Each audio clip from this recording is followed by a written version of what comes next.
Hello everybody and welcome to Spa-Francorchamps for the second round of the European run of races for the Michelin 12H series.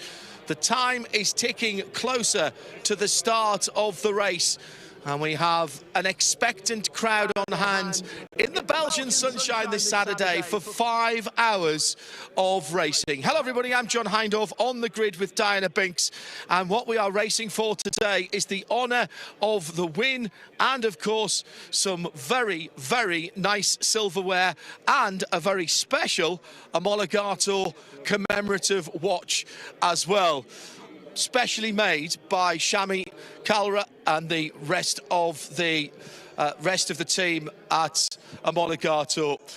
So we've been to Italy, we're now in Belgium. We'll spread right the way across Europe before heading for our finale in Barcelona in September, as tradition dictates. The watches, the trophy, the mementos, all ready to go, and so is a packed grid. Diana Binks is alongside me. She's wrapped up as if it's going to be freezing cold.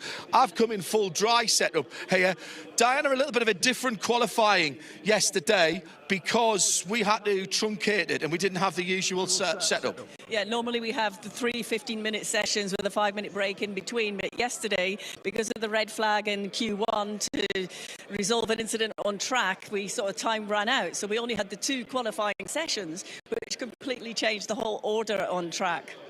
And left us with the Hofer Mercedes AMG on pole position overall.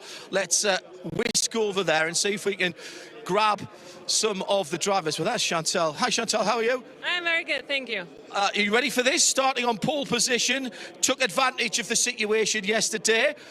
You're in pole position. Does that change the attitude, the mentality? Well, not for me. Alex is doing the start. I will go in second and I will see where I will stand then. But Alex will, I'm pretty sure he's a little bit nervous, but also very excited, and he will do a great job. Did you have to have a chat about this last night between the team to say, look, this is different for us. We don't aim to qualify in pole. Everybody wants to do well, but you don't aim to qualify in pole position. So this is going to be a slightly different feeling. Well, it is, especially for Alex. I can just watch what he does, but maybe it's also nice to be in front because he doesn't have to take care of other cars in front. He just has the mean people behind him. Now, this is a split race, 5 hours today. What is the objective for today? You want to be on the lead lap at the end of the 5 hours. Well, that's the goal. That's what we're trying to do. We will see. Lovely to see you back here. Lovely to see the family back here as well. Race well. Good luck. Thank you very much. So pole position on the left-hand side of the track. Thank you, Chantal. If we head across, hello, Shami. Right, let's have a quick word with Shami Kalra here. We've just been talking about the lovely Omologato watch, which is a special version of the Pikes Peak that you're going to be giving later tomorrow. Made for this race, especially made for this race, John. Now, so tell me about the partnership between Omologato watches and the Michelin 24H series. So we started it at Mugello. This is the first time I've ever been to this race. The atmosphere is amazing. Our partnership is multi-year, full of passion. I don't even know what the contract says, but I love it. I don't really care. It's all about being here, and it's all about being involved and being involved with racing. So it's a massive pleasure. And you know it's a pleasure because John and I go back way back, and he's like my confidant as well. When I've had some real tough times, John's the guy I phone. So have you managed to take in the, if you will, the form of what happened at Mugello and what's been happening in qualifying? Yes, yeah, I'm picking it up. We're involved, as you know, with many racing series, and I sell watches for a living, but I love racing, so picking this up is wonderful, and getting to know so many people in the actual paddock is wonderful as well. So, yeah, I'm here. It's the first time I've been, and I cannot believe the crowds. It's wonderful, and the inclusivity, which is really important to me. And happy birthday to Flavia for a few days ago. Thank you very much. That's the sensible part of the business partnership. Shami, Mrs. Enjoy, mate, and it's great to see you on this grid. You too, man. Thank you so much. Shami Kalra, Omologato watches, motorsport watches that support motorsport. How about that for something unusual? All right, let's go to the outside of the front row. And look, everybody immediately wants to who's gonna do? Yannick Renan, how are you? Yeah, very good. It's a home race, so. Yeah, So tell me about this. Starting on the front row of the grid, who's going to be taking the first stint? Ayrton going to do. Who is? Ayrton, my brother. Okay. Now, so what have you had a chat with last night and this morning? What's the tactics? Of course, today staying in the same lap, it's the main goal, and try to attack tomorrow, because tomorrow will be the rain race, so it's the main goal. Are you sure about that? Because the weather forecast has changed 5 times since I got here on Thursday. When it's in Spa, 5% of rain, it will rain for sure. How's the car been going? You guys have stepped up to GT3 this year, but you guys have seemed to have got on with it really, really well and transferred the skills that you had in the other class. Yeah, of course, it's a big difference against the Cup car, but yeah, it's GT3, it's all harder and all faster, but it's quite okay, the progression. But you've got ABS, which you didn't have in the Cup car. Does that make things easier, or have you still got to adjust? Just need to brake later. Really? Is it like, oh, okay, I'll brake now? Well, the first laps, it is like this, but after a couple of laps, you get used to it. Good to see you guys at the front. Good luck to you and the rest of the family. Thank you. Yannick Redont from Red Ant Racing. Let's whiz down to the second row of the grid and see who we can pick up here. Apologies for turning my back to you for a moment. Now, this is a very interesting car. Even if we can't speak to one of the drivers, no, we can. So, let's have a look at the car that sits behind Redont. This is a world first.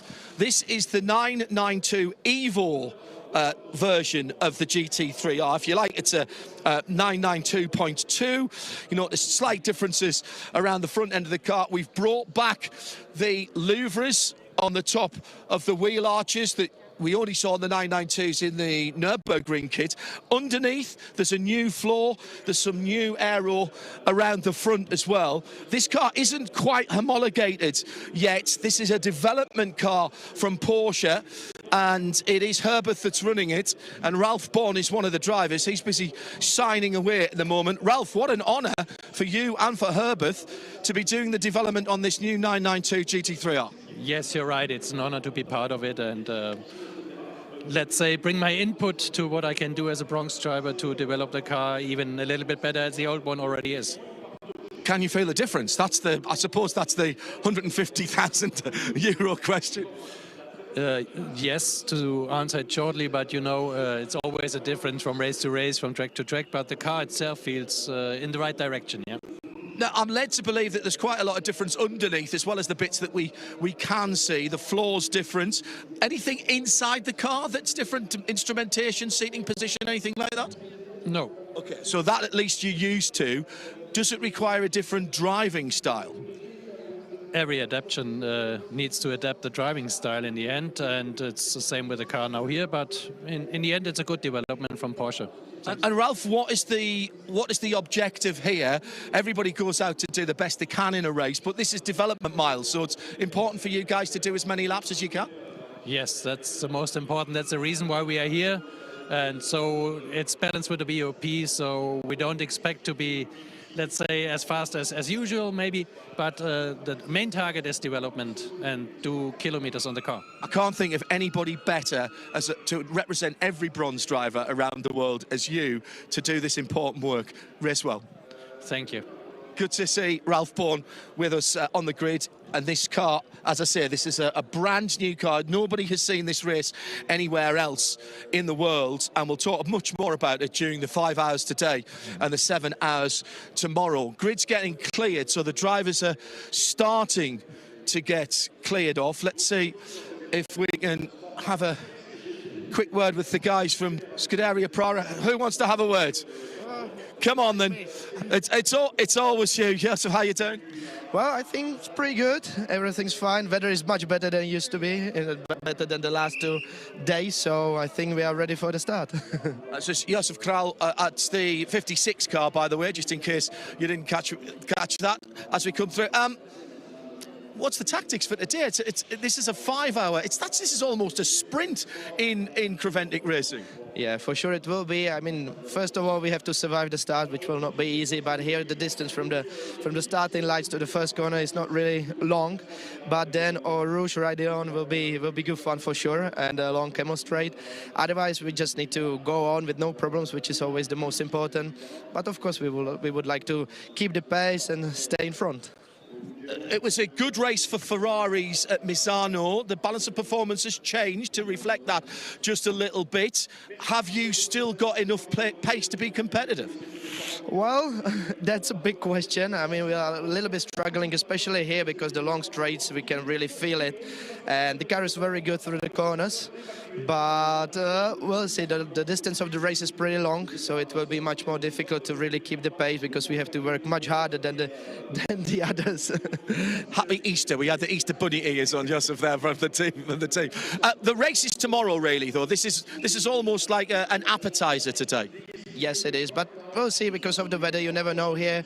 Still, we need to be focused, take it every stint like it's the last one, just to push all the time and wait what will happen, because also the Code 60s can change the game quickly. So yeah, we just need to focus every lap and keep the pace. Are you starting?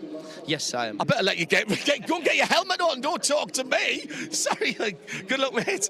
I just realised there was nobody in the car whilst I was talking to Joseph Kral there. Let's hammer down the grid. Manuel, let's have a quick word with Manuel Lauk. Haven't spoken to him for Manuel. How you doing, sir? Manuel Lauk. We're at the Proton Huber Porsche. This one of the current cars, resplendent in all. There should always be at least one just carbon fibre car on the grid. How's it gone so far? Yeah, actually yesterday the qualifying was quite good for us. Klaus showed the potential of the car, and yeah, now on the way in the grid we had a little issue with the car, so we tried to change something. We hope that's going well, but I can tell you later. Right, I love it when racing drivers say a little issue with the car. Was it a misfire? Were the brakes not working? What? You tell me what it was. It's something with the brakes, yeah. Okay. I was only joking when I said that. No, honestly, the ABS was not working. So it is like always. The car was running perfectly. You go out and suddenly there's something wrong. In this case, it was ABS sensor which is not working, or which hopefully was not working. So we changed it, and I hope we are well prepared now for the race. So you'll find out when you're on the formation lap? Hopefully then, if it is after the start, we have a problem.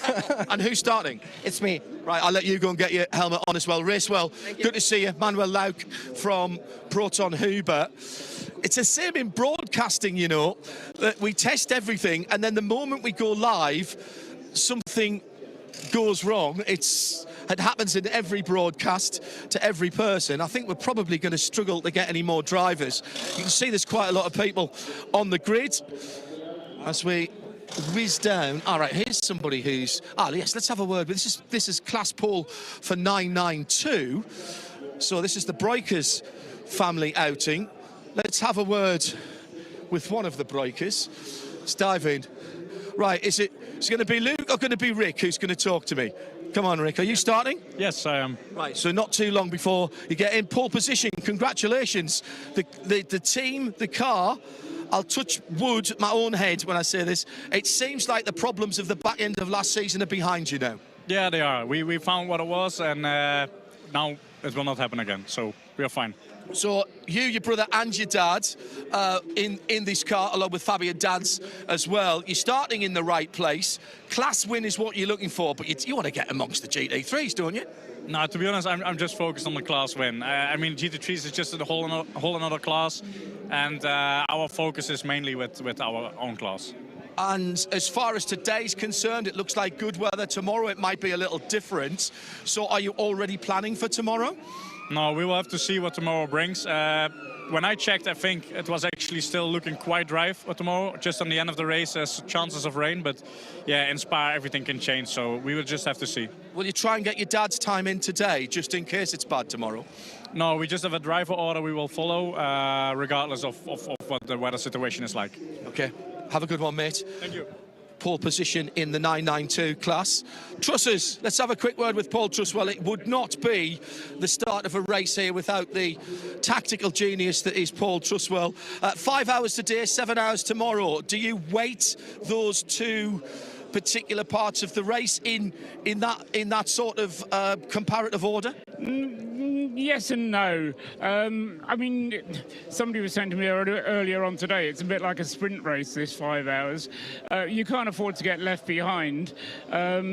Obviously, it's all about staying on the lead lap. We're starting from pole, so the idea is we're going to be the ones trying to get a lap on everybody else. But it's a long way around, so we're just going to go as fast as we can. We're going to do what we always do, be quick in the pits, take advantage of code 60s where we can, try and make sure the tyres last, do what we do. It is a peculiarity of this track, with Creventic, that the fuel station's even further away than normal because it's all the way down at the bottom of the old endurance pits. You have to factor that in because that's a long way around. It means that you need to be a little bit careful to make your decisions, but it gives the fuelers a lot of time to get ready. So we don't have the faff that we had at Mugello, for example, where they come into the pits and the refueler suddenly has to get out of his deck chair and get on with it. So here they've got time to get ready. But yes, it is a long pit lane, so going all the way down there at 40 kilometres. It's a kilometre. It's a kilometre from pit in to pit out. Did you know that? Wow. So it's a long way to go. We factor it in, but we've done it before, so we should be okay. I would say good luck to you, Paul, but I know that it's all about preparation as far as Mr. Truswell's concerned. Absolutely. This is a bit actually that I hate. There's nothing to do. What, talking to me? Well, no, I mean, nothing useful to do. We're getting the tyres on the car now, so it's going to get going soon. Can't wait. Love it. Have a good one, mate. Thank you. Paul Truswell for the JordanRedCamel.nl team. All right, as you can see, the grid has been cleared both behind me and in front of me. We've been talking about this circuit. We've been talking about the historic nature and the challenge that this circuit brings to all of these teams and drivers. Let's have a look in detail now at the just over 7 kilometres, just over 4 miles of Spa-Francorchamps. Thank you, John. Yes, it is truly a privilege to attend Circuit de Spa-Francorchamps, but to go and race here is another thing entirely. And endurance racing is very much at its heart. The first Spa 24 Hours was all the way back in 1924, and it is just 7 kilometres of pure joy in a car. Quite different from the old circuit, which still is made up of public roads around the circuit, which you can take a little tour of, but it all starts at La Source in a GT3 car hitting the brakes at over 130 miles an hour down to 40 miles an hour, and then it's the run to one of the most iconic corners in the world, where you enter at 150 miles an hour and exit around the same speed onto the Kemmel Straight, all the way up that long drag, braking at 165 miles an hour through Les Combes, the right, left, and then down towards Bruxelles. It gets really technical through there. The speed starts to build through the Fagnes chicane and the double left as well. It's a really special place. For me, it's all about Blanchimont. 155 miles an hour, absolutely flat out in a GT3 car in the dry. We're nearly getting to the start of the 7th Michelin 12 Hours of Spa, and all the drivers have been here for most of the week. They, I'm sure, are delighted to get going on this iconic venue. Amazing. The old Spa lap record, 162 miles an hour average speed. Is a little bit more pedestrian than that, but not much. Scuderia Praha hold the lap record at 2 minutes 20, 111.9 miles an hour. Spa-Francorchamps, always a real special part of this 24-hour series. So we're staying on the grid for a few minutes longer, even though people are actually leaving the grid, but a chance to go and grab a couple of other drivers if we can. I've come right down here to Era Motorsport. The number 81, Jake Hill, is one of the driver lineups this weekend again. Jake, great to see you. How are you? I'm good, thanks, Di. How are you? Yeah, very well, thank you. Now, Ryan is going to start the race for you guys, but what's the sort of strategy plan going into it? So I think as it stands, Ryan's going to do a double to begin with and just try and, settle into a nice rhythm, get us a little bit further up to where we should be. And then Dwight's going to get in and, see what he can do in his stint. Hopefully he can make a bit of progress again. And then Kyle will probably finish off the season Kyle probably finish off today's race. So yeah, that'll be it for today, and then we'll work out tomorrow. I'm not due to drive today, so because tomorrow the weather looks a little bit suspect, so I'm probably a little bit better in the wet conditions.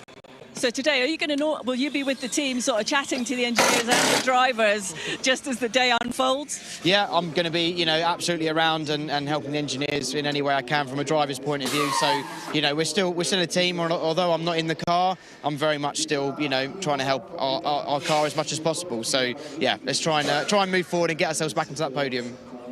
This event is so popular. We've just seen the grid. It was absolutely packed, full of people. Has that surprised you a little bit? It has, you know. It reminds me of a British touring car grid, how busy it is, you know. So great to see. I mean, obviously, Creventic as a championship's really growing. I mean, we've got a fantastic turnout again of a grid of cars. So, you know, yeah, we're in a good place, and I'm loving being part of this grid. Have a good race. Thank you. Thanks, Jake. That was Jake Hill there. We were going to carry on walking down, but I think we might be running out of time fairly soon, although I'll have a little look and just see what's going on. I wonder if I could just stick my microphone in the window here for the RPM racing. And Nick Jonsson is about to start this race here in Spa. Nick, of course, a lot of experience. What's your approach for the start going to be? Well, you know, since it's divided up in two kind of, you know, sections of the race, I think today is more about, you know, getting in the groove, making sure we get everything, you know, lined up for tomorrow, and, you know, being in good shape with both the car and driver time for tomorrow. So try to stay out of trouble and, you know, bring it home here today to start with, and then go racing real hard tomorrow. Yeah, it's in two parts this weekend, 5 hours today, 7 hours tomorrow. Is that a format you like? Yeah, I mean, it's great. You know, you get a break in between, and you get a chance to kind of go in and maybe have a little bit of strategy tomorrow, depending on how things goes today.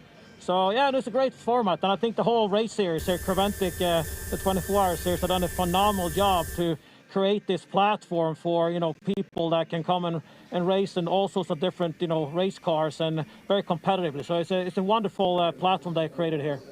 Nick, thank you so much. Go well. Have a great race. That was, the 907 RPM 992 car. Now, I will have to leave the grid, I'm afraid, guys. I know you like me to run down to the very back and come back again, but I'm quite glad. My hat might fall off, so I don't want to do that. So, fantastic grid lineup. The atmosphere down here has been incredible. The sun is shining for the moment, so it's back to you to tell the story. Thank you very much, Diana Binks, and also John Hindhaugh taking us through the grid, a packed grid down there here at Circuit Spa-Francorchamps. Great turnout today on a beautiful day. My name is Peter Mackay. I'm going to be taking you through the action throughout the afternoon, and joining me up here in the Global Broadcast Centre is Ben Constanduros. Ben, we had an amazing tour. I really enjoyed us going around the old circuit at Spa last night, but this is a special circuit. It's my first race here. Definitely not your first race here. It's there's just an aura about this place. It's hard to put your finger on. Yeah, absolutely. When you come to Spa-Francorchamps, you feel that history, that 100 years of endurance racing, and it really is a very, very special place. And all the drivers loving their practice in the wet the last few days, and now they've got dry conditions. Here is that grid. So, the first time ever in the 24-hour series, Hoffer Racing, the family team, on pole position. An amazing job from them to get that pole position. What a story. Red Ant Racing, last year's 992 champions, moving up to a Mercedes AMG GT3 Evo. They start on the front row of the grid. They're the leading pro car. So it's an all Mercedes AMG front row of the grid.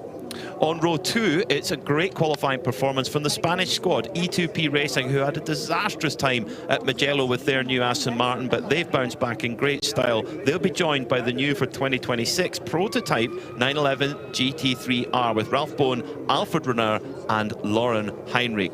Row 2 is Zegosport Tempesta Racing. That car's actually being run by Herbert Porsche. Watch out for them starting from the third row of the grid, alongside series stalwarts, or returning series stalwarts if you like, Scuderia Praha and their number 56 Ferrari with Joseph Kral starting that car. It could go forward early on. Kessel Racing, who were so strong in Mugello, unfortunately didn't get the win, but they were the front-running car. They will start on row 4 alongside Proton Huber Competition in their number 73 Porsche with a late addition of Konstantin Dressler. On pole position after a penalty for Milner Motorsport, Red Camel Jordans are on class pole in 992 on the 5th row overall, alongside Juta Racing in their AM class Audi R8. On the 6th row of the grid, it's Milner Motorsport being moved back 2 places, but they're right there in the mix alongside Haas RT. Gregory Servet in there as well on that number 21 car. He's going to start the race there from the 6th row of the grid. Row 7 is Milner Motorsport with their sister car with Nick Chalewski and Felipe Fernandez-Lazar, winner at the Nürburgring 24-hour a couple of years ago. They start alongside the 888 of Seb Lejeune Racing. Row 8 is Era Motorsport, the Ferrari squad with Ryan DL starting off that car. They are always going to be a car to watch out for. And Haas RT, just 2 drivers in there starting from the outside of row 8. Row 9, it's RPM Racing, who won the AM class in 992 back at Mugello. They look strong as always. Nick Jonsson, Tracy Krohn and Philip Hamprecht. And Ajith Kumar Racing, changing from Bas Kutten to Red Ant during the week after an incident, managed to get an extra car. They will start on row 9. Row 10, it's Homeguard Motorsport, the all-Danish crew, alongside Pellin Racing with the birthday girl, Lisa Clark, on her birthday, racing in the sunshine at Spa. Does it get any better than that? Row 11 is the 111 Racing Squad, all the way from Australia in their IR3 GT. They start alongside Pellin Racing and one of the older spec 488 GT3 Evos, but that is still a fast car. Van Verlen Motorsport by Bas Kutten Racing. They start on the inside of row 12 beside the Malaysian squad, Viper Niza Racing. Fantastic to see so many squads from every corner of the globe coming to compete here in the Michelin 24-hour series. Neunun Elf, a team we've seen before competing in GTX. They've gone for the 992 Cup class. Great to have them here. They will start on the inside of row 13 alongside the Spanish squad, Escuderia Farron. Row 14, it's the first of the Vortexes, the new 2.0 Vortex, which has really launched them to a new level of performance. They start on row 14 alongside the pole sitter in GT4. That's Hamotha Motorsport, the home event for that Belgian squad in their Evo spec BMW M4. On the 15th row, it's SRS Team Sorg Rennsport, who've come here with 2 cars. They start second in GT4 alongside the TCE pole sitters, JMEC Engineering, after their valiant debut at Barcelona. They're back with James Collins and Kevin Clark. Row 16, it's ARC Bratislava, a little bit out of position. Watch for that bright yellow Lamborghini coming through. They start alongside the sister Vortex, which is not orange, it's red, which is still taking us a little bit to get used to. Venture Engineering, winners at Barcelona and Mugello, they will start on the inside of row 17 alongside the sister car for SRS Team Sorg Rennsport with their latest spec GT4 RS Club Sport Porsche. Row 18, it's Asbest Racing with their Valiant Cupra TCR DSG. They start alongside Continental Racing, who had a big accident in qualifying yesterday. The crew were up to 2 o'clock this morning fixing it, but the car is ready to go. They will start on the 18th row of the grid. Actually, they'll start from the pit lane. They've decided to use that 15 minutes where they could go in and out of the pits as many times as possible as a shakedown. They've rebuilt the whole of the rear left corner of that car, and they just felt it more safe to start from pit lane rather than start at the back of the field, just to make sure they're fully shaken down and the car is in good working order. They don't really know where they're at with that car because haven't done a huge amount of practice. They had an engine issue in Thursday practice and therefore spent most of that day changing the engine, and then they had 1 lap in practice and unfortunately then were off into the barriers. So they don't know where really setup wise where they're at, and it was just safer really to start from pit lane. So great to see that car out. We had a few cars lost during Wednesday and Thursday test sessions, but a nice grid of 36 vehicles heading towards the F1 start line for the start of this 12-hour race. Here we go, the 7th edition of the Michelin 12 Hours of Spa is underway as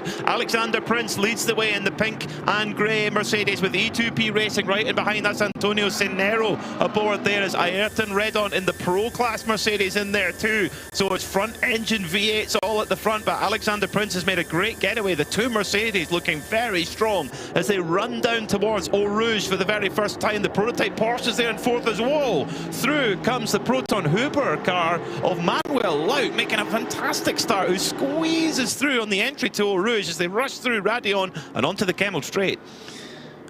And this is where slipstream is all so important. The Aston Martin having a quick look for second position. Those front three breaking away from a little gap. I think because Manuel Lack was so aggressive through Eau Rouge, he kind of ended up bulking Ralph Bond through Eau Rouge. And now there's a lot of cars behind Ralph, who was slow out of Eau Rouge and Radion, and therefore slow all the way down the Kemmel Straight. I think we might have had an issue behind him, though, because quite a few cars delayed through Les Combes. No yellow flag, though, flying. But that seemed a little strange because they went in as one and came out apart. That's a great spot. There we go, yellow flag in turn 6. I wonder if it's the red Camel Jordan's car, because I don't see it come through, and the leading 992 is now the 907 RPM racing car, which is an AM car. There's quite a few cars actually stationary, I think. Yeah. Oh dear. So it's one of the Milner cars, the 918. Then it's the 909 red Camel Jordan's car that won, of course, at Mugello and indeed at Dubai, and it's the Circle K Juta Racing Audi. So at least 3 cars off at Les Combes. What a tangle that is. That's Nick Saluski in the Milner car, the 918. That was the second place of those two. Now the Rick Breukers gets the red Camel Jordan's car going. Now, has he got away without any damage? Well, he's driven away from the scene of the accident, that's for sure. So we may well get a very early Code 60 here. If you're new to the Michelin 24-hour series, first of all, welcome. But second of all, we don't have safety cars here. We have what's called a Code 60, where the entire field is limited to 60 kilometers an hour.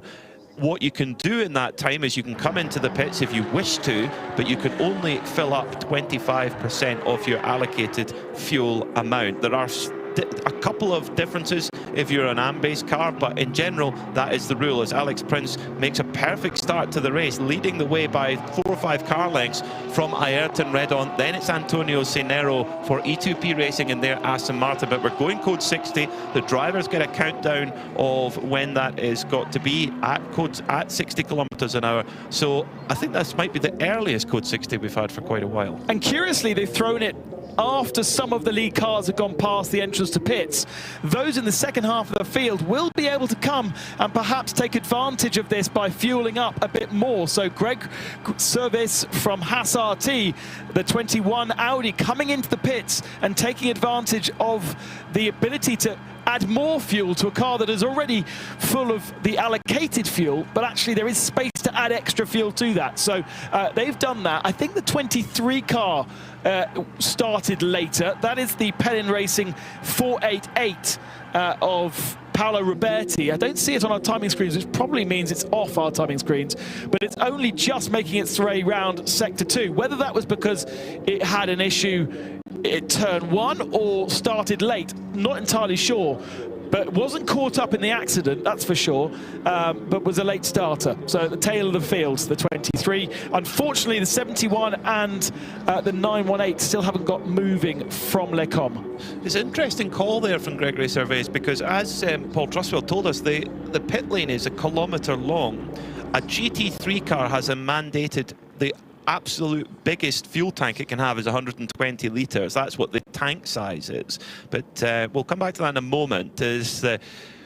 We had Hoffer Racing holding that inside line. Alexander Prince doing a super job. Also, Antonio Cenero holding off a charging Ralph Bowen in that new for 2026 Porsche 911 GT3R. But in a straight line, can't really hold on to that Porsche. Now, the newer Porsche, the car that Herbert are running, is running quite a lot heavier than the previous version. So they're going to be certainly struggling for a straight line pace at least. But yeah, coming back to the fuel, Gregory Servais, who brought in that Haas RT machine, their maximum fuel fill amount is 115 litres. So that's what they would have gone to the grid with. And he didn't go into the fuel, actually. He's just gone straight through. Okay. So it's been a technical issue. Now we're up at Les Combes. Unfortunately, our camera hasn't panned with the accident, so it's going to happen off screen, and we're not going to see exactly what happened.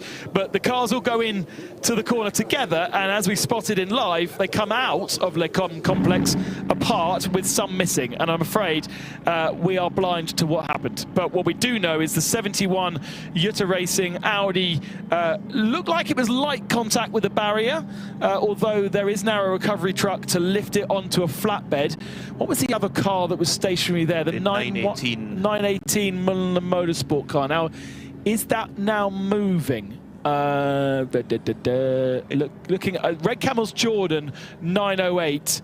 Rick Breukers is moving and isn't in the pit, so potentially that car undamaged, let's say.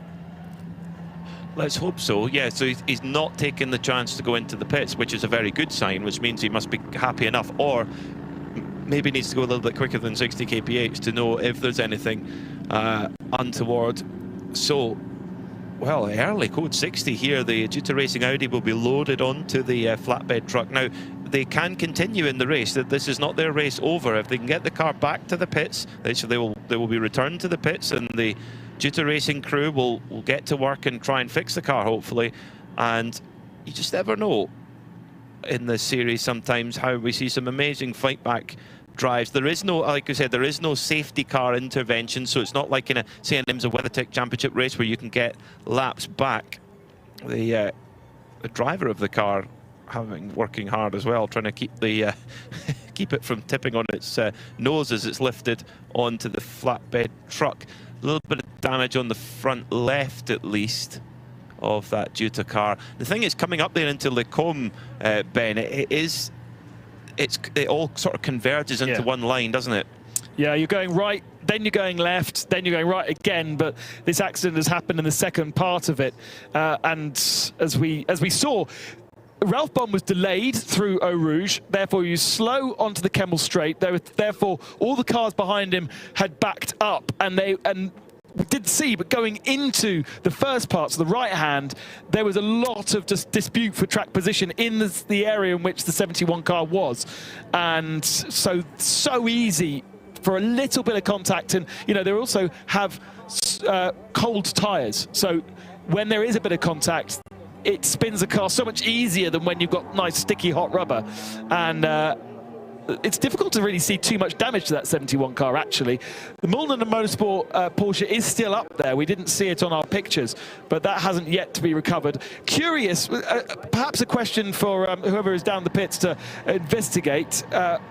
It would be really good to understand why this 23 car was delayed, because we didn't see it starting in the pit lane, but it's about half a lap back already. And it wasn't in this little accident at the top of the hill, because it was in a different part of the circuit. So some answers.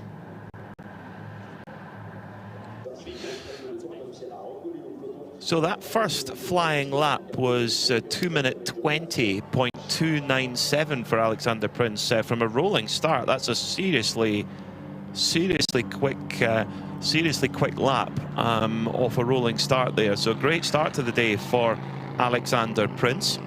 The gap is 1.9 seconds at the last timing point from Ayrton Redant. Now, what's interesting is the two cars at the front of the field, the two Mercedes AMGs, they're the same out of the factory, if you like, but the Hofer car, which is an AM-class car, runs at a slightly different configuration. The AM-class cars have a different balance of performance, so they actually have a slightly larger air restrictor on the engine. So it's two 40mm engine air restrictors, so they're about 4mm bigger per restrictor, which what that means is that it just allows more air into the engine and therefore creates more power. As into the pits comes Manuel Laut for Proton Huber competition.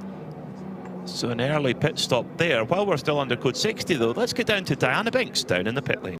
I've just come to Red Camel Jordan, the 909, and they are debating what's going on at the moment. They can see that there's a little bit of a dent in the rear bumper, but they're not too concerned at the moment. I guess they'll be trying to have a look when the car goes past so they can double check, but nothing being reported of anything major here as yet. And I'm just on my way up to the other end of the pit lane to find out what's happening with Juta Racing, the number 71 Audi that you were talking about as well. We've not seen that here anywhere as yet, but I'll keep you posted on that one.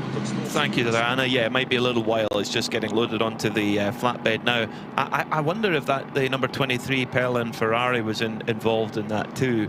The different part of the circuit. So when I looked up on lap 1, Perlin was coming through the Eau Rouge when the others were still static. So it started late, basically, and not sure why. Dirge Hagen is aboard that car. It was his decision, actually, not to participate in Mugello. The car was there. They had done practice and qualifying, but he chose to withdraw the car because of the conditions. Mugello was very, very nasty weather conditions, and so great to have them on the grid and starting. They are half a lap back. They're in nice clear air, so they won't worry too much about that. And in fact, now the 71 and the 918 both making their way back on the back of flatbed trucks to the pit lane.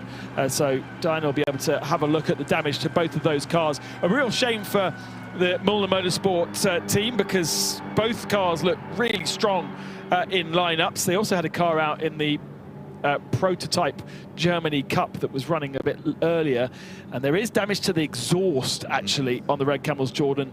It's not flattened, so that's key, because as soon as it's flattened, that plays havoc with the engine. But I would say when back up to speed, there could be a bit of loose diffuser there flapping about as well.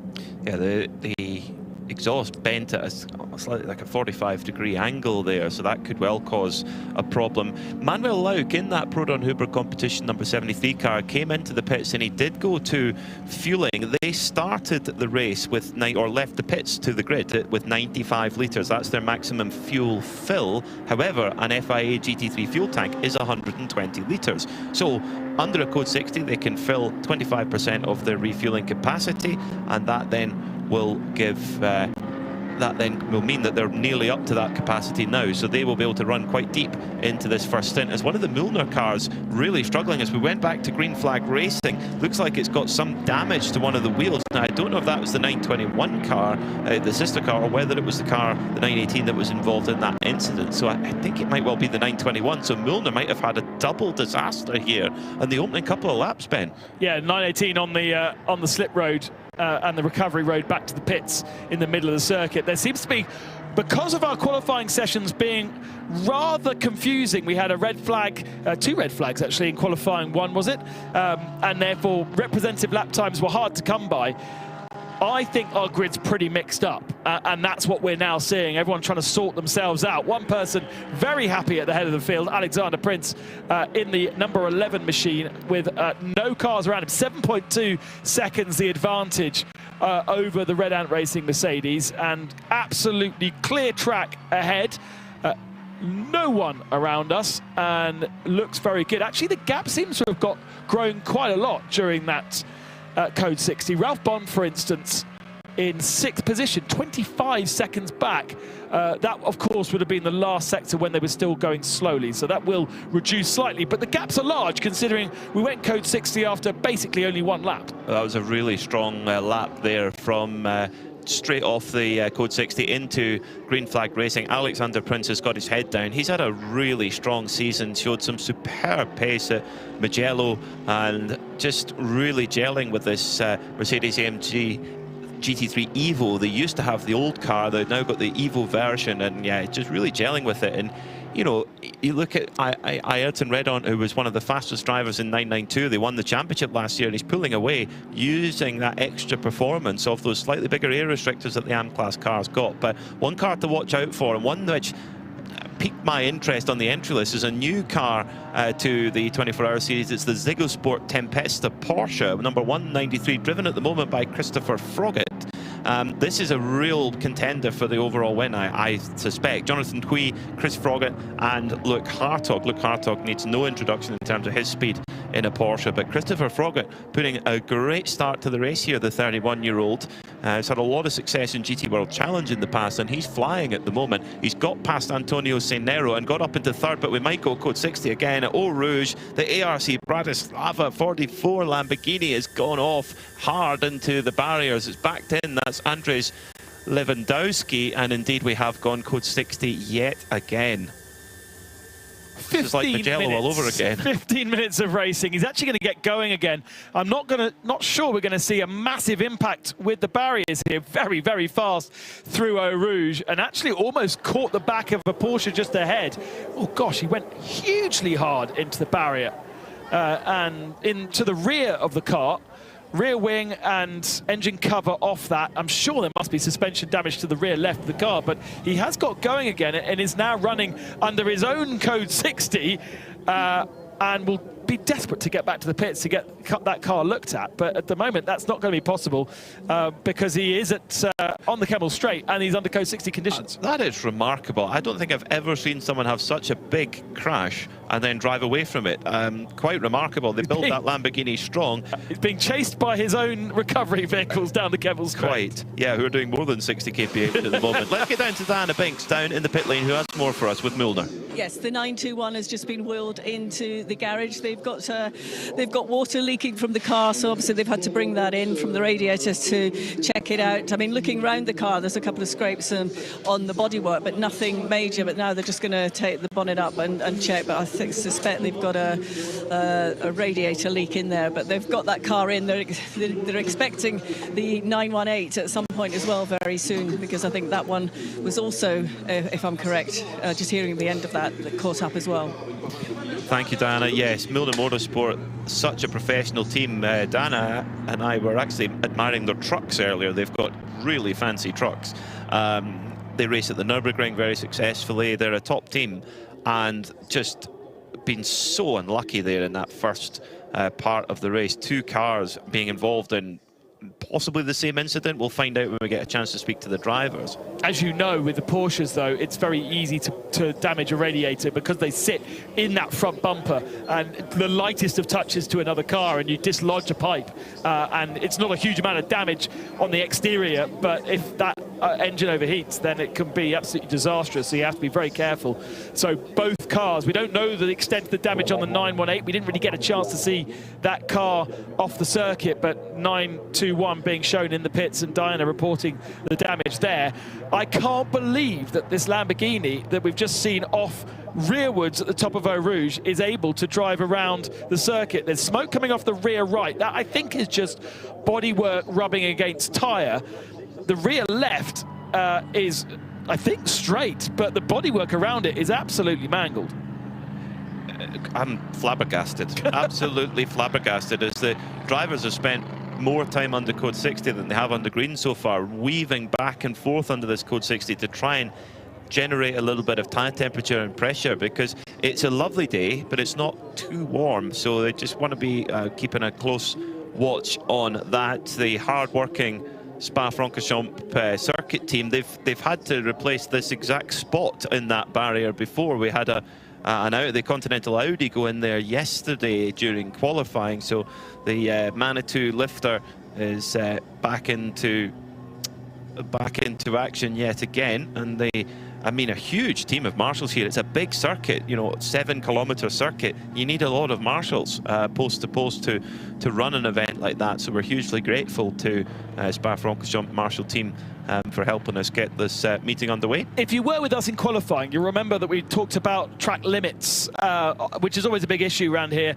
at Spa. When they resurfaced the circuit and redid a lot of the curbs, they did it in the idea that they were bringing motorbikes back here to Spa for the 12-hour race that happens, I think, in the first week of June. And therefore, obviously, as we found in Mugello, curbs get flattened, and therefore GT cars can run over those curbs. And so that has created quite a few places where it is very easy to run track limits. So we saw penalties for the chicane at the end of the lap, running wide there. We also saw penalties if you ran wide at Blanchimont, but during qualifying there was nobody monitoring Eau Rouge. Today there is. There's a third judge of fact that's been brought in to monitor the Eau Rouge Radiant, both on the exit but also on the left hand over the rise, and it's very easy. It's funny when you talk to drivers who do the 24 hours of Spa here, they know that monitor, that judge of fact, can't see that part of the circuit in the night. There's not enough light. So during the day, they will avoid running four wheels off on the top of the hill. But as soon as it goes to night and it can't be monitored, then they start going straight over. And you gain so much time by just keeping the steering wheel a bit straighter and carrying more momentum over the brow, up the Kemmel Straight, because it's a drag race all the way till you get to the Les Combes braking zone. Well, it's pretty busy down in the pit garages, particularly down at Milner Motorsport as well. And Diana Binks has more of an update for us. Di. come in on the back of the truck, and that's up at the other end of the pit lane, so we'll go up there in a second. But we're just here with the Michelin Motorsport, the 918, which has just been lifted off the back of the truck onto the pit lane. That will be going into the pit apron, sorry, that will be going straight back into the garage. The guys are having a look round it now, and it looks like there's a fair amount of damage, certainly at the front there where the radiator is. That's completely bashed in, so I don't think this car will be going anywhere too soon. And also it's on the pit apron at the moment, so they've got the 921 in the garage, sort of near the front area where they're trying to repair the radiator to that 921 car, but I'm not sure where they're going to move the 918, because they're just they're putting the jacks in it now to move it, but there's not a lot of space in the garage, so a lot of work to be done to that car for sure. So we'll come back to you when I've got more of an update of what's going on to that one. Now the number 44 ARC Bratislava Lamborghini just up ahead of me in the pit lane, also going into the garage. So we're having a lot going on in this first, what is it, half an hour of the race. So a fair amount of work here going on in the pit lane for the team. So they're all rushing into action with that ARC Bratislava Lamborghini car. That's back into the pit garage at the moment as well. Thank you, Diana. Yeah, lots to do for all those teams. Interestingly, the 918 Michelin Motorsport car looked to have quite... Yeah. Oh, that's not good. Oh dear. Well, that car looked to have a lot of damage at the front, and the number 909 Red Camel Jordan's car, Rick Breukers, was quite pushed in at the back. So, I mean, I'm not a traffic policeman, but that seems like too much of a coincidence to me. But we'll get more once we get a chance to speak to the drivers. It was Nick Saluski who was in that number 918 at the time. And I did notice exactly what Diana was describing, that each pit box has two cars in it, and if you are a two-car team like Mulner, there isn't a lot of space to work on two cars at the same time. Actually, curiously, Mulner has an LMP3 car in the Prototype Germany series that was taking up their second box.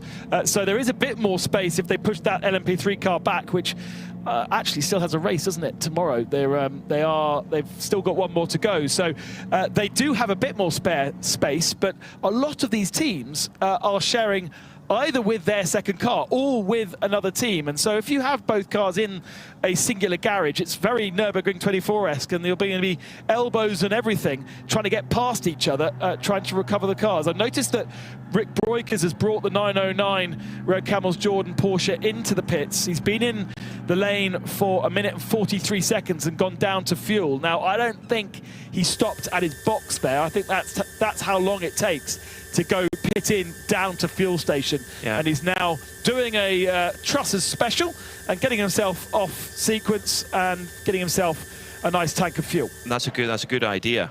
While you've got the opportunity under code 60, and a great sign that they didn't go for repair means the car should be okay there for that car. Amazing start to the race from Ryan DL, who started in 15th. He's up to 7th earlier on. He's got his dad John here, who hasn't been to the track with him much with his racing as international as it is. But I was given very firm instructions to say hello to his mum, okay, Mary Doll, who's watching at home. So hello, Mary Doll. There you go. There, your boy's done a good job so far, up from 15th to 7th. Wow, a lot of damage for the ARC Bratislava crew. How they drove that car back, I'll never know. When I was speaking to Simpson Motorsport this morning about their accident, which is exactly the same, unfortunately, as what's happened to ARC Bratislava, they said any accident up there is usually chassis written off because of the speeds involved and the impact. There's 4 layers of tyre there, and I think that has really played a big impact into both the Audi that has started the race and has been going around the circuit up to 23rd position now, and that Lamborghini, I'm sure we're going to see that car back out on circuit, especially as there is a completely spare Lamborghini in the back of the garage. A few teams with a completely spare car. Cheaper to buy a car than it is to buy the spare parts of a car, and so you have a whole car that you can use as a donut, and I'm sure that second Lamborghini in the back of the garage is going to be starting to be stripped for parts, as was the E2P Aston Martin that I went and visited earlier on today. They had an accident on Thursday, and they also had a brand new car arrive on Thursday. So the brand new car instantly got stripped apart, and the whole rear end of that new car was put on the damaged car, which again was an accident up at Eau Rouge Radion. We've had 4 accidents up there in practice and 2 in official sessions already. On what you were saying there about the ARC Bratislava Lamborghini, that car, there's a lot of damage, as you've rightly said, to the back of the car. The team are not really sure at this stage how much there is. They're working behind the car and looking underneath the car, certainly the rear of that car, just to check the flooring and the back end of that car. But there's not any frantic work going on, so I suspect they said the parts situation, they'll have to work out what they've got and what they can take from that spare car to put it on there. But it's not a fast exercise going on here at the moment, which leads me to believe there's a lot more damage than we can see. That's such a shame for ARC Bratislava so early on in the race. So back to green flag racing then, with 4 hours and 33 minutes left on the clock. That's for the first part of the race. Then we have 7 hours tomorrow, which makes up the overall Michelin 12 hours of Spa. So all the cars at the end of today's portion are parked up. They're put in park firming conditions. They can't be touched. Whatever tyres and fuel are in or on those cars at the time, that is what they start tomorrow's second part with. So you'll see some teams, they like to just before the end of the first part, they'll fill the car up with fuel and put new tyres on it. Some maybe don't do that to try and get a lap back, because as long as you're on the lead lap, then you will start on the grid right behind the leader. So that's something that the teams look at in terms of strategy and where they are. Is it better to, a little bit like, is it better to get your homework out the way on the Friday, or do you rush it on the Sunday night? The equivalent of doing your homework on the Friday is sacrificing time to come in and fill the car up and put new tyres on. But of course, it means that you start tomorrow with a bigger advantage. And the other consideration is, if you have AM drivers that are not so comfortable in wet conditions, and we think that it's going to rain tomorrow, get their drive time done today. And an AM driver will lose time, yes, in dry conditions, but probably comparatively lose more time in wet conditions. So get them doing all their time today in dry, safe conditions, ideally, of course, under code 60 if you can, and that then gives the pro drivers the opportunity to get a nice result in the wet conditions tomorrow. We don't know exactly if it's going to rain. There are forecasts differing around the paddock, but certainly one of my forecasts said no rain, and then the other one says almost certainly a rain shower coming in from 11 o'clock. So now getting up to speed, and Alexander Prince 3.7 seconds ahead of Ayrton Redon at the moment. Just on the best sector of the race in sector 1, quicker. In fact, he's taken 0.6 of a second out of Ayrton Redon in sector 1. Sector 1 goes up to basically the end of the Kemmel Straight, so it's horsepower is sector 1, and again, that's running that AM-spec car. It's got a lot more, well, not a lot, it's got a bit more horsepower than the pro-spec car. Don't discount the effect of Eau Rouge Radion as well, because if you are able to straighten that as much as possible, you can carry 1, 2, 3, 4, 5 extra kilometers an hour all the way up the Kemmel Straight, which is about 1 kilometer long. And that has a great effect by the time you get to the end of that sector. So yes, you're right, horsepower makes a big difference, but how you execute Eau Rouge is also of paramount importance in that first sector. La Source is La Source. You shouldn't really lose too much time. Yeah, exactly, I mean, you're 40. You're going downhill though. That's true. Yeah, you're just over 40 miles an hour at the minimum speed point at the apex, and then getting on the power after that. It's Antonio Cinero in the Aston Martin, also very quick on that opening sector. He's gone 3/10 quicker than our leader through sector 1, so that Aston Martin looking very, very strong indeed. Ralph Bowen is in 6th position now for Harbeth Motorsport. They're number 91 in that prototype 2026 machine. Great start from Kyle Marcelli in the 29 Pellin Racing Ferrari. They had a difficult qualifying yesterday. Unfortunately, Felicio Gelmini came off. Started in 20th. Yeah. He's got up to 5th. Marcelli's a seriously special driver, isn't he? And even for someone of his talent to climb that many places when we've had so few actual racing laps is remarkable. So some of the Ferrari teams are a little bit concerned after the balance of performance adjustment after Mugello, where the turbo boost was turned down quite a bit. That's made it difficult for them in the straight line, they believe, but well, Kyle Marcelli is dragging plenty of performance out of it right now, and he's just behind Antonio Cinero, who's in 4th place. Let's have a look as we come down the hill towards Eau Rouge, back up Radiant, and then along the Kemmel Straight. Oh, we've just switched to a different battle. Because we could have seen in real time just how good or bad versus an Aston Martin, versus a Porsche, that car would be. You can notice that it's got a black nose on that car. That was the bit that needed to be changed after Jalmini's accident at the end of qualifying 2. We didn't have qualifying 3 in the end because of the lack of track time available to us. There is a hard curfew this weekend for 6 o'clock here at Spa. No running after that time. There is only a certain amount of days where they're allowed to run beyond 6 o'clock. We will have one of those days later on in the year when the 992 Endurance Cup has its 2nd appearance here at Spa. That's the first weekend in September where it is a pure 992 only race, a 12-hour race all the way through until the night, and therefore that is one of the longer days of the year. And the difference with that is we'll run on the Michelin tyre, as we always do here, but it will be the Carrera Cup tyre, sprint tyre effectively, whereas we run on an endurance tyre here in the 24-hour series. So many teams from the UK, hopefully from the UK, from the Netherlands, from all over Europe, hopefully will come to take part in that event. It's a good entry so far. There's a little mistake there in the number 8 Kessel Ferrari going wide at Bruxelles. That's Dustin Blattner who's taken on the starting duties in that Ferrari. He set his personal best last time by, but a little bit of a mistake there, having to work his way through some 992 traffic, and now with both Milner cars effectively out now, and the 909 Red Camel Jordan's car heavily delayed there, 992 is wide open all of a sudden, because they were really the front-running cars.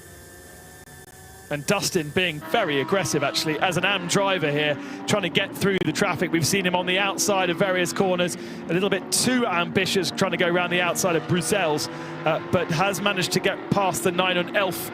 Best livery in the field, always wins that for me, the 9 on Elf. Green, racing green with a red stripe over the top of the car. And whenever that car is entered, that wins my best livery competition. He's got past them. That means he is now up to 16th position, but it has a few more cars ahead of him. Now, why is Sebastien Lejeune on the timing screen? He should be ahead, but is missing from being ahead. We just saw him. So Lejeune has either had an issue on that last lap or has managed to get well ahead of him compared to the timing screens. Maybe getting a little bit confused. Don't forget that Sebastien Lejeune car, that's the same car that made headlines and went viral after a massive accident at Paul Ricard about 3 weeks ago, where he was tapped by Thiago Monteiro. Paul Ricard, you would never expect to have a big accident, but if you've seen the video, that car was completely written off, and the target was to rebuild it to get it back to racing here this weekend, and they have done so. So well done, Sebastien Lejeune Racing. Diana in the pits. I'm still with the Muller Motorsports 921, and Bernard Muller is with me now. Bernard, you've been watching everything going on. The guys are just pushing the car, the Porsche, out of the garage into the pit, and fired it up and off it goes. Bernard, a lot of work gone on in the car. Very quick work by your team here. Tell us what you had to, what you were faced with when the car came in. So yeah, there was an accident where both of our cars were involved. The car number 918 is completely out of the race, and the 921 the boys were able to repair. First it seems like it was just a little impact, but then we saw that we lose water, so we had to get the car in to change the front left radiator. And on the Cup car, this is a lot of screws we had to do. So the boys did a really great job, and we hope that we now can continue and finish the race. Watching them at work, you must have been impressed by their work, because they were on that pretty quickly. Yeah, we have a very good crew, and I'm very proud of them. And they are really fighting to get the car back into the race. Bernard, thank you for that update. Thank you. That is remarkable pit work from Milner Motorsport. They've been in the pits for just elapsing 20 minutes now because they've just gone into fuel. Have the 921 crew, the mechanics, they've earned their crust there for sure. They've lost, a lot of it was under code 60, so it looks like they've lost between 5 and 6 laps, depending. So could this be a story? If they can run flawless from there, they've got great drivers in that 921 car. They were a real joint favourite, I would say, with Red Camel for the win in 992.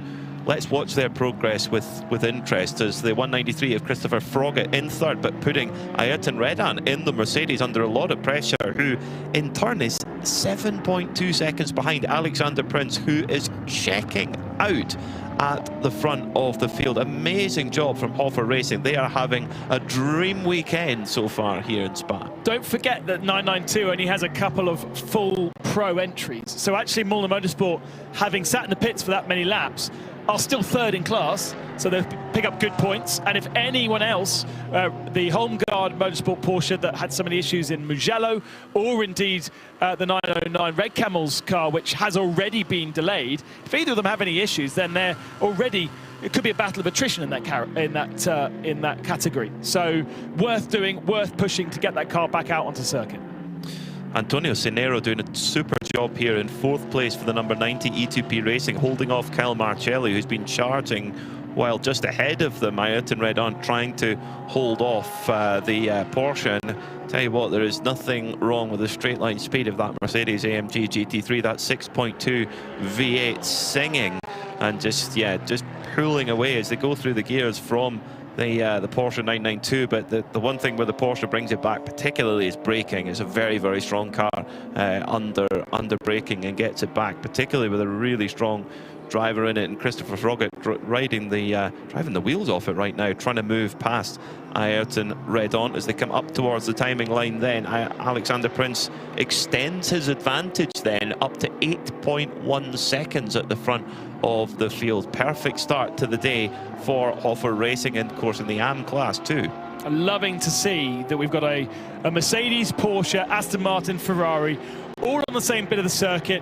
Some advantage in some parts of the circuit for some cars, and then others have got advantages on other parts of the car. Definitely Marcelli slow out of La Source. We've seen that the last couple of times we've checked that that little battle, that he is losing time in Sector 1, but then in Sector 2, the more wiggly stuff, the stuff where you need the downforce on a compliant car, he is much, much better again. So draws back onto the tail of the Aston Martin, and the Porsche is strong down the straight because Froggatt catching the tail of Ayrton Redan in the Mercedes. And now we're starting to catch some GT4 traffic. This could be where the opportunity lies to pounce for Froggatt and to grab that second position from Ayrton Redan.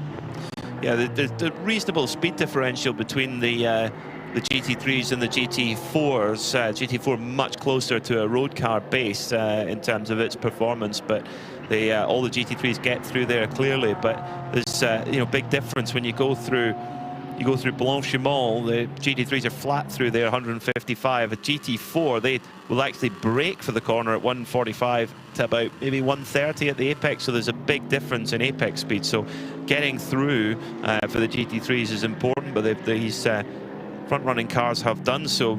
As Kyle Marcelli all over the back of Antonio Cinero in that grey, red and yellow Spanish liveried E2P Racing Aston Martin. And a black rear bumper that's come off the new car that's sitting in their garage.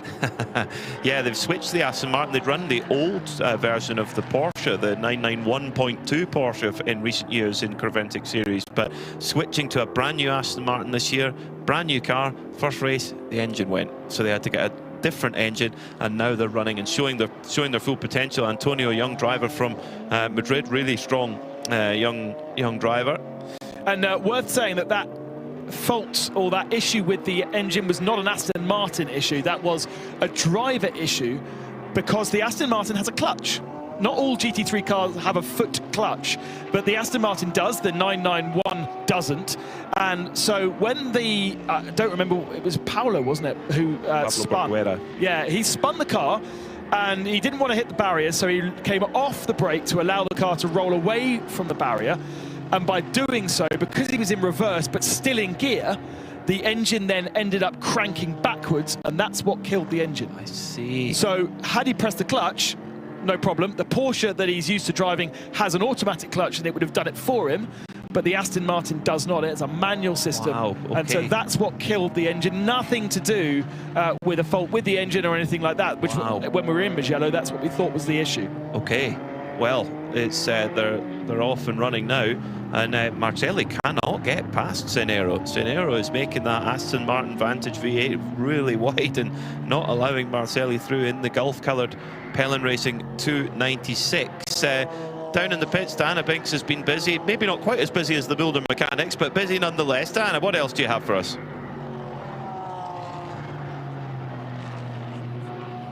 Jutta Racing, the number 71 car, as I think you just mentioned, is back out on the track. I did ask them if there was anything major once they'd had a chance to have a look at it on that GT3 Audi R8, but they said no.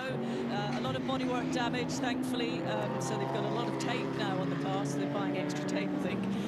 They're just going to see how it gets on during the next sort of hour or so once it's back out on track, but they couldn't see anything major, certainly anything electrical that's been damaged, so fingers crossed for them. Thank you, Diana. As 992 battle is, well, it's AM cars that are up the front. It's the number 907 of Nick Jonsson, such an experienced driver who's driven with the Krone Racing team for so many years, and they have such a great partnership. And Philip Hambrecht, the young German Carrera Cup racer, very, very strong, also Asian Carrera Cup champion, is in that lineup too. But they lead overall in 992 and in the AM class, just ahead of Bart van Helden for Bart van Berlo Motorsport. The gap at the moment, 3 seconds or so, back to the 925, and also Tim Scheerbarth for 911 right behind there too.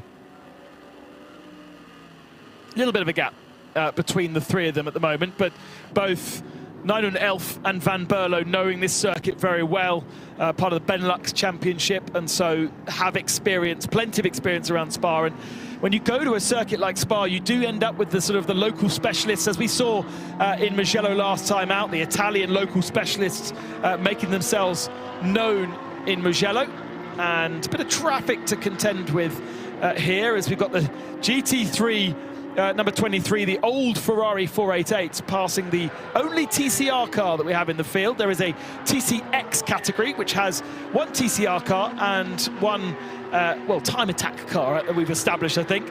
And they're both in the same garage as well, I noticed. That's nice. Yeah, that's good. Cozy. That Bart van Helden for Van Berlo Motorsport must have made an error or something, because he lost a lot of time, and the position has switched. 911 going up into second in class. So there must have been, it looked like it happened in sector 2, a couple of seconds drop there. So Bart van Helden not able to hold off Tim Scheerbarth there, who's charging away. And 911, great team. They used to run a Porsche Cup car. Oh, no incident. There's two Audis together, the Haas Audi and the Continental Audi. Oh, and it looks like it's damaged the front left wheel. Oh, no, and that's held up the Van Berlo car. This is at La Source.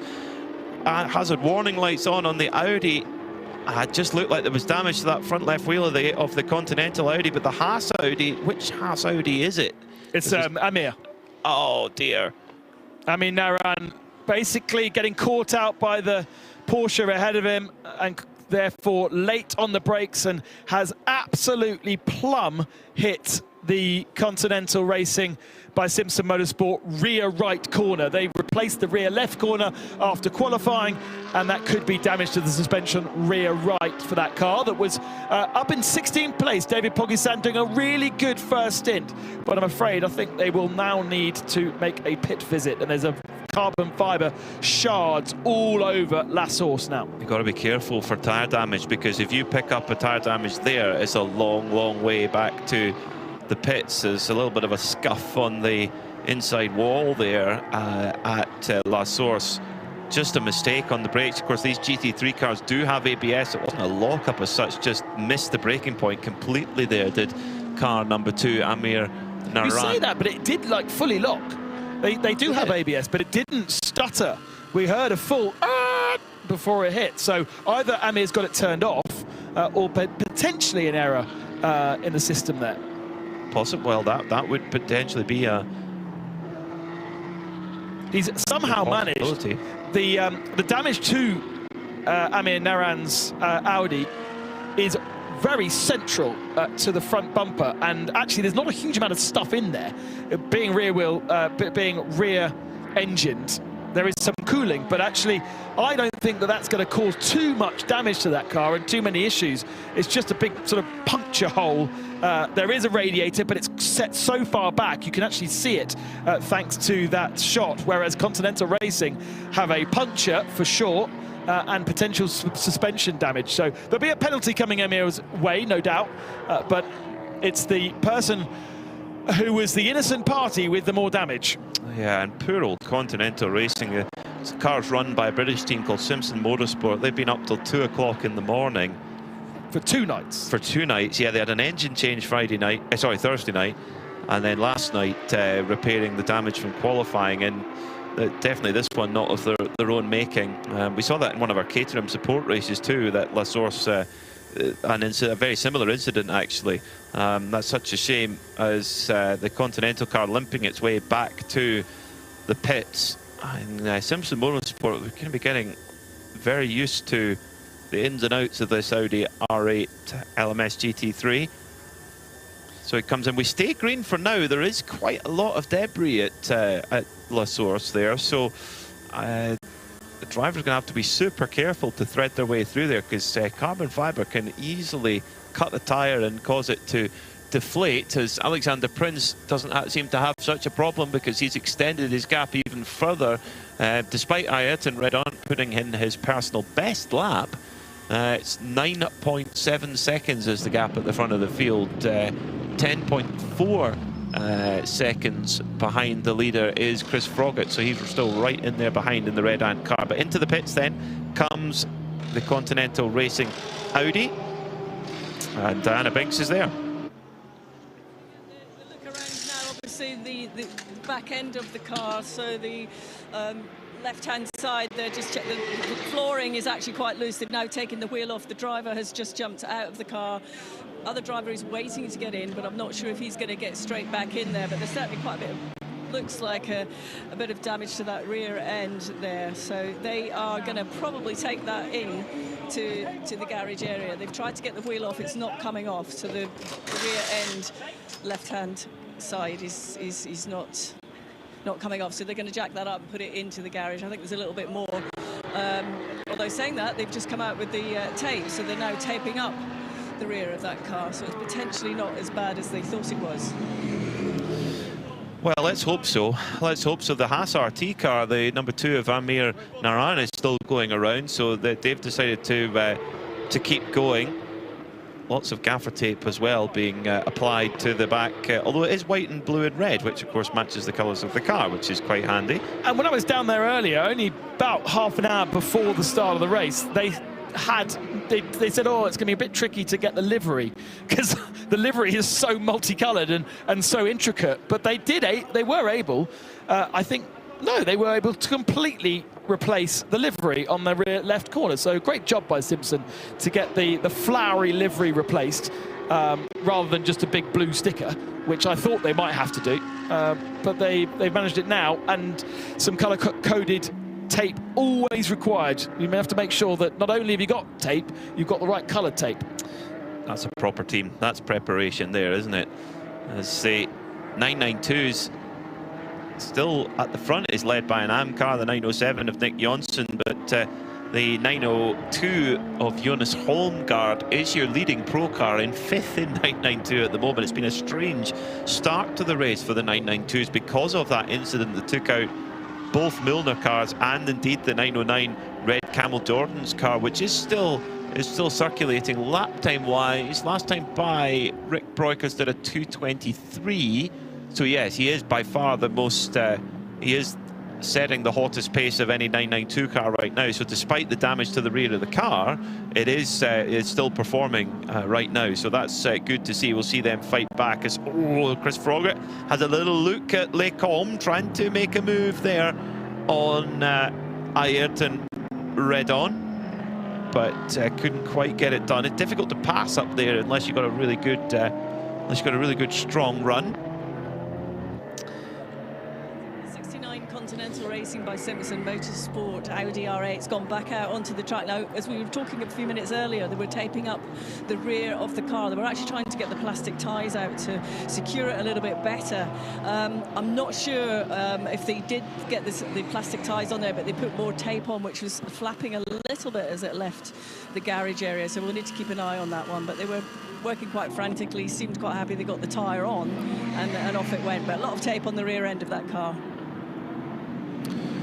Okay, so Ayrton Redon still under a lot of pressure. Chris Froggatt is clearly in a rush here. He obviously feels he's got way more pace. On ultimate pace, Chris Froggatt's best lap is a 2:19.1 set on the previous lap, actually, and it's a 2:19.5 for Ayrton Redon. It's not a huge world of difference, but Chris Froggatt in that Ziggo Sport Tempesta Porsche obviously feels like he can, if he can get past Ayrton Redon, he can move forward. But in a straight line, it must be so frustrating because the Mercedes is just pulling away. And last weekend, the Ziggo Sport Tempesta car was a Ferrari. So having to very, very quickly change and adjust to a different car. It's been the previous iteration of that team, Sky Tempesta Racing. They, for years, were known as Mercedes customers. Moved to Ferrari a couple of years ago. I don't know whether this is their first foray into a Porsche, but what we do know is it's a very different car to Mercedes and Ferrari. Well, it's being run by Herberth this weekend, so I think it's more of a branding exercise this, in terms of the Tempesta. But yeah, Herberth, it's in their garage, they're running that car, and I don't think you could go to anyone much better with a Porsche in Creventic. The results, I mean, the year that Creventic had, that Herberth had last year with Ralph Bowen and the team, winning so many of the big races, winning the championship overall with an AM car, it was quite remarkable stuff. So they know how to get the best out of that package, and I don't think it's an accident that Porsche have approached Herberth to basically publicly debut the new evolution of the new 992 GT3R. It's a curious story for Diana to go and dig at with a quieter moment with Chris Froggatt, because Froggatt is the leader of the Tempesta Racing squad that for many, many years have raced, as I say, under the Sky banner, as in Sky Television, that exists in the UK, it exists in Germany, in New Zealand, in various other parts of the world. Italy, I think, have one as well. Ziggo Sport is a television channel, a sports television channel, purely in Holland, and Holland only. Chris Froggatt is not Dutch. Jonathan Hui is definitely not Dutch either. Yes, Leo Hartog is Dutch, but it seems to be, there is a TV company following sort of behind the scenes their year, but I'm surprised they're not doing it with a Tom Coronel or a Dutch well-known racing driver. So it's an interesting one to understand how they've moved away from Sky and towards Ziggo Sport. Hartog definitely is in getting it. He's a young and upcoming star. Yeah, absolutely. Porsche Cup North America champion, a guy who's going to race at Le Mans from Manthey this year. Not the sim racing as well? No. Do you know how he got one thing he did to try and get more budget to keep climbing up the racing ladder?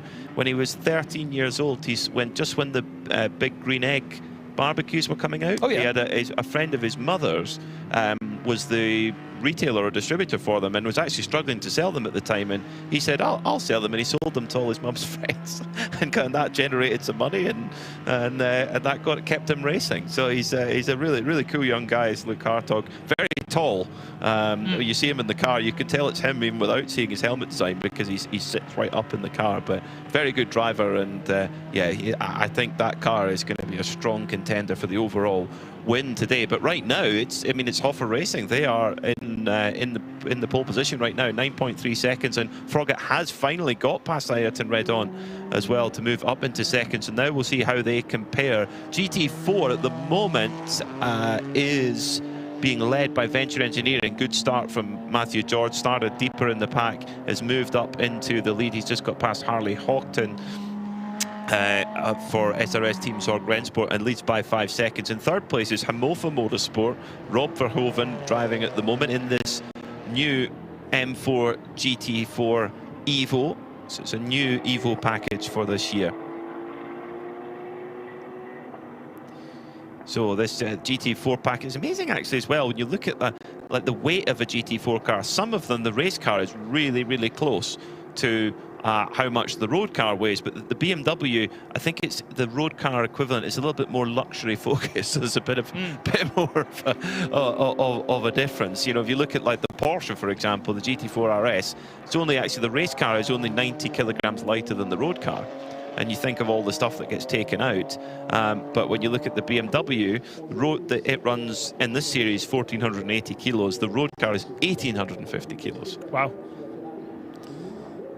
But probably does have heated seats. It is amazing when you look at the difference of shape and size of GT4 cars, how somehow they are all relatively similar in performance, especially their little Alpine versus a BMW like that. They look like poles apart, and then they go racing side by side in 50-car grids, and everyone is pretty much on parity with each other. So GT4, a fully owned class by SRO. I didn't realize that GT3 actually is part owned, only the regulation set.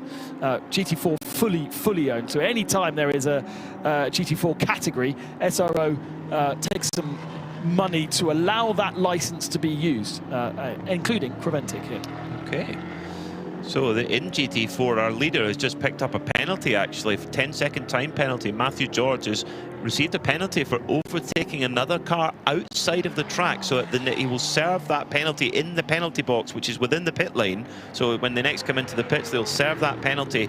10 seconds is the penalty. Already starting to get track limits warnings for several cars as well. That's not a surprise. That if we chronicled all of those, we wouldn't have time to speak about anything else.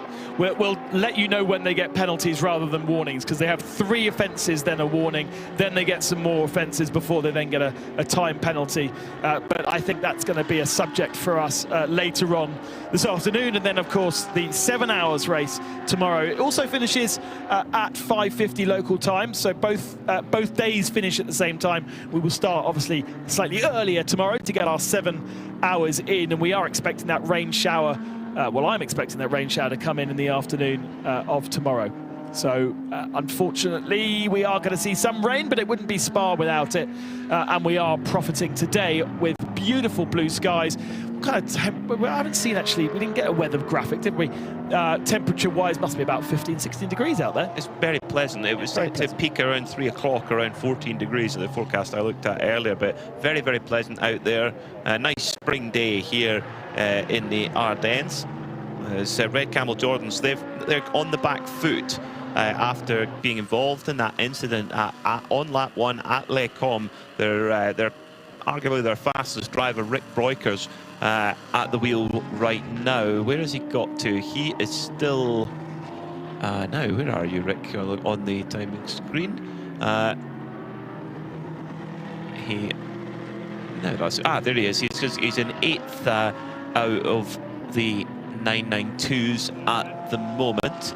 So a little bit of work to do still, but was delayed quite significantly by that incident. The engine had switched off and took a while to get it back going again and get driving again.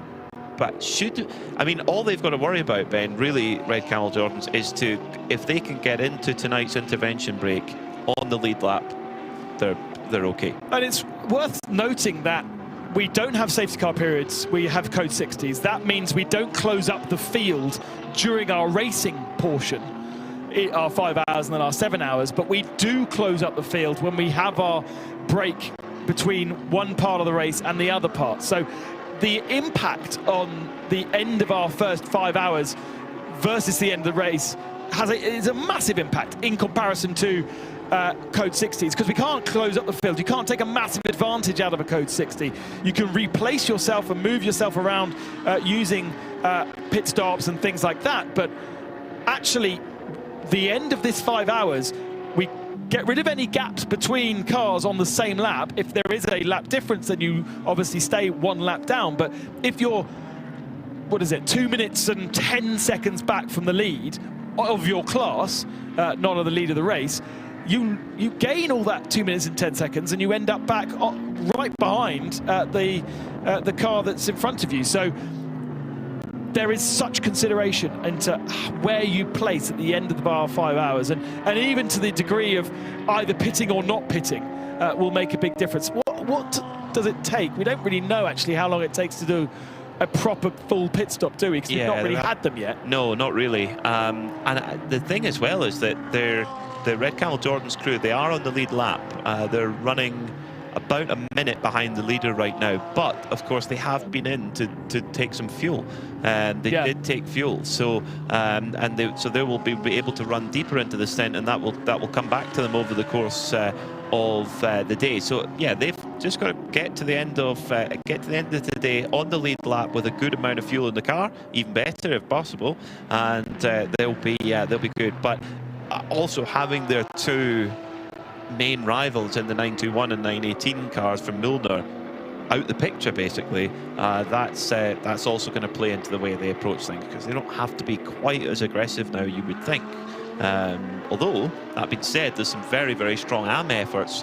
On 9 and 11, Tim Scheurbath has just gone into the lead, actually. He's got past Nick Jonsson. So Scheurbath is absolutely flying today, right now, in that 9 and 11 car. Driver who's won his class on a couple of occasions at the Nürburgring 24-hour. Doing an awesome job right now. He's just done a 2:24.867. That was 1.2 seconds quicker than Nick Jonsson last time by. E2P Racing dropping down to 5th position now, dropping nigh on 10 seconds back from Carl Marcelli in the Pennon Racing Ferrari.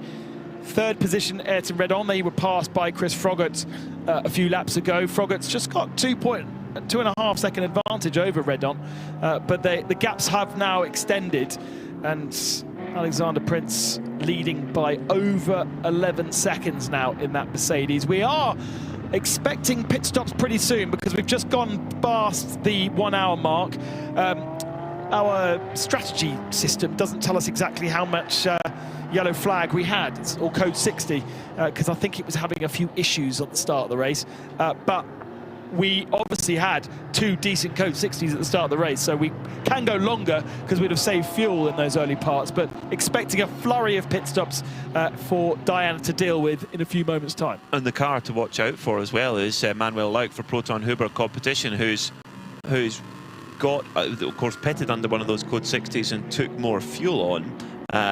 So they went right up to the full capacity that the tank will actually take, and is only 41 seconds off the lead. So Proton Huber Competition could move forward as this race goes on throughout the day, and indeed they've got Klaus Bachler waiting in the wings, which is also very handy indeed.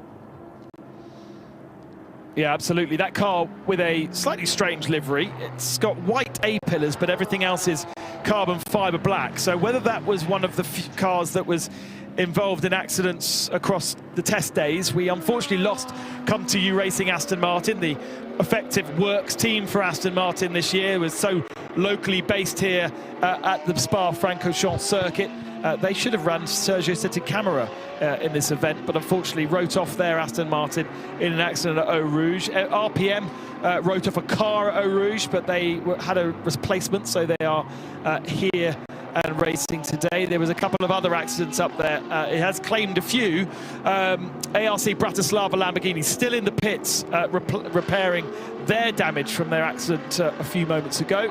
And at the moment, just the one retiree, which is the 918 Mullner Motorsport Porsche after damage at turn 1, but that was Lecom. And the only other car in the pits is the ARC Bratislava. So at the moment, quiet pits for Diana, but we are expecting pit stops any moment. And Peter is now headed off for a well-earned lunch break, which means we've got our first driver change, and John's in the box with us.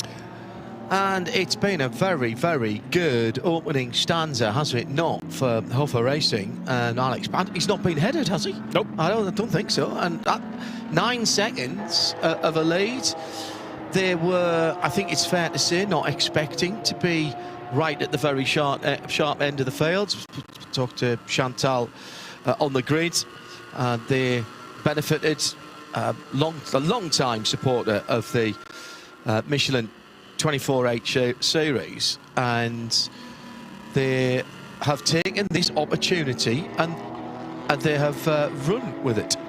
As simple as that. And Alex has done exactly what I think they would have planned to do, Ben, which, that was all a bit unnecessary down at the bottom of the hill, and that's a change of position. It's third position battle, so Kyle Marcelli chasing down Ayrton Redon, and Redon looking down the inside at karting of Amir Naran, and Naran really isn't completely aware of this Mercedes behind him. He's absolutely entitled to stay on the racing line, but he does need to be aware if somebody's up the inside of him. And I have to say, the Mercedes was pretty much front wheel to front wheel into karting, but Naran turned in, and the Zimbabwean entrepreneur in his early forays as a racing driver, Redon has now got past him, presumably into the chicane, but Kyle Marcelli would have seen what just happened there and will need to be careful,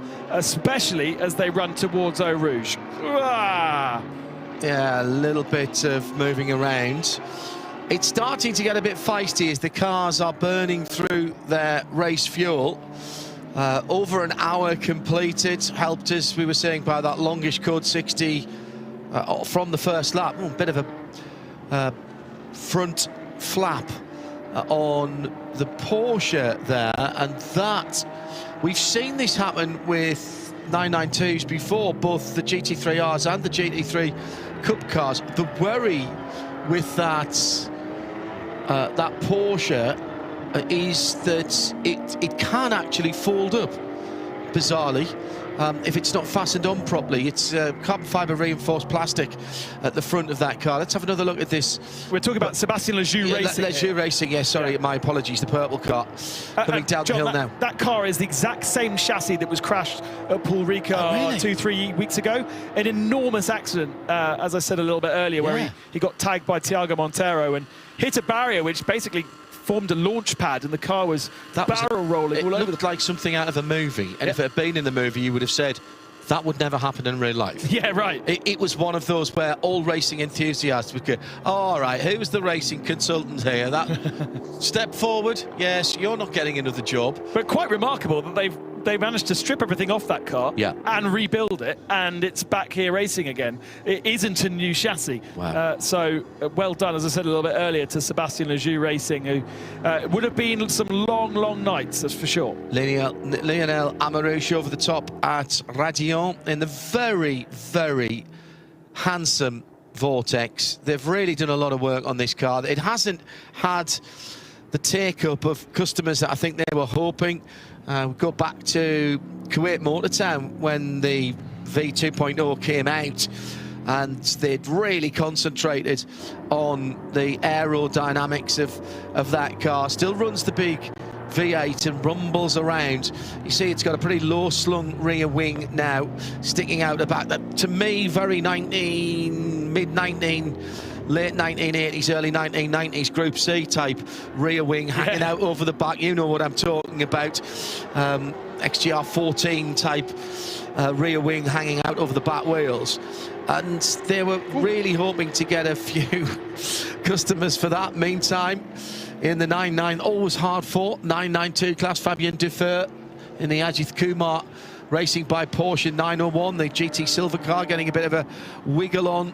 Well, it's a big group of cars, because it's all part of the position, that. Yeah, Lejeune, Esquira Faron, Holmgaard and Ajith Kumar, all basically on the same bit of track there. And it was, I was squinting because it was Jonas Holmgaard who got a big twitch as they came through Eau Rouge, and the rear end didn't comply to his demands, and thankfully he was able to gather it up and carry on. I wonder how much better or worse that felt in the car, because sometimes you don't realise how much the car's moving around and the little adjustments that you're making on the steering wheel. Yeah, very normal. Yeah, that's what you do. Yeah. You know, you're feeling the car moving around, and in some ways, actually, as a car gets sideways, actually putting opposite lock on happens naturally because it's pivoting around the front wheels, and it's just a question of making sure that you don't panic and lift off and jump on the brake pedal. So 3 hours and 50 minutes still to go today, and the weather has been pretty much perfect. That's the 701 going down the hill now.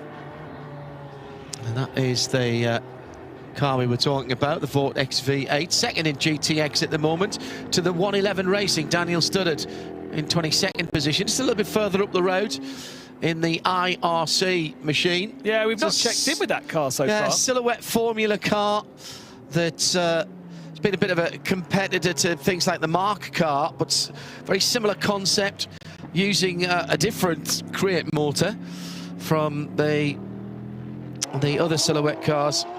So it's become a bit of a staple actually in the last few races, and good to see it out in GTX. Not the biggest of field in GTX, although we've got more GT4s this weekend than we've had in the past couple, and that's very nice to see. 12 seconds now. Alex Prince has pulled out on Chris Froggatt in the Zego Sport Tempesta Porsche, and that's very, very impressive indeed. And a second of that came on the last lap as the leading car going through the traffic. Let's not forget, of course, that is an AM class car. So that's a class leader as well as an overall leader. The 193 in second for Zego Sport Tempesta, the Porsche. That's leading its class ahead of the Pellin Racing Kyle Marcelli driven Ferrari number 29. And John, I think more importantly, not just an AM class car, it's an AM driver. Yeah.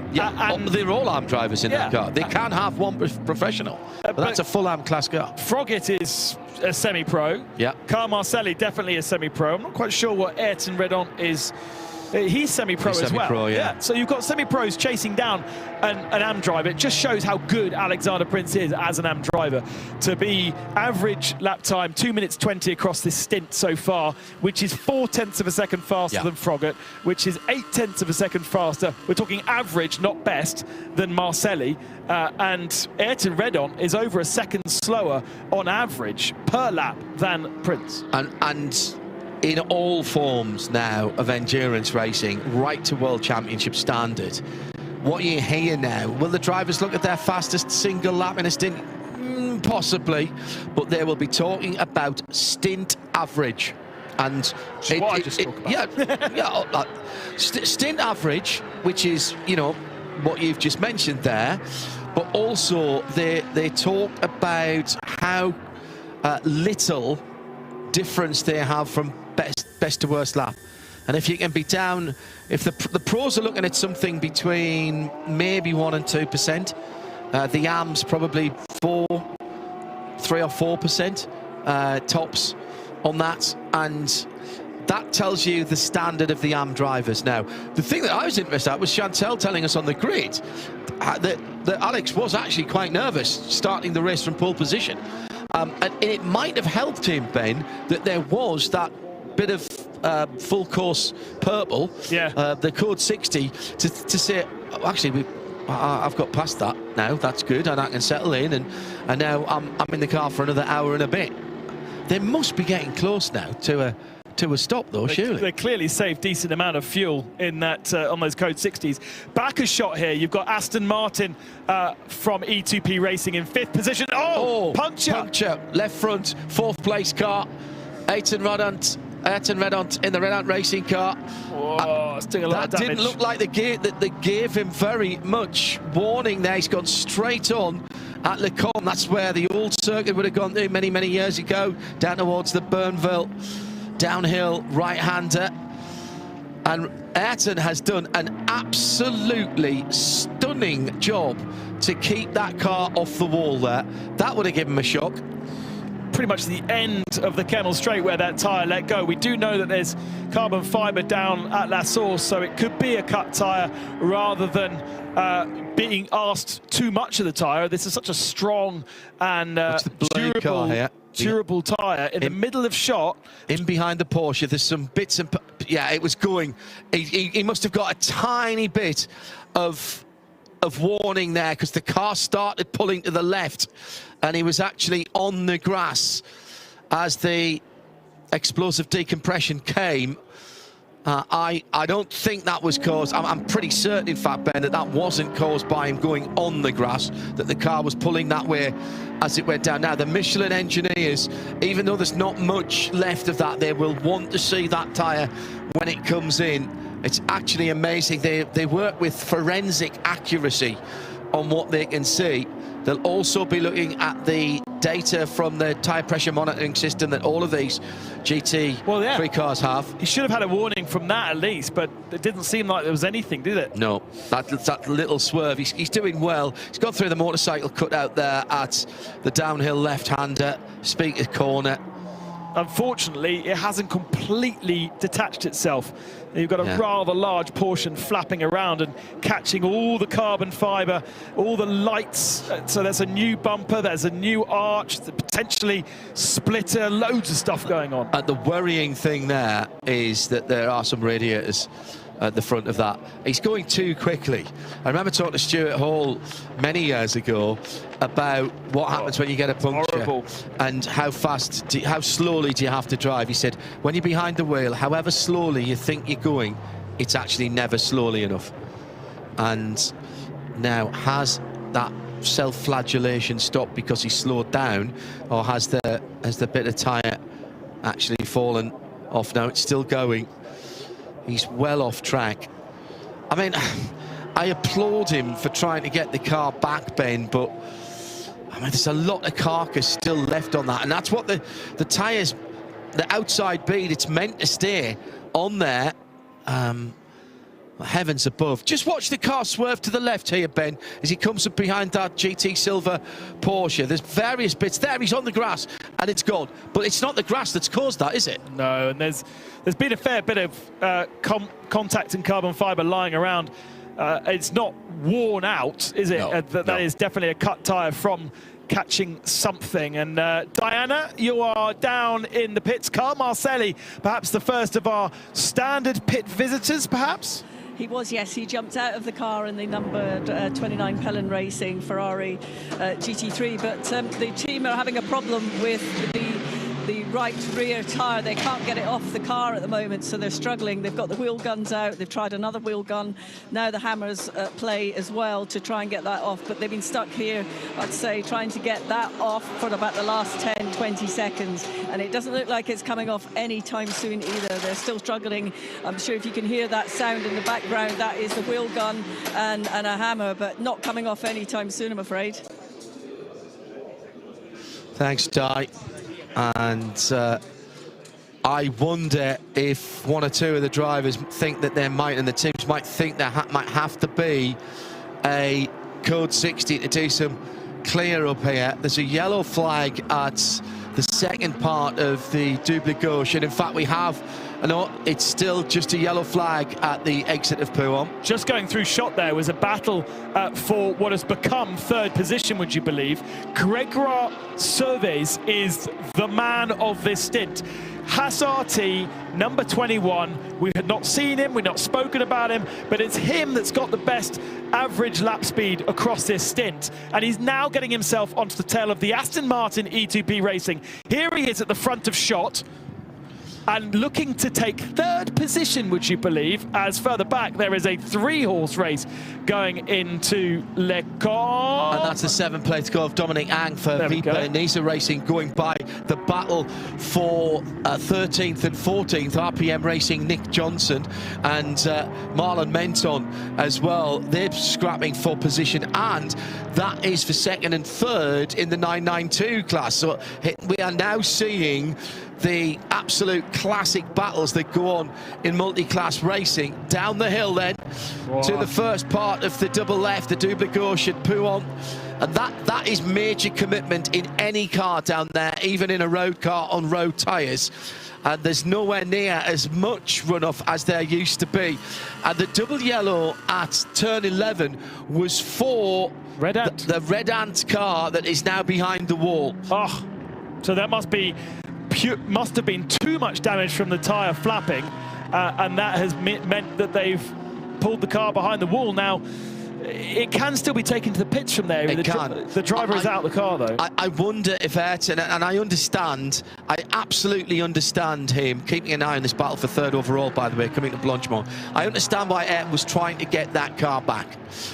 It might have been better to pull the car up and the runoff at the end of the Kemmel where there's a flatbed. Yeah. And then just say, get this on the flatbed and get me back to the pits. Yeah.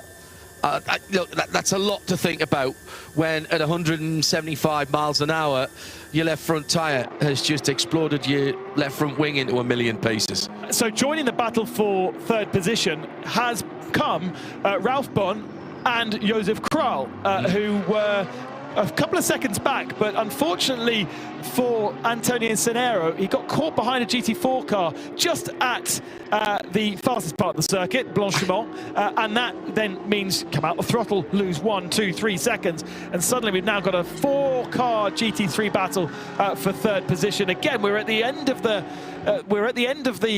the stint. Surely, Carl Marcelli is still in the pits. By the way, this is the first proper pit stop.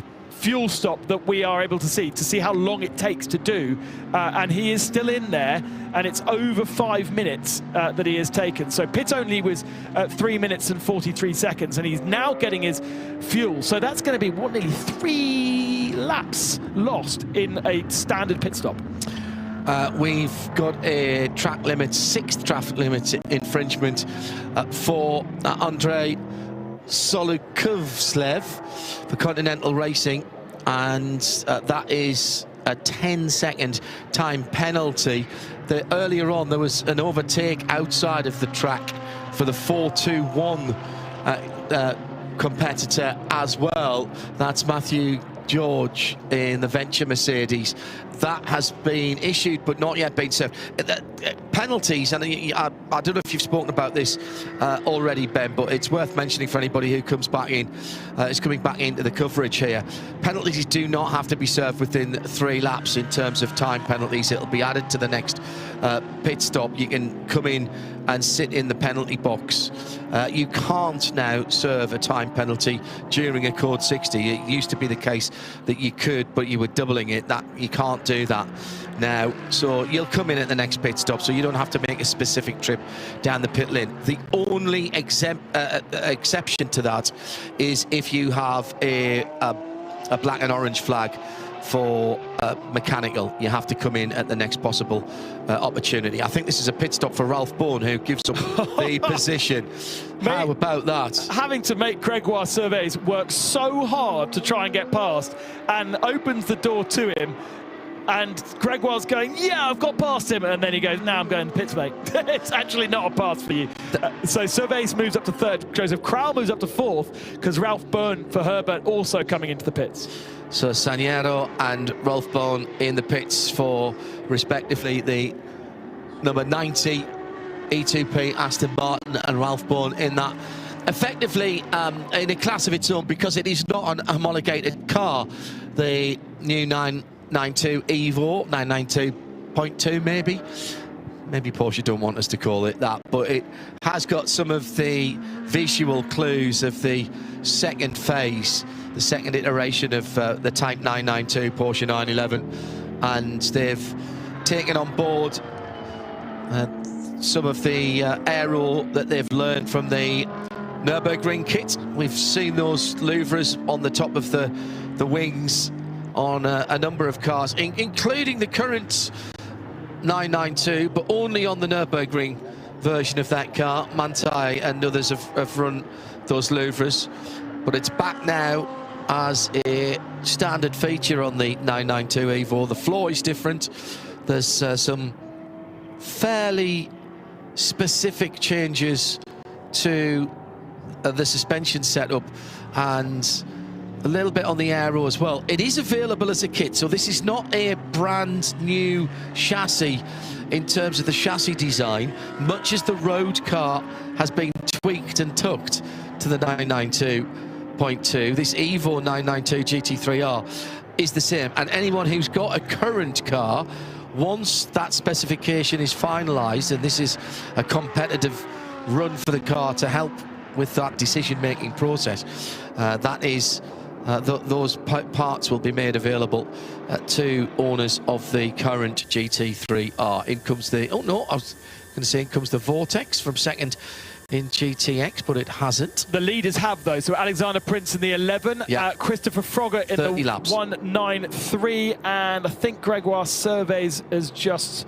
come into the pit. So in theory, all this shaking out should leave Lisa Clark, who is now aboard this Pelin Racing Ferrari, as not necessarily leader, but she'll be well up the field. And Diana will be monitoring all the pit stops that are happening down there. You need to go and give Gregoire Surveys a massive pat on the back, because he is, that stint was quite incredible, Diana. I will do, but I'm with the number 90 E2P Racing and Antonio Segura, who's just jumped out of the car. Antonio, you've just had an opportunity to start the race and get everything underway. How was it from your seat? Wow, this is taking the start here in Spa with these such great cars is just amazing. Yeah, the feeling is great. I was trying to keep the fast lions behind me, and yeah, I think I managed to do it. It's looking quite tricky out there on the track. We've seen a lot of stuff go on, certainly in this first sort of hour or so. How do you position yourself to best avoid as much as possible? Yes, so many things are happening, as you said. One puncture, I think, in the back straight. I don't know. The most important now is to keep the car safe, to keep pushing, and try to not to do mistakes. Were you satisfied with the sort of balance and handling of your car in particular? Wow, the new car is really great. It's a little bit better than the old Porsche. So we are very happy. The team is working very hard, and we're happy with the car. Yeah. I'll let you get a break. Thank you so much. Thank you. So I'm still down here, guys, just waiting. The Red Ants are just waiting. The crew are outside, because that's right next door to where I was with E2P Racing. So I will update you when that car is making its way in on the truck. It's going to be quite some time, Di, because there was no sign of the flatbed anywhere near turn 11. Now, the only good thing I would say about that is that they are on the inside of the circuit, so they will get back on the internal roads around the back of the karting and the college down there. Fuel is at the end of the endurance pit. Ralph Bones' Herbert car is the car on pump number 1. What I can't tell you is whether Ralph got out of that car. I would have thought after an hour and a half he might have given way to one of the Renaults, actually. Just trying to remind myself, Diana said there was a tyre issue with Lisa Clark's pit stop, I seem to remember. So when we were looking at the last pit stop time for Pelin Motorsport, which is a 6 minutes and 51 seconds, and now Lisa Clark in that car, I'm not sure that's representative of a proper pit stop, because if you look at Alexander Prince's pit stop, it was only 1 minute and 40 seconds stationary in his pit box. Yes, it's taking a lot longer to get the fuel in, and we're waiting for that to be completed, but it's definitely not going to be 6 minutes and 51 seconds, and it certainly wasn't 3.5 minutes stationary at the pit. So the 29 Pelin Racing car is actually a little bit delayed. Fabien Defer around the outside of Jonas Holmgaard. That's a position in the 992 class. In fact, that's third position in the 992 class. So the GT silver car up into the top 10. The colour of that Porsche going up the hill to Radion now. The silver car. That is how all Porsche 992 Cup cars are delivered. That is the colour. It's called GT Silver. You can get it on your 992. Actually, you can get it on most of your Porsches if you want. Pit stoppers coming out and rejoining just behind this battle from the endurance pit lane. You stay all the way to the right, follow around, and then rejoin over the brow, actually, what, 50, 60, maybe more, 70 metres bend down the road on the first part of the Kemmel Straight before the kink. And the reason why that 901 car is in its delivered silver colours is because it is a brand new car. Oh, is it really? That literally was here as a spare car to Red Ant Racing, and the Ajith Kumar team, so himself and Detroit and Defoe, have moved from Bazkooten to Red Ant Racing over the course of this weekend after a rather large shunt which prevented them from being able to continue to race with Bazkooten for the remainder of the weekend. Bazkooten didn't have a car, Red Ant did have a car it was a brand new car, and so we have now seen that change. And our Red aren't running the car. They haven't rented it to Baz Kooten. No, so it's now Ajith Kumar by Red Ant Racing rather than by Baz Kooten Racing, as it was on the... So have they had to bring extra staff in then? Presumably, but they're only local, aren't they?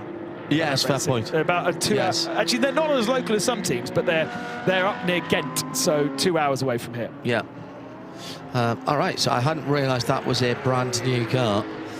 Of course, about 5,000 fans here at Spa, all here to see Ajith Kumar and hanging around his garage. He was last weekend racing in Paul Ricard in the GT4 series in a Porsche. His race ended in the barriers and gravel there. So, I mean, it's incredible. He really is committing properly to his racing program this year. I had a chat with him in Dubai at the start of the season, and he said, look, I'd always been interested in racing, and I did a bit of racing, you know, 20 odd years ago, before all of the success in the movie industry that's come his way. And he just didn't have time. Once his career took off, both as an actor and a producer, he just didn't have the time to do it. So he's got a little more time now, and he's certainly got the wherewithal, and therefore he's throwing himself at it, trying to get as much experience as he can and doing it in the gaps. He also said, tell my fans, I'm not intending on stepping away from the movies, but I am going to be throwing myself into the motor racing for a little while whilst I'm between projects. So expect to see a little more of him throughout the European season here in the Michelin 24-hour series. Pit stops have now been basically shaken out for the GT3 category. 992s, we still are owed a few pit stops from those that are on a conventional strategy. Don't forget that Manuel Lauck had an early pit stop. He's been out on circuit now. Well, yes, I'm not quite sure we can tell when he made that pit stop. 30 laps on his tyres. But it was a short pit stop. It was only 1 minute in his pit box, only 2 minutes in total.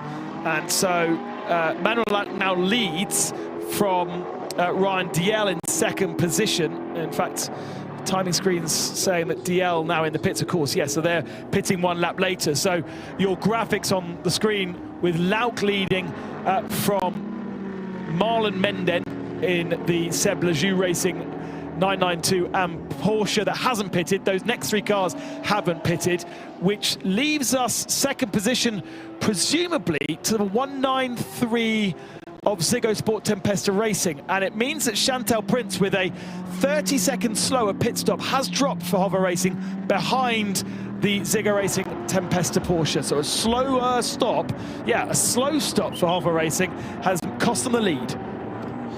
Interesting one there. Potentially could come down to the amount of fuel that can go in to the tank as well.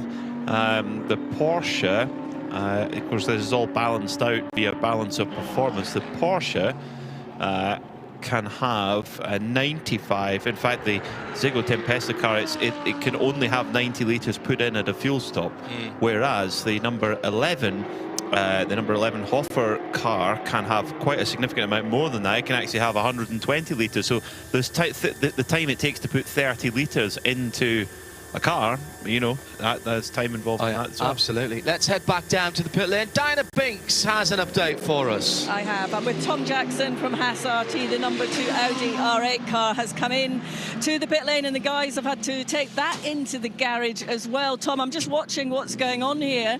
It looked like a little bit of confusion to start with. Thought it was just a normal pit stop, but the guys have taken it in. What's happening? Obviously, from the contact Amir had earlier, there was a bit of a gap in the front grille. So just be sure, whilst we're doing a penalty and obviously a fueling, we thought we'd come in, spend 2 minutes to make sure that the grille's fully covered. So, you know, as the 12-hour race goes on, gravel gets pulled onto the track, big marbles. We didn't want anything larger later down the line to potentially puncture the hole that was available to hit the radiator. So it's we're just reacting, make sure that nothing greater happens later on. I mean, we've seen a few incidents out there on track, so there must be a fair bit of debris around. I don't know yet. I haven't been on track. I'll go now in 20 minutes, so then I'll let you know. Well, I've been watching it on the TV. Oh, I haven't. Thank you.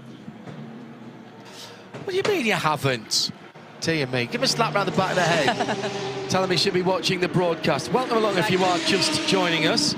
If you are, you've missed about an hour and a half of racing.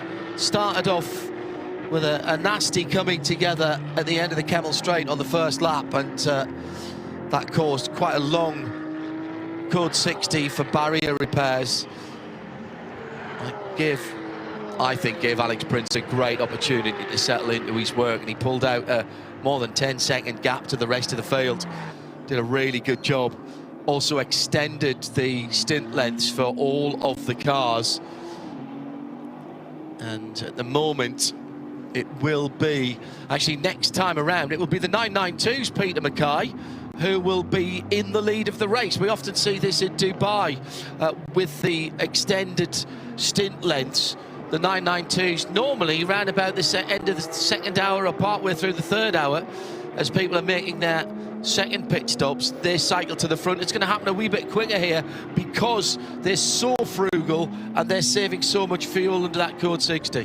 Yeah, they've got a big fuel tank. They don't have quite as much power as the GT3 will, depending on the car, but and they're also not very draggy at all. They've got less downforce with less drag than a GT3, so that all comes together in how that they can run very deep into a stint. I mean, Rick Breukers, who was pointing the wrong way at Le Combe on lap one, lap, didn't he lost a minute, at least half a lap. And Rick Breukers is going to move up into the lead when he comes round to the next timing point, I would imagine, because Manuel Lauk is sitting in fuel at the moment. I think Manuel got out of that car, actually. So, yeah, it will be. So Manuel Lauk was the opening driver in that stint. Let's get down to Diana Binks, who's got more for us down in the pits. Red Ant Racing that you were talking about earlier, the GT3 Mercedes, the number 93, has just arrived back into the pit lane, taken off the truck. They've lowered it onto the pit apron now, and the team are having a look around the car. There is some bodywork to the front where the wheel came off, as we saw in that earlier incident when they had to come off the track and make it and go to park up before it could be brought back to the garage here. They've just got it up on the jacks and they're wheeling it in, but there is quite a lot of bodywork damage as well to the front where the left-hand tyre came off. The tyre, well, some of the rim is still on there, so they're going to have to re-look at that, take that off. The other driver's waiting here with his helmet on, ready to go, but I think they'll need to take some time just checking that bodywork out first. Oh dear. Yeah, just the tyre that went. The wheel was intact right at the point at the moment that we're seeing a battle for position between the number 91, Lauren Heinrich, now driven Porsche Works driver, new 911 Evo, 911 GT3R Evo, and has just made up a position on the number 56 Scuderia Praha, and that's Mateusz Vibo. Yeah, it's interesting. I was speaking to Robert Renauer yesterday from Herbert Motorsport, who couldn't speak more highly enough of Lauren Heinrich and what he's achieved in his career. But the very first time they tested this new Evo package was the day after they won the Sebring 12 Hours in the GTD Pro category with AO Racing. And then the parts were actually sent over to Herbert. And Robert said that after a day's testing at Sebring, it was not factory fresh, shall we say. But well, I imagine that new floor took a bit of a hammer. It will have, yes. Yeah. So the idea that Porsche have is that this is very much Lauren Heinrich's baby in a way, because he's going to be the consistent aspect, along with the parts themselves. He's going to be the consistent aspect through the testing program. So AO Racing did the test in America. We have here in Creventic. He's on the crew with Herbert Motorsport, and then Colm Ledigar Racing Team are going to do a test. Forgive me if I'm wrong, but I'm pretty sure it was Paul Ricard, and Lauren's going to be in the car then as well. So the idea being that you've got a consistent driver feedback based on different scenarios, different tyres, of course, different tyre used in SRO competition, for example. And the key part of this for Porsche Motorsport, is that this is a customer-based program. This is their customer GT3 car. Now, I know there's a lot of GT3s flying around in Porsche, both in the road cars and in the racing cars, but this is their GT3 class car, This is the evolution of it, and it's going to be driven by a huge variety of different classes of drivers, of different abilities of drivers, of different ages of drivers, and of different philosophies of drivers even. So there's some real career-minded drivers who are working their way up through the GT3 class to perhaps to be a factory driver, maybe go to the World Endurance Championship or drive in the pro classes in IMSA, and by people like Ralph Bourne. Actually, I said to him on the grid, I can't think of anyone more perfect. But he is one of the best GT3 non-pro drivers in the world. He's probably actually a bit too good in some respects. Oh, he won the championship overall last year. He won it at a canter in the AM class, but he won overall with Herberth. Yes, you're right. Having effectively a customer, someone who will buy a car, give feedback is so important. But so it is basically just an evolution of that car that they won the championship with last year, and the one thing they wanted to get out of it though was pitch sensitivity. It was seen as quite a pitch sensitive car, so they changed the kinematics and the suspension a little bit to try and reduce that and open up the setup window for different drivers. The pro drivers will love a car edgy, even endurance drivers, but somebody who doesn't drive very often will jump into it and want to feel comfortable in the car straight away. And in fact, all of the evolutions, you talk to the guys from Aston Martin and the Vantage, the evolution on that was for exactly the same thing. And I'll be honest, I didn't think the previous version of the Aston was particularly user unfriendly, but everyone's trying to make it a wider operating range. Now, what Porsche normally wouldn't be able to do, Peter, is test this car in competition because it's not homologated. It doesn't fit within any rule set right now because they haven't, as of this moment, the final specification of that car is not set. So when they're going test with SRO rubber on the car or with IMSA, as they did, as you were mentioning, or any of the other championships, they're doing testing. They're doing effectively private testing. They're actually racing the car here. Now, they're in a class of their own, and they have a BOP that means that it probably won't be a factor at the front of the race, although it's sitting in a very strong second place at the moment. But, I mean, its finishing position isn't the point. Being raced around other cars is the point. And that is something unique to Creventic and the Michelin 12H series, and other manufacturers have taken advantage of that in the past. Think of going way back the years, we've had Mercedes with their new GT4 and their new GT3. BMW have done a GT4 and a GT3. We had an Audi TCR car come to play at Dubai at the start of a season. We've seen this in the past, and this is something, as I say, that Creventic and the Michelin 12H series can offer. Seen it done at the Nürburgring as well, actually. Going back a long way, the new Scirocco, well, that is a long way. VW's new Scirocco race car was debuted there. A number of BMW Cup cars have been debuted there. Even new shape of, there was a new Mini shape that was debuted there. This is quite unusual to be able to do this within a championship, and Porsche, who have close ties now with Creventic because of the 992 endurance race coming up later on in the year in September here. Well, it will always be the most numerate manufacturer in the field because of the 992 class, and then in GT3 there's usually a good standard as well.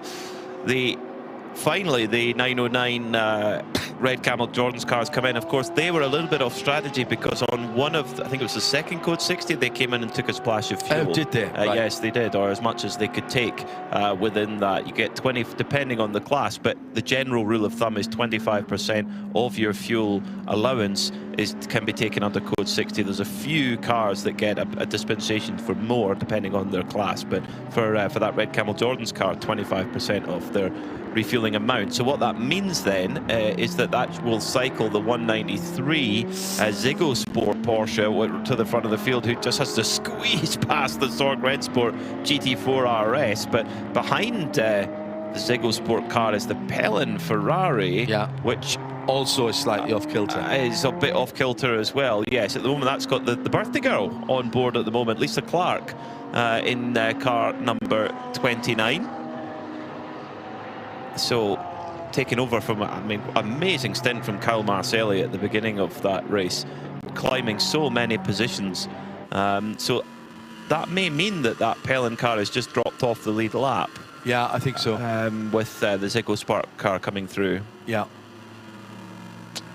So it would then mean that at the last timing point, the gap is 16... 20th position for that car. Yeah, 16 Ferrari, seconds between the Ziggo Sport Porsche and the Herbert Porsche. Both cars being run out of the same garage, both being run by Porsche, by Herbert Porsche. So they've been busy this week. Yeah. Yeah. So what have we got between? So about a minute, between those. Sorry, about 15 seconds between those two cars. So Paul Trustwell decided to bring in the red Camel Jordan.nl car and take the fuel that was on offer, presumably because Rick was in a rich vein of form, and obviously they were trying to make up that minute when we had that long code 60. Again, it's not a safety car. It is some series call it a virtual safety car. So basically, everyone holds position, and it's a 60 km/h speed limit around the circuit. Pits remain open, so you can come in, but there are those regulations about how much fuel you can take, and nobody's allowed to take a full fuel load, excuse me. So there are swings and roundabouts, compromises to be considered. How very endurance racing is that? Making the pit wall, or the pit bunker at least, think about what they are doing. We might well see the brand new Porsche 992 GT3R lead the race pretty soon, because at the moment Lauren Heinrich is flying. Jonathan Hui, who is the AM-graded driver in the Ziggo Sport Tempesta car, which leads, was a 2:24 last time by. Lauren Heinrich a 2:18.8, so about 6 second swing. The gap is now down to 9.6 seconds, so we should see Heinrich moving up into the lead quite shortly, I would imagine. But actually, when you compare that pace to 2:18 or so to what Alexander Prince was dragging out of that car, I mean, his best lap of the race, 2:18.9, so he's right on a Porsche works driver. It just shows you how strong Hoffer Racing have been, how well they set the car up. His stint average was a 2:20. That's really impressive. Average for someone who's not I mean, Alex is a very impressive driver, but he doesn't make his living through driving racing cars.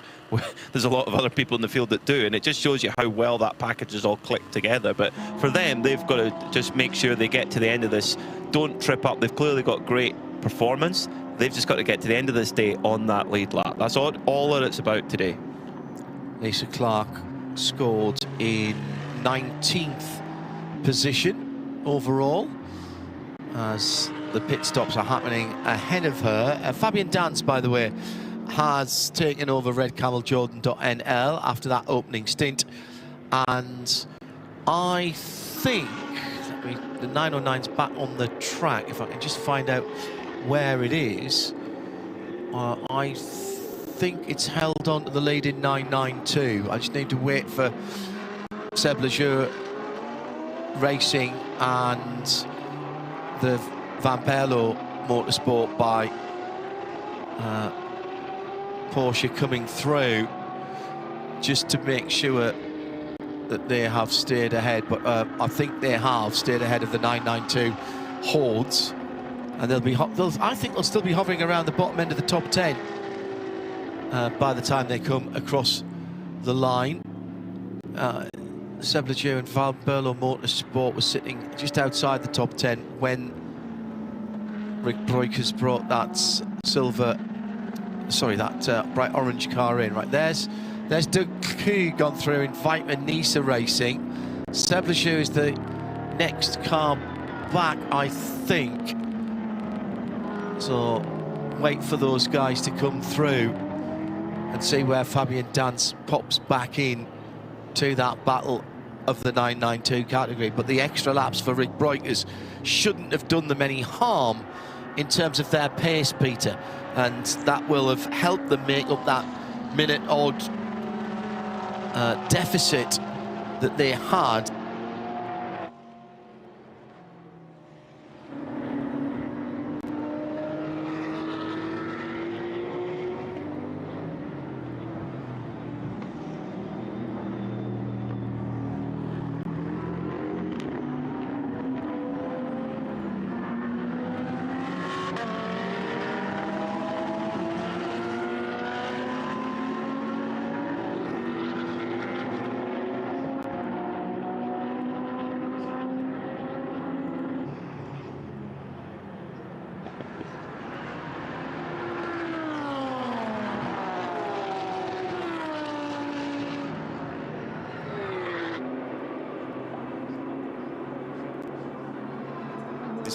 Heart's content. So whereas some other crews have a really quite tight driver time conundrum to crack, particularly in the GT3 class, is where there's a lot of mixed driver lineups there, where you've got some teams, like for example Era Motorsport, they've got a lot of figuring out to do in terms of who they put in and when. As Jake Hill told us on the grid, he's going to be in civvies for the day. Yeah, he can enjoy it and have an ice cream for himself. I think he'll still have his race suit on, but he'll have his ears on and he'll be ready to go just in case. The car that's just come through La Source right now, one of the front-running 992s, 907, driven by Tracy Krohn right now. It was started by Nick Johnson. I saw Philip Hamprecht at lunch, and he was very much in civvies, so they might well be keeping him in reserve for tomorrow, where there's a threat of rain. Okay, I was slightly wrong. Seb Lejeune has gone through round about 13 seconds. 13 seconds. That is an AM car, but they'll just be racing for the glory of 992. So, in the 992 class, it's Seb Lejeune racing ahead of Red Camel John.nl, ahead of Van Berlo Motorsport. In GTX, it's 111 Motorsport in the IRC silhouette car. Jeff Emery behind the wheel of the 111 from the Vortex in second, or the first of the Vortex in second, which is the 701 car. In GT4, it's the Venture AMG that's just gone to the front. That's Neville Jones. That leads from SRS Team Zorg Rennsport, so that's 421 from 452. In third in the fuel at the moment is the second of the Rennsport cars, that's the Porsches, and then it's Christopher Herven for Hermola Motorsport in the BMW in fourth position. And in the TCE category, just come into the pits, Kevin Clark for the BMW of JMEC Engineering, ahead of the Asbest Racing car. Yeah, Olsen in second position. That's how it stands, with 3 hours and 8 minutes remaining today in the sunshine. Dana Binks is down in the pits, working hard, getting the scoops for us. Dana, what have you picked up for us? I've come back to Red Ant Racing, the number 93 Mercedes GT3. The car is still in the garage. After that incident earlier, when it had to come back on the flat pack, they've had to replace the front bodywork of the car. They're still replacing a lot of other items around the wheel arch area, but they're saying there's no major damage. It was just that obviously the problems that the tyre and the rubber coming off has caused. They think in about the next 15 minutes or so, they're hopeful that they'll get the car back out there on the track, but the guys are just frantically working around the front here to do what they can. I've been huge disappointment for these guys, certainly with the good starting position that they had at the beginning of the race. Very scary moment at the top of Radion there for I think that was Paolo Roberti at the Pellin Motorsport number 23. Yes, it was, going round one of the Cup class cars.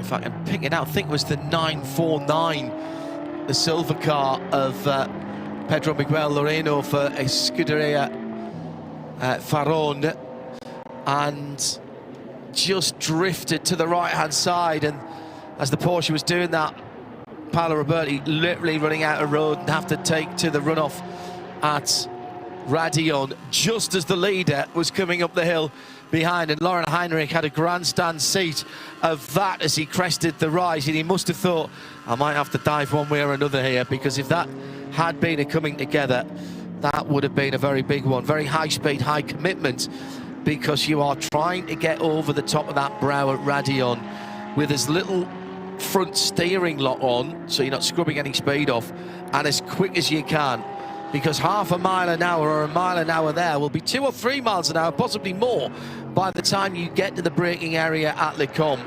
And that's an opportunity to gain and lose time there. And that's why you see so many people cheating the left hand, effectively the last left-hander of the La Source Radion complex up the hill, which is right, left, left, right, left, and that left-hander at the top, the curb is very, very flat indeed.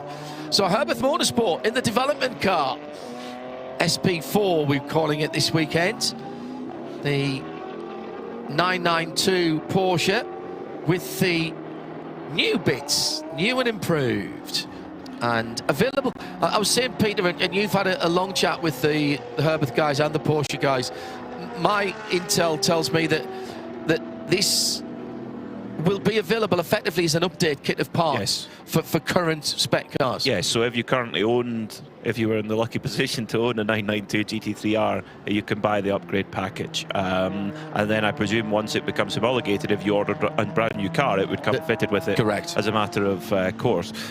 In terms of how, if you're thinking, how does it compare to, say, the 193 car, you know, if it's got all these fancy new bits in it, surely that's not fair. Well, it's running, as part of the balance of performance, it's running 50 kilos heavier than the current spec car. It's got 5 litres less fuel that it can put in at a pit stop, and the fuel flow in terms of how fast the fuel comes out the fuel pump, 70% fuel flow compared to 90%. Max Giraud pulling right in front of Bruxelles there of Lauren Heinrich, who had to lock that car down pretty quickly to the right hand side. Max Giraud for the SRS team Rennsport, 4th place GT4 Porsche. And so Peter's just explained that in terms of how much fuel and the fuel flow going out of the nozzle, and it is a nozzle as you would get at your local supermarket or petrol station, fuel filling station. Well, it's not one of the team just watching it go around and having to do that, have 18 litres, 100 litres, 101.9. Oh, I've gone over to 102.1. No, it doesn't work like that. These, the Creventic fuel pumps are the cleverest fuel pumps in any fuel station, either street fuel station or racing fuel station in the world. They're effectively, you scan a QR code, or you have the team member has a fob, and therefore it knows how much you are allowed to put in. It knows that at the rate that you're allowed to pump it, and as soon as we go full course purple, code 60, it knows the cars that can only get 25%, and as it knew what you could have got normally, it automatically does that calculation. If you're there and full course purple comes out and you're into code 60 and you've had already more than 25%, you get, I think it's 5 litres more, and then it automatically cuts off. Yeah, so the code 60, 25% refuel of your capacity is your... But if you're already there filling and you've already had 35%, it will give you a wee bit more, then it cuts off. Yeah, that's right. I mean, if you take what would be an anomaly to that would be, for example, the Hoffer car, funny enough, it's a very good example, the pole-sitting car. They have an all-AM driver lineup, so if your cars have all AM-graded drivers, you can fill up 50% of your amount under a code 60, which if you get pump knows that as well. The pump knows that as well, yeah. In fact, we should get the pump in the commentary box. They probably do a better job of explaining it than we just did. Yes. I'm honest, Peter. It sounds really complicated, and actually it is really complicated, but Creventic have invested in the technology, and this pump technology is packed up. The fuel station pumps are packed up into a container and will turn up again at the next race. And even on the long-distance races in the Middle East. Same thing. And therefore, it is a known quantity in terms, but slightly meant there, that it is a known quantity for the series that they are working with their own equipment. And of course, that all feeds, Peter, into the balance of performance. Seb Lejeune Racing leading the 992 class. I think there was a little bit of contact there at La Source. Yeah, just trying to get through on the GT4. Oh no, problem. Proton off the road. Number 73, Jörg Dreisaw. No. It's the all carbon car, which was looking at a picture on the grid, and not just all carbon, but all the carbon laid in the same direction. It's a thing of beauty. Code 60 with 3 hours to go. Don't think there was very much choice there because he was blocking the exit of the fuel station, and now he will follow it back out. I think that York's got away with that, Peter. I think he's going to get a penalty though, because he just accelerated away and went above 60 kph and then quickly went back down again. But the fact that he's able to, his average. The fact that he's able to drive away from an incident. If you go off the road at Radion, as Ben Constanduros was rightly saying yesterday, you know, often if you go off at that corner, it's not just end of race, it's end of car. You know, the cars usually need to replace. Now, but we're taking the opportunity with this Code 60 to do a little bit of tidying up. You might be wondering why we're seeing course vehicles out there. The drivers are slowing down to 60 kilometers an hour in the beautiful sunshine. This is literally short sleeve weather, shorts and short sleeve weather. I went full dry weather setup here. Haas RT just going down the hill through La Source. That car on the 60k speed limiter. But there's quite a lot of gravel on the last part of Le Combe on their run down to Brussels. And I think race control is going to take this opportunity to have a bit of a blow and a sweep, and perhaps also have some sweeping going on at just on the braking area for Le Combe as well, where we saw the AMG lose its left front tyre. Just getting word for an update on the 918 Müllner car that was involved in that incident at Le Combe at the first lap. Yeah, just had a message there from Felipe Fernandez-Lazo, who was meant to be driving in it, and he said the chassis is done. Oh, really? Yeah. So that's a retirement. Yeah, it was a retirement straight away, but that's why. Getting a note from race control as well, and here is one that has to be done straight away, and it's already in the pit lane. This is the Vortex 702. Alexandre de Bernard has come in. There's reports of that car losing fluid. Another race hour gone, 3 still to go today, and here's how they stand. So it's the Herbert Porsche, the SP4 class car. Lauren Heinrich leading by 19 seconds over Jonathan Hui for Ziggo-Sport Tempesta Racing. Haas RT, great start for them. Great opening stint from Gregory Servet in car number 21, his third. Then Scuderia Praha, former winners of this event, of course. They won it all the way back in 2018.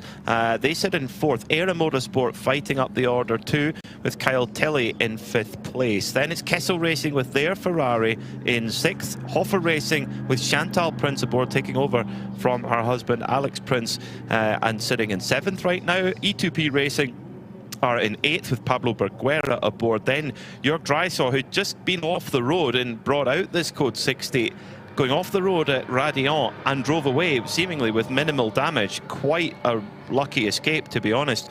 Glenn Van Berlo for Van Berlo Motorsport sits in 11th overall and right up the sharp end of 992 overall, I should say. Red Camel Jordans, they've had an amazing recovery after that early incident. They are up there in 3rd in class, 12th overall. Viper Niza Racing, the Malaysian squad, sit in 13th. And Continental Racing, who have had everything thrown at them this week, they sit in 14th.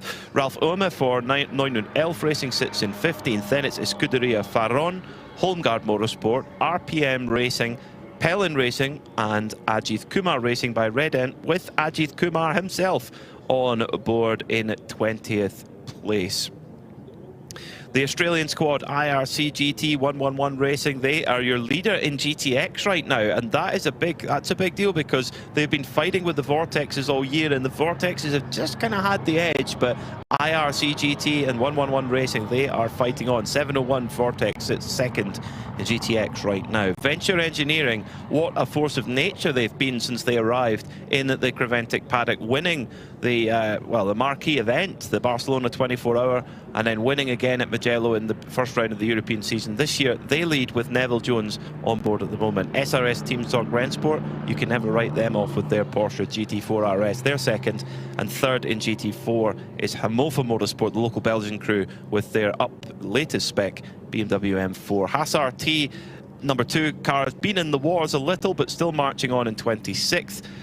Fourth in GT4 and 27th overall is the 427 SRS Team Sorg Rennsport car. Leading in TCE and TCX is James Collins with the JMEC Engineering BMW E46. So back to green flag racing then. 2 hours 55 minutes to go in this first part of the 7th Michelin 12 Hours of Spa. We have 7 hours of racing tomorrow. Now, how do we sort all that out? At the end of today's portion of the race, the cars go into Parc Fermé and are brought out and put on the grid in exactly the same condition as they went in to Parc Fermé. So that includes what fuel is in the tank and what tyres are on the car. The pits do close 10 minutes before the end of the racing today. So if you want to get that service done, if you want to fill up before going ahead tomorrow, if you're going, it's like going away on a long drive the next day, do you go to the fuel station the night before and fill up, or do you fill up the morning you leave? That's it depends how you want to look at it. But that is how Creventic works in these 12-hour races. Gives the chances for the crews, the drivers and the teams just to have a rest and go back racing tomorrow. 7 hours of action tomorrow, and it's all about staying on that lead lap in your class. That is the main thing. You can be leading by, you could be leading by 2 minutes and 30 seconds. Well, if you're 2 minutes 35, you might get an extra lap, but it's all about being on that lead lap. So say if you did have a 2-minute gap, for example, that would be completely eradicated. As long as you're on the same lap, that's where you will start tomorrow. So a little bit, we do things differently here in the Creventic 24-hour series. I quite like that, because otherwise you get into the realm of aggregated time. And I've done races on aggregated time before, and it's an absolute nightmare. The car in front really isn't the car in front because there's 20 seconds between him and oh no, don't even go there. So everyone is reset who is on the same lap, and then at least you know that if they're on the same lap, they're battling for position, and effectively that's that's endurance racing for you. It's almost as if you've just put a safety car out. So 2 hours and 53 minutes to go in this opening portion of the 7th Michelin 12 Hours of Spa. There's been some thrills and spills so far. Yeah, let's have the sunshine. Thrills and spills in the sunshines. Let's have a look through. Lead of the race. By 15 seconds at the moment, Lauren Heinrich has been putting in the work at the front of the field with Jonathan Hui in second for Ziggosport Tempesta Porsche. Xavier Nauf now in the Haas RT car, further 11 seconds further back. Kyle Tilley is in the Era Motorsport machine. New team to Creventic this year. And in IMSA competition, Era well known, multiple winner of the Daytona 24 Hours in the LMP2 class and the Sebring 12 Hours, so they know how to win the big marquee endurance races, and they've come here with a full effort. They've got 2 Ferrari 296s in the garage. They've got a brand new one, they've got a lightly used one as well, and a lot of big brains in there as well, with a lot of Ferrari experience too. Now Diana Binks is waiting patiently down in the pits. Di, who have you caught up with? I am waiting very patiently, and so is Benjamin Sorg from Sorg Rennsport team. They're running 2 cars here this weekend. Now there's a lot of cheering going on in your garage behind us, Benjamin. I don't know if you can hear that. No, I don't react on that. Okay, first of all, let me have a word with you. What does competing in Creventic mean to you and the team? It's always very positive. We like racing here. It's a home of gentleman racing, and it's always nice to come back. And we're doing several races a year, every year. So since I think the first race was in 2012, so it's always nice. How challenging is it running the two cars? We are used to that. We are running 8 cars in NLS or 10 cars in 24-hour race Nürburgring. So our team is very big and very productive and everything. So that's not the problem. This event here this weekend at Spa, a very challenging circuit. How have you and the team prepared for it?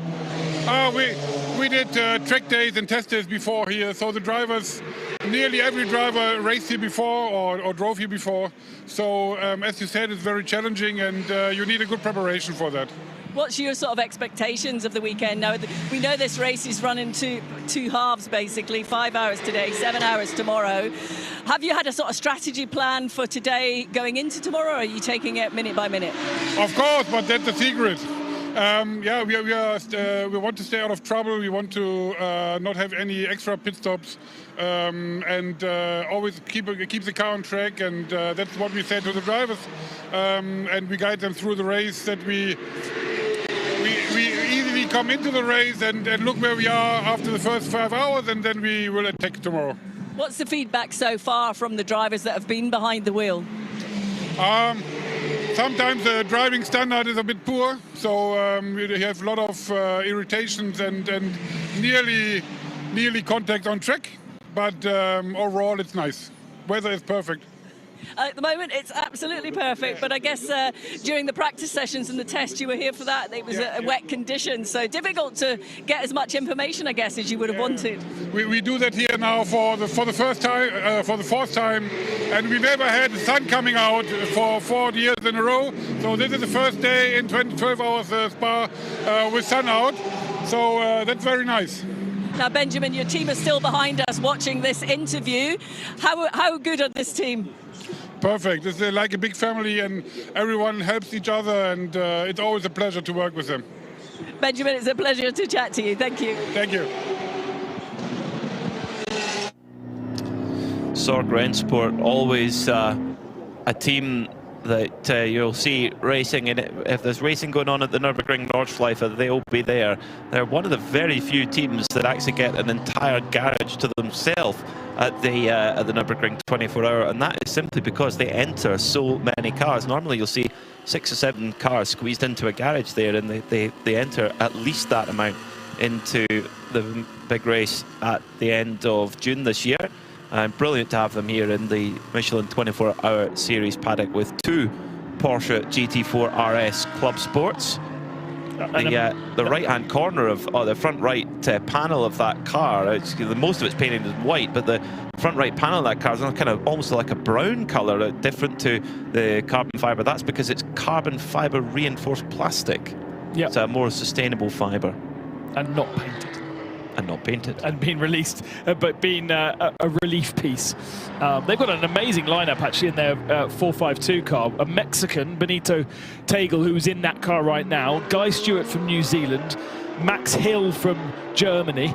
And then Harley Horton, that we've already seen in that car, from the UK. A real mix in the 452, which is sitting in 3rd position. In 4th position in class in the GT4 class is their second car, or their first car, 427, with Thierry Chondoki, who's French-Indian, Michel Salbach from Canada, and Marc Giraud, who we've seen before in the Frenchman, getting very close and personal with the French Vortex machine, who is actually in that car right now.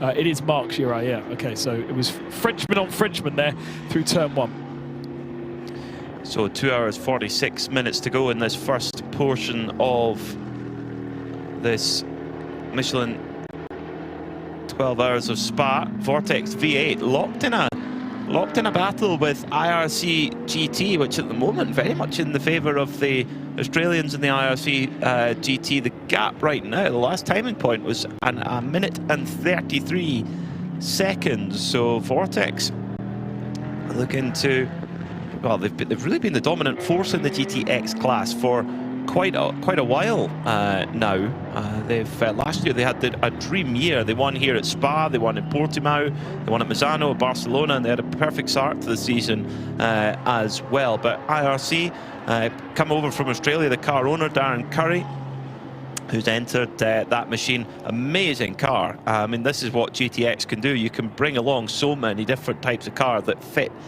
into that class. Or that don't fit in other classes. Yeah, but maybe more accurate. Because you do see all kinds of weird and wonderful things in there. You do. Yeah, we had, well, in Dubai, we had quite a few different things. We had the Rossa LM GT, the new supercar, I think I guess you could call it, which is close to a kind of GT2 spec car with a V10 engine in it, which we couldn't quite tell exactly where the basis of the engine was. Some said it was a Judd V10, some said it was an Audi V10, and some said it was completely bespoke, and the truth is probably somewhere in the middle of all three of those things. I don't know. Notice there was a GT2 car in the back of the garage at Haas RT. They've got a GT2 Audi down there, which is a pretty special piece of kit. Diana, you're ready for us down the pits?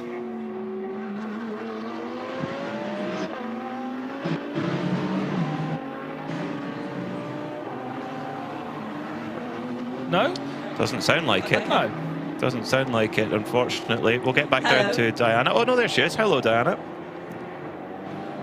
Thank you. Sorry about that. I just had a little bit of interference there, so I couldn't quite hear you. So, Loic Hartog here with Ziggo Sport, which is something partner, really, to the Creventic series. First of all, how are you? Very good. Race is going well for us so far. So currently second. John is in the car. He's doing a great job. Chris started the race, and everything going to plan so far. Are you happy with the balance and the sort of information that you had heading into this race of the car? Yeah, definitely. So, of course, it's a very familiar product for me. The guys of Ziggo Tempesta, it's the first time they are trying the car, trying the product, and actually they quite like it. The package is very good for us. Definitely have capabilities to win the race, but everything needs to go well and smooth for 12 hours. So this is our focus, not making any mistakes. What is the package you've got there? It's strong. It's a 992R, of course, and so far so good. Yeah. How much are you enjoying being part of this 24-hour series? It's a great event with the endurance racing, a lot of track time, a lot of time behind the wheel. Yeah, absolutely. It goes back for me actually a long time ago. First time I drove the Creventic series was 24 Hours of Dubai in 2018. I drove it in a TCR car, so it's also great for me to progress through the ranks, let's say, kind of like start as an entry-level kind of series and then now progress towards the GT3 stuff. It's for me also nice that I can still do it at this stage in my career, and yeah, great to do it with these guys. And how would you describe the circuit here at Spa from a driver's perspective? What challenges does it bring you? Well, high commitment, that's for sure. So it's nice, especially with the Michelin tire as well. Offers a great amount of grip. So actually for us, there's no issue now going flat through Arouge, flat through Blanchimont, flat through Karting 2. So a lot of the high commitment corners we can actually do well. Especially this Michelin tire is very nice. So yeah, enjoyable. What do you think it takes to have success in endurance racing? Definitely a lot of trust in your team and your teammates. So definitely don't take any tasks that you're not here for. So for example, for myself, as I'm here as a driver, I shouldn't be too worried or occupied with strategy, too worried or occupied with my teammates, for example. Everything and everyone just needs to trust. You have to stay very consistent. Don't take any track limits. And yeah, so far, yeah, this is going to plan. You enjoying it? I am. Yeah. Great series to be a part of, so hopefully I'm back in the future soon again. Great to talk to you. Thank you. Thank you. Loic Hartog, a very impressive young man, and what he's achieved, and we're going out to America, taking a little pivot in his career, going to America, racing in the Porsche Carrera Cup North America, winning that, and he's going to line up on the grid for the 2025 24 Hours of Le Mans as part of the Manthey team. I mean, what a journey. It's a really interesting strategy for a professional driver, isn't it, to go into a Porsche Carrera Cup championship that is not your native country. And we see it in Asia especially. European drivers relaunch launching their career by going over to Asia, winning that championship at the moment. Dylan Pereira is leading the Porsche Carrera Cup Asia Championship, having previously won the Super Cup, the World Championship, let's say, of Porsche. And then attracting the attention of a completely new market, effectively, and saying, hey, look, I can be your pro drivers. And then suddenly you're launching yourself into in America, IMSA, in Asia, you've got the SRO GT series, you've got plenty of other endurance racing series. And there's, for a pro driver like Loic, the most important thing is there is money to be earned in those teams, either from the manufacturer and become a Porsche Motorsport, let's say Asia Pacific Works driver if you're in Asia, or indeed just individual teams that need their pro drivers and will pay, and the AM drivers will pay for those pro drivers. That's a very awkward place to park for Ayrton Redon. He's not going to be getting out of there without a little bit of reverse, because the cone is in the way. But it's good to see that those guys with a completely different coloured bumper and left arch are going to be back out on circuit again.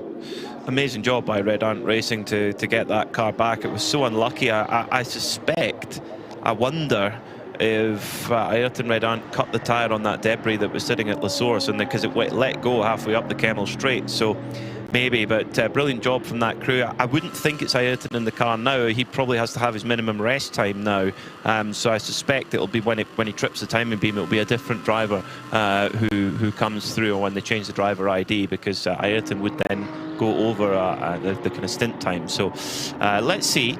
But good to see them get it back out on track. Of course, they're here for the season and need to gain points for the overall GT3 championship. They're in the pro class. Yeah, and the pro class is led by Ziggo Sport Tempesta up in second position. Second position in that class is 16th after Pelin Racing were delayed in their first pit stop. So Lisa Clark down only in 16th position. Third position actually is Pelin Racing in the 23 car with Paolo Roberti, and they're fourth, but we're likely to see them back up to third position, and will score decent points. And any other further issues with the other two cars, and they could be up into second or third. So definitely worth continuing to push on, even if they are multiple laps down, sadly. What was the story with Pro to Uber competition? Because we saw them spin, right, and bring out a code 60. Was there much damage? Because they've been in the pits for a good 11 minutes. I would think by that metric there is a problem that needs to be fixed for the Proton Huber competition. That's maybe one for Dana to try and find out what it is that they're working on. I mean, like you said, if you know, there are no small incidents at Raidillon, and did go into the barrier, did drive away from it, of course, which you don't see many drive away from that. Although the RC Bratislava car did, with a significant amount more damage. But let's see. One other car we've got to keep a close watch on is the 921, which is the Müllner Motorsport Porsche Cup car right now, which is sitting in 31st overall, 9th in 992, but laps-wise, it's about 4 laps off the overall leader in class. So they just got to keep their head down and try and get as many of those laps back as they can. It's the Red Ant Racing machine back onto circuit after that damaged tyre, and it's Kenny Hire who's taken the car out. A lot of new bodywork pieces put onto the front of that car. Hello guys, can you hear me? Yep. Taking over from Dye in the pit lane, I was going to show you an empty garage where the Red Ant car had been. No point in doing that, as you've already spotted it down in the fueling area. There was a massive round of applause as that car was put back onto the pit lane and then out. I want to do a quick update on the ARC Bratislava Lamborghini, which is not being worked on at the moment. The front end of the car, look, if you've got this in Auto Trader, it looks great. Still looking good. All right, there's a bit of bodywork missing behind the doors. The reason this car's not being worked on is when it went backwards into the tyres, you can see both of the racing exhausts have been bent to the left-hand side, but the big crash bar at the back has done its job. It's moved across to the left-hand side and it's deformed at the mounting points. exactly where it is meant to deform. So what has that done? Okay, that's now no good. That big thick bar, that is effectively the bumper bar. It hasn't even worried the back of the gearbox structure. That again, that carbon fibre is there for a reason. But what it's actually protected is the back of the chassis and the subframe. So that is dead straight. The rear bar isn't, but the guys aren't working on it. It would take too long to replace all the bits and pieces.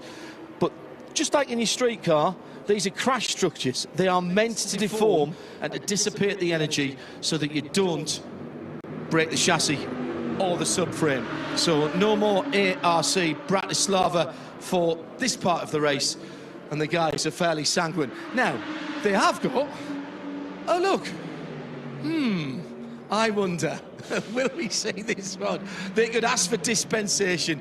I think they've been out of the race just a little bit too long. I heard you talking about Proton. I'll have a wander down there because that car didn't look too badly damaged. I was on my way down there when I stopped in to see that Lamborghini.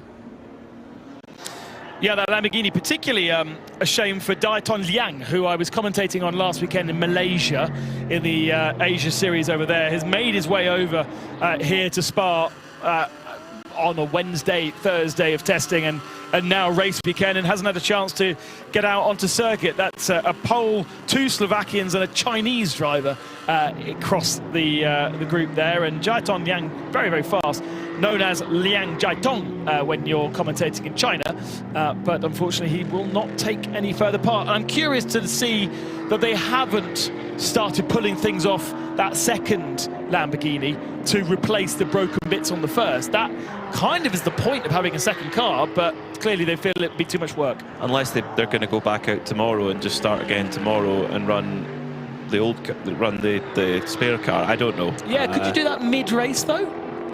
Change chassis mid-race? I'd be surprised. I think you have to. I think if you requested, I think there'll certainly be a heavy penalty for it, I would imagine. But I would think if you went to organise and said, look, that car's beyond repair, but can we go back out tomorrow? I wonder what the discussion point would be. I mean, it's also lunchtime, so. Quite, yeah, that's quite important. Yeah, it's a lovely afternoon to sit outside and have some lunches. Chantal Prince sitting in 7th overall right now in the Hofer Mercedes AMG.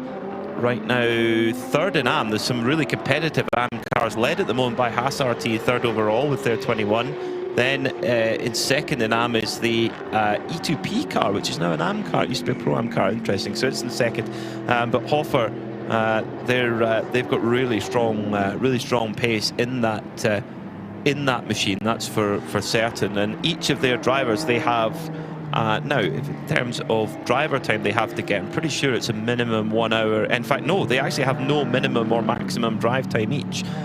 So they are completely flexible how they want to go through their driver lineup. How lovely. How lovely. One less thing to worry about. Yeah, just to do what you need to do to keep the drivers happy. Just noticed that Lisa Clark has brought the Pellin Racing Ferrari 296, that one, not the 4088, which is also part of their offering. She's done 24 laps, so she's done her full stint. They didn't pit under the last code 60 like some of them, and she'll be handing that car over, I imagine, to Felicia Yelmini, because Carl Marcelli was having lunch with me, and I think indigestion would kick in if he jumped straight in the car after his pasta bowl. And we haven't seen Yelmini either. So not yet, no. I do know that back in the days when I was karting, if you had lunch and then got into the car, then you have an awful indigestion. No, nobody wants that. No, not especially not when you're with your helmet and warm and all the rest of it. So Lisa doing her 1 hour chunk that she is obligated to do. I think that's the case in the GT3 category. Yeah, it depends which class that you're in. Yeah, so they're in full. They're in a pro car, so Lisa has a minimum of 2 hours to do. Okay, so and that's pure driving time. The pits does not count for that, so she's just done around an hour. So 1 more hour to go. Lisa Clark does enjoy the wet, though. Kyle Marcelli told us that in Mugello, so she may well save an hour for tomorrow, where there is a threat of rain, and get to go out and have a play in the Ferrari and slide it about a bit in the rain. 2 hours 30 minutes left then until we park up for the night and then come back tomorrow. But Proton Hooper competition, they still are in the pits, and John Hindhoff has more of an update for us. Yes, I haven't actually managed to speak to anybody from Proton just yet, but I've wandered down to pit out because we've got about 1 or 2 laps for the Herbeth Motorsport Porsche, which is the development car, effectively. Because they get the double. Yeah, they're taking it very easily indeed down here. The guys just enjoying a little bit of sunshine. The temperature is as warm as it has been, and we're in full sunshine in the pit lane at the moment, gents. So my decision this morning to go short sleeves and short trousers has actually worked out rather well. There's a pleasant enough breeze blowing down the front straight, so it's behind you into La Source. That means it's on the nose of the car going into Les Combes at the end of Kessel, so that'll be helping the braking there. Very pleasant indeed this afternoon. It is pleasant. Is definitely the word here at Spa. You always get a mixed bag of weather here. With the teams have had a lot of track time, as is always the case with the Creventic series, and they've had a lot of wet running. In fact, Diana and I had a lovely chat with Ajith Kumar earlier on, who's he's all the circuits on the calendar this year. He has driven at none of them before, so this is a whole year of discovery for him. And he said we were having a laugh in the team, saying he's got wet track time here at Spa, but today in the race will be his first dry track time. Well, Carl Tilley said exactly the same thing. Oh, really? Okay. So much wet practice on Wednesday and Thursday that actually by the time they got to the official sessions there wasn't much time, and so yeah, this is today the best conditions they've had all weekend. Yeah, it's amazing, isn't it, with Kyle Tilley at the moment up in 4th, but John has found more. He's busy. He's getting up and down the pit lane. He's with Alex Prince. Indeed, who had a sparkling start to this race. Starting from pole position, slightly unexpected, as I said to Chantal on the starting grid. When was the last time that you started from pole position? So me personally, from the whole pack, I think it's the first time I did this. So I think I was really nervous because I didn't expect it for sure. I did some class pole positions at the Nürburgring, but then you have all the other guys, the crazy guys before in front of you.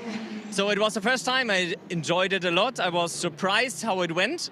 But yeah, I just pushed like hell to get away from all the pack. Yeah. And you did that very, very well indeed. We're just going to have to get out of the way because we've got the Herbeth car coming in as well in a moment.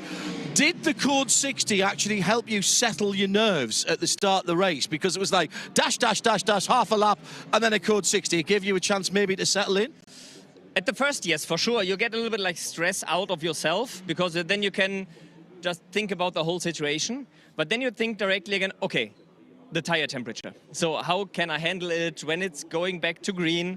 And my strategy was just, okay, I push like hell. Hopefully the guys behind maybe have a little bit trouble with all these guys that I can build up a little gap. So it worked quite well, so I was happy, and then I just could concentrate myself to push like fast laps in. Your stint average was superb, and you had some very, very good drivers behind you. I sensed that by the time you were an hour and a half in, because it was extended stuff, you were really enjoying yourself by then. Yes, for sure. It was just pure fun, especially here in Spa, then leading the whole pack with this kind of car build up from the crew, from Mercedes. It was just pure fun. I enjoyed it so much, and I can't wait to get inside again. Good luck, race well for later on today and tomorrow. Are you back in today? We will see. That means probably yes. That's it. In the meantime, guys, as we were talking to Alex there, the Herbeth car in and out, 4 new Michelin tyres, really, really quick stop, and it's on its way down that kilometre run down to the fuel stop right now. So his stint average, Alex Prince, was just over 2:20. So it was actually 2:20.008. That compares to Lauren Heinrich's stint average, and yeah, you can't fully compare because there are Code 60s thrown in there as well. of an 18.9. So only just over 1 second average difference between an AM driver and probably one of the best pro drivers that exists in our field this weekend. Right now, yes, for sure. I mean, Lauren Heinrich is the reigning IMSA GTD Pro champion in his first year in the championship. Winner at the Sebring 12 Hours in GTD Pro against a whole cast of superstars. So yeah, that is, we can't say enough of Alex Prince's performance this weekend, and yeah, he did. That is quite funny. He said, "Oh, I think I'll be in." Yes, I'm pretty sure he'll be doing a lot of driving, as will, I would imagine, Torsten Kratz as well over the next, certainly the next 2 hours 25, but also tomorrow as well. We've got to watch out for that, as Lauren Heinrich at the moment, our former leader, is in fuel at the moment, fueling up, so that will shuffle the order around a little bit. Yeah, and it's now in that classic Creventic confusion, because we've got the 56 Scuderia Praha, the 11 Hoffer Racing and the 8 Kessel Racing, all pitting under that previous Code 60, which was about half a stint ago. But we are owed pit stops from Herbert, who just pitted now. Tempesta owe us a pit stop. Haas RT, the 21, with Xavier Knauf at the board. He's done 25 laps, so they should be coming in, as will ERA. And so we're going to have this sort of one group of cars on one strategy, one group of cars on another strategy, and we're probably going to seesaw all the way through to the end of this race with those strategies, unless, of course, we get another Code 60 which resets it. But if we don't, that's going to really cause headaches for which one do we want to be on when we get to that 4 hours and 50 minutes. Do we want to owe a pit stop early in tomorrow or late in tomorrow's first hour? So 2 hours 23 minutes to go then, and Jonathan Hui has brought in the Ziggosport Tempesta Porsche, which is being run by Herbert Porsche, and John Hindhaugh was just down there shortly. So John, have you kept in position? Have indeed. That is going on to my right. The 111 Racing IRC car is down and away to fuel. The Proton question, and if we get Seb to just turn around to have a look in the garage, the Proton, which just clipped the wall at the top of Radeon a little while ago. This is the number 73 Proton Huber Porsche, the all-carbon car. There's a wee bit of scuffage, as Nick Damon would say, on the front right wing. All the work is going on at the back, and it looks to me as though they've had the floor off and they're starting to get ready to replace it. There's two guys under the back. It's on proper jacks and everything like that, so it's not in any danger of falling down on the guys. The team have said we will get this car back out. It is a question of when, not if. Now, I've just seen a driver appear for the first time in a little while. Seb's just going to go and have a look down the back so that you can have a wee look as well. This was the car that was doing so well earlier on and looked an absolute picture. It's not imminent, but the work is going on. The work is going on with purpose, shall I say? So they know what they're doing, and we might have a bit of business in the pit lane here because it's all gone quiet, and that normally means, gentlemen, that something's happened on the circuit. Well, your spidey senses are tingling. Maybe that's what happens when you wear shorts in the pit lane, perhaps. But unfortunately, it is an Audi. It's the Haas Audi. This will be the number 21, the race leader, actually, or net race leader. Xavier Knauf has gone off big style. Has he gone off, though? Oh, he's gone off, yeah. There's smoke coming off out of the engine bay of the car. So has the engine just gone pop? Yeah, or? I'm not sure whether there's been a contact or that is... no, it's not that car. It's not the number 2. It's the number 21. There is the number 2 in shot that's further down the field. The 21 is our leader, and I'm wondering... Oh, that's the 69, actually. I'm wondering whether that is simply an expiry rather than contact, because I'm only saying that because the rear wing looks in the right place, and where the car was kind of looked like he'd parked up rather than gone off. I'm not sure whether we've got a clear view from any of our cameras of that particular area, because it's where Yelmini sort of paused yesterday in qualifying. But that's such a shame, because Gregoire and these fire extinguishers are now out in a kind of a weird place, actually. They look like they're extinguishing the side of the car. It's definitely coming from the engine compartment, yeah, that's for sure, yeah. It's the Haas RT number 21 Audi driver has managed to get out, so Xavier Nauf is... what a shame. They were running so strongly. We didn't see Haas RT at Mugello. It's always wonderful to have them back. They're a great presence in the paddock. Team owner Sandrine Haas is brings sunshine to the paddock, I think is the best way I could put it. The pit lane, I would imagine, will be getting very busy. Yes, it is. John Hindhaugh, down to you.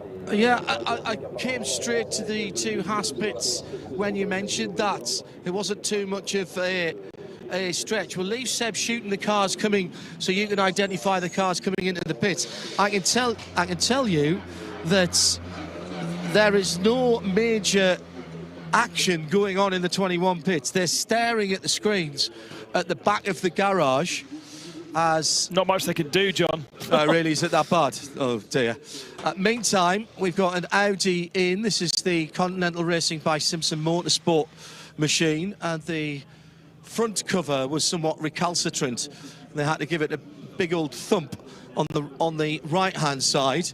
They're having a look underneath there. That looks suspension related. There's the... Oh, it's a brake. Apparently something down by the brake duct. 2 zip ties being called for. Oh, Nick would love this.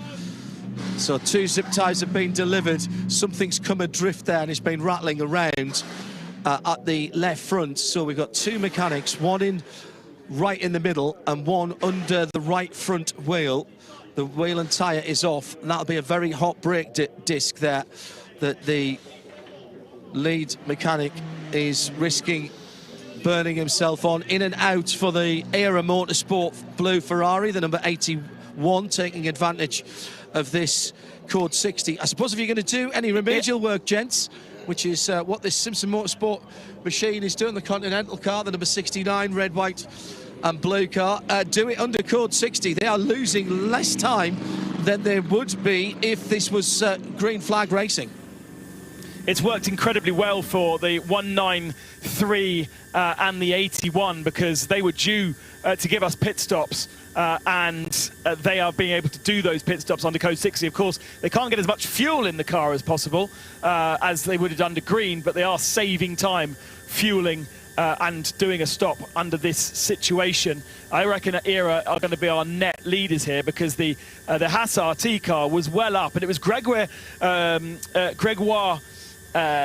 Sauvaz who was so fast in that first stint, handing over to Xavier Knauf, who is aboard the car for where he's now parked on the outside of Pouhon. There is skid marks, but are those skid marks related to the Audi? I think they might be, but there's certainly no damage. He hasn't hit anything. Yeah. It's almost like he's had a spin and then the car's erupted in flames. Very strange. Or at least smoke. Very, very strange. What a shame for Haas RT. They come here with 2 cars. It's their sort of their home race. They're a team from Antigua and Barbuda, but there's a lot of Belgian influence in there as well. What a pity. But yeah, I totally agree with you there that particularly Era Motorsport of one to watch there. That's sometimes the way code 60s fall, particularly on a long track like this, because if a code 60 comes out just as you're about to pit, it's perfect. However, if you can, we saw that a few times at Mugello where Kessel Racing would always seem to be that they would be at the first corner when the code 60 came out, and then they had to go all the way around, and they didn't get the opportunity to take the pit under code 60. So however, what you have to remember though is that, for example, Era Motorsport, that like many of the other cars in the field, they can only take 25% of their allocated fuel amount under the code 60. But they can go, they can do an out and back, can't they? So they can do one pit stop. No. You're not allowed to do a pit stop the next lap? Not anymore. Not for an hour. Ah, yeah. Okay. So if we go code 60 for more than an hour, then yes, but not anymore. So you can't do 2 stops under the same code 60? No. Okay. No. So they have their fuel limit that they can have is in terms of what they can fuel up with is 100 litres on the green flag. So that would mean they can only put 25 litres in during a code 60. It's almost too busy now at fueling. You could delay yourself now by being in at fuel. I wonder whether that Scuderia Praha Ferrari, I think it was what we were watching, is going to not actually find a bay to be able to fuel up in, and that costs you a horrible amount, because then, especially here, you've got to go all the way around to come back into the pits, and actually the Haas 21 is on the back of a low loader already, Verviers Dépannage, and therefore we won't be long before we can go back to green flag conditions with not much more to sort out, and it's a bit of a mess down in the fuel bay. We have different designs of fueling areas in Creventic. This one is actually in the endurance pit, and it doesn't allow very much space for cars that don't want to.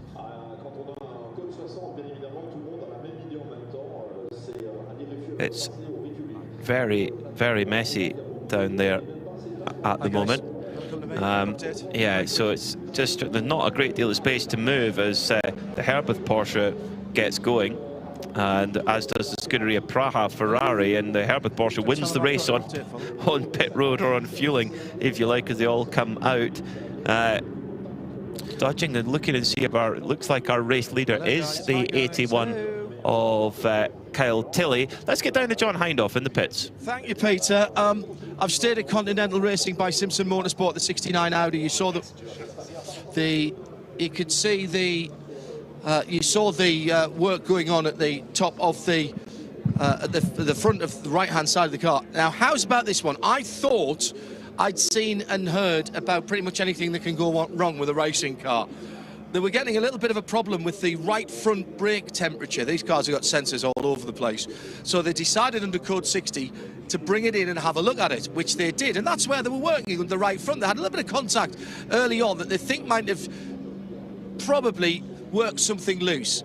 What happened was the transponder had worked its way loose from its mounting and fallen into the brake duct. Can you believe it? So they had to get that off and refasten it with 2 zip ties to make sure that it wasn't taking up any of the space that air should have been getting to the front right brake. It could have been worse. They could have ingested it, of course, and it could have disappeared or fallen off on the track or whatever. They've lost a wee bit of time under that code 60. It could have been so much work, good preventative work and good problem solving. Hashtag spirit of endurance, isn't it?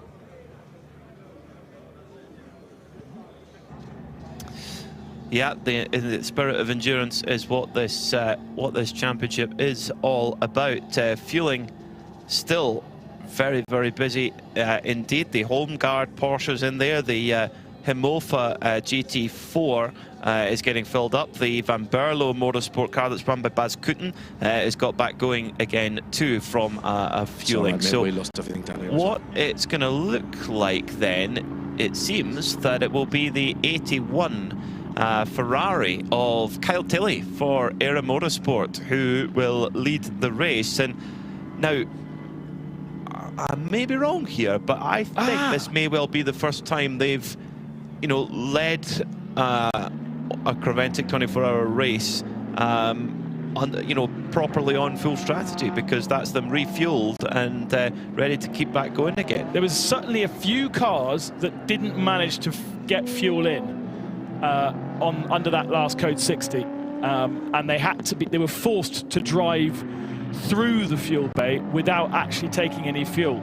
Looking at the timing screens, I'm not sure it affected too much anyone too high up, but of course the story is not fully told by timing screens sometimes, and yes, they might have been a minute stationary at the fuel bay, but they weren't taking any fuel because they were waiting for a bay to come available. So I think there could be a few teams here, one, that haven't been able to take advantage of the code 60, two, that pitted before the code 60 and therefore have been disadvantaged but have extra fuel in, or three, were able to do both but haven't got as much fuel in as those that have pitted under green. So 91 Herbert Motorsport, they pitted before code 60, so they've got a full tank of fuel but have lost time because others pitted under code 60 and took less time pitting in code 60. No, that was before.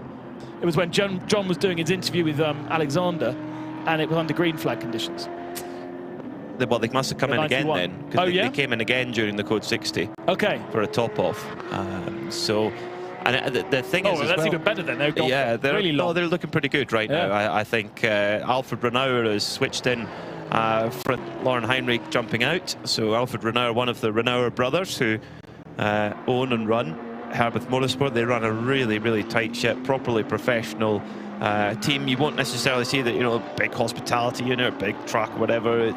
But everything that makes the car go faster and wins races, all that is absolutely as good as it can be. They're a really, really impressive outfit. They race at the Nürburgring as well as in various other series, but are absolutely renowned in this championship for their strategic prowess, for their driver lineups, and indeed for the results, which is what it comes down to, of course. So all of a sudden it's a Ferrari 1-2. The Ferraris have been struggling a little bit for pace since the balance performance adjustment after Mugello. The turbo boost turned back a little bit. So, but at the moment, it's 2 Ferraris from the Porsche of Luke Hartog, and then it's the first of the Mercedes AMG, which is the Hoffer racing car, up to 4th then. So they've done quite well out of that Code 60. Alfred Renauer for the second of the Porsches, excuse me, is in 5th. Then it's the next of the Ferraris in 6th. Dustin Blattner for Kessel Racing.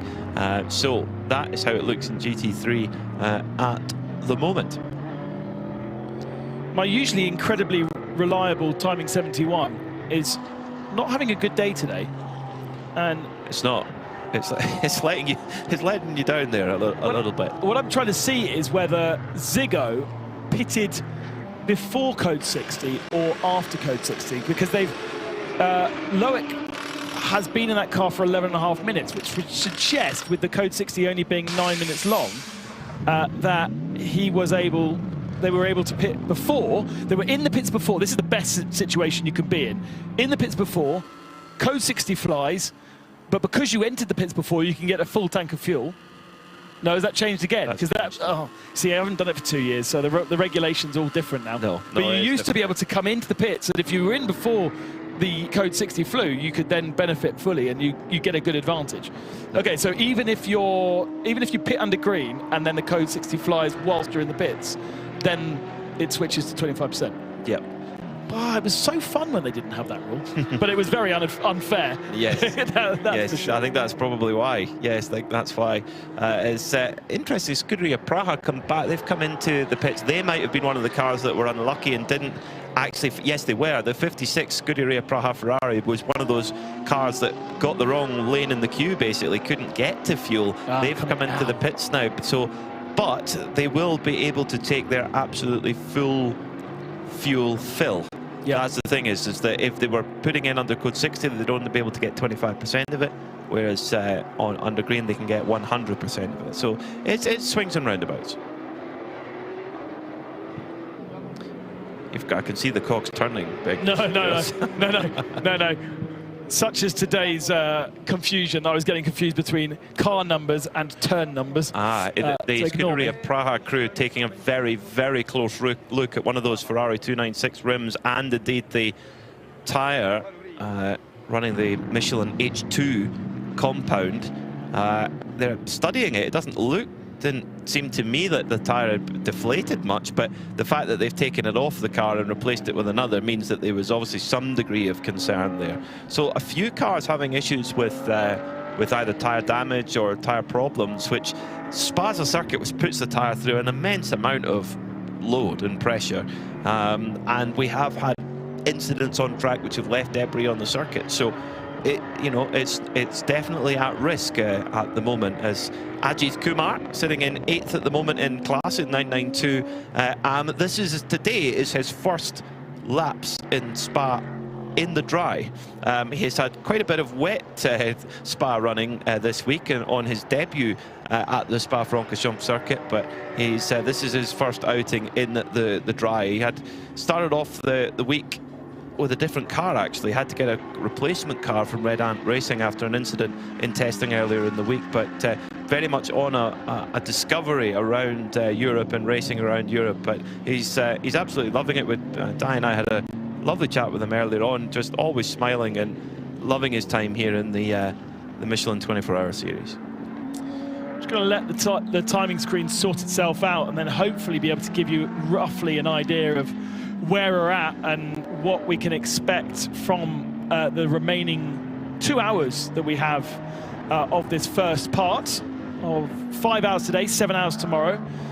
And obviously then teams will be back timing pretty quickly from that 5:50, not checkered flag, but I think they do show the checkered flag, but it's sort of part way through the end of the race. They'll be working their way back from there, and it's a bit too early, I would say, to do that now, but do they want to have a car with good tyres, good fuel tomorrow morning, or do they want a car that is low on tyres, low on fuel, but they have good track position, for instance? And I'm thinking if we are potentially expecting rain tomorrow, if the track is declared wet tomorrow morning, they get a free change of tyre to a wet tyre, right?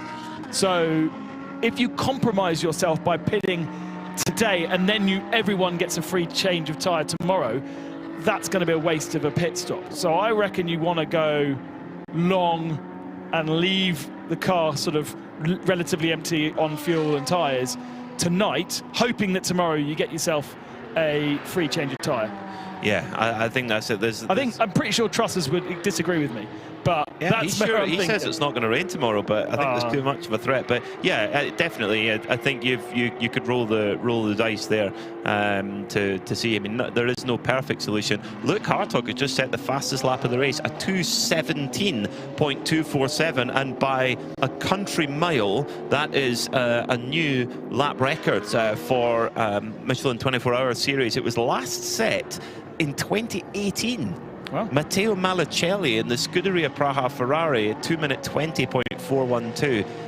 We've seen faster than that in testing, though. We saw Felice, in fact, in free practice, we saw the Pelin car, Felice Gelmini, doing a 2:16. Sorry, it was Cal Marcelli, excuse me, 2:16. So there is even more lap time in the circuit, and we may well see that as we head through the rest of today's running. And a couple of reasons as to why that is. I've mentioned a few times already that the circuit was resurfaced around this time last year. They ironed out quite a few bumps that were quite nasty, especially going up Eau Rouge. There was also a big patch down here into Bruxelles, which needed to be resurfaced because it was very, very bumpy. And in total, when we came to the Spa 24 hours, we saw a new lap record there by 3.5 seconds. I don't know what happened at the Grand Prix. I have to check that one out, but basically the circuit was considered to be about 3 seconds faster after the resurfacing, and then of course Creventic have moved from Hankook to Michelin for this year, so we are running a different rubber after many years on the Hankooks, so that will have an effect on the Creventic lap record. I don't know what the be interesting to see what the GT3 lap record is in total, though. Yes, definitely. It will be in race conditions. So, yeah, there's so many different factors, isn't there? But track conditions, I would imagine, are fairly good. The only thing, it might not have a great deal of rubber down. That's the only thing, is of course, we had a lot of rain, which would have washed away any kind of rubber. So we may well see the lap times continue to get quicker and quicker, but a great lap time nonetheless. As Luke Hartog's just backed it up with another 2:17, 2:17.7. There is no one on the circuit remotely close. The closest is actually, well, it was in the last lap, was Dustin Blattner with a 2:18.6. He's just done a 2:22 though the lap after, but Alfred Renauer 2:19.9. So definitely impressive pace from Luke Hartog. When you consider he's a semi-pro graded driver, he's definitely a driver on the up. You can see why he's been chosen for that silver graded seat for the Manthey team at Le Mans in, goodness, just less than 2 months' time. Not long till the big race in France, the Le Mans 24 hours, which a few of the drivers in the field will be going to compete in. So in the Hofer racing car, the pole sitting car, they're sitting in 5th now. So they're cycling through their drivers. Chantal Prince took over from her husband Alex, and now it's Chantal's father Michael who's at the wheel of the car. Torsten Kratz yet to get behind the wheel. again, we remind you, they don't have any minimum or maximum drive time to worry about, so they could be totally flexible. It's all spin for, oh dear, York Dry saw the front bumper has come off at La Source. So this is the Proton Huber car that had to be repaired. He's driven off. The remaining bumper left there. No evidence of another car involved there. You could hear the screeching on the audio. Has that bumper just literally fallen off? I mean, it won't affect you having a spin, will it? It could well be something to do with the tape. Maybe the tape has not done its job. So that was of course, it had been damaged before, as we know, and it had been repaired, but the repair perhaps hasn't stuck. Wrong colour tape. You said it, yeah. Although it's got the kind of two-tone to it. It's got the black and the white. It's kind of like when you go in catering, there's a chocolate and the vanilla ice cream, and the two kind of combine together. Race control saying there was another car involved. The 27 was involved, which is who? There isn't a 27. Yeah, you stumped me there. It's not me. It's not me. No, Race control is saying incident involving car 27 and car 73. No, there is no 27. But there is no 27. So this happens. This happens. But we'll find out. Race control will sort themselves out in a bit and work out who the... Well, maybe he had contact with a phantom 27 car. Or that's just his excuse. Maybe just say, oh, the 27, oh, that guy's a maniac, he's taking me out. No, we'll find out more about it. Going back to my investigation on lap records, GT3 lap record, so set at the 24 Hours of Spa, a 2:16.1. Is that a race record? Yes. Okay. The lap record has to be a race record, and that is on Pirelli tyres, of course. So we're not far away with the hard Michelin tyre. Formula One did the same thing. They set a lap record in their last Grand Prix in 2024. So the circuit got a lot faster. Definitely, and of course we've not. The track will still be relatively green after all that wet running, and you're running to a slightly different program. So, but good strong pace from Luke Hartog. In fact, he's gone quicker again last time by a 217.296. So yeah, running a really strong and really consistent pace from Luke Hartog in second place. That Ziggo Sport Tempesta racing car is a really hot property for this victory. In terms of drive time, and because they're two semi-pro drivers and an AM driver, they've got no minimum or maximum drive time, so they can have Luke Hartog and indeed Christopher Frogger in the car as much as they desire. Which is always nice to have that luxury. Let's go through where we're at right now in terms of, with just 2 hours remaining of today.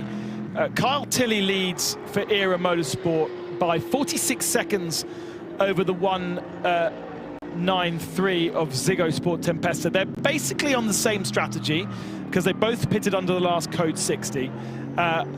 Third position still seems to be Scuderia Praha in the 56, even though they pitted twice. So they pitted under the code 60 and then after the code 60, but they managed to retain that third position. Such has been the gaps created by that last code 60. Then we've got the 91 of Alfred Renauer, and as you say, they pitted before code 60 and then also pitted under code 60.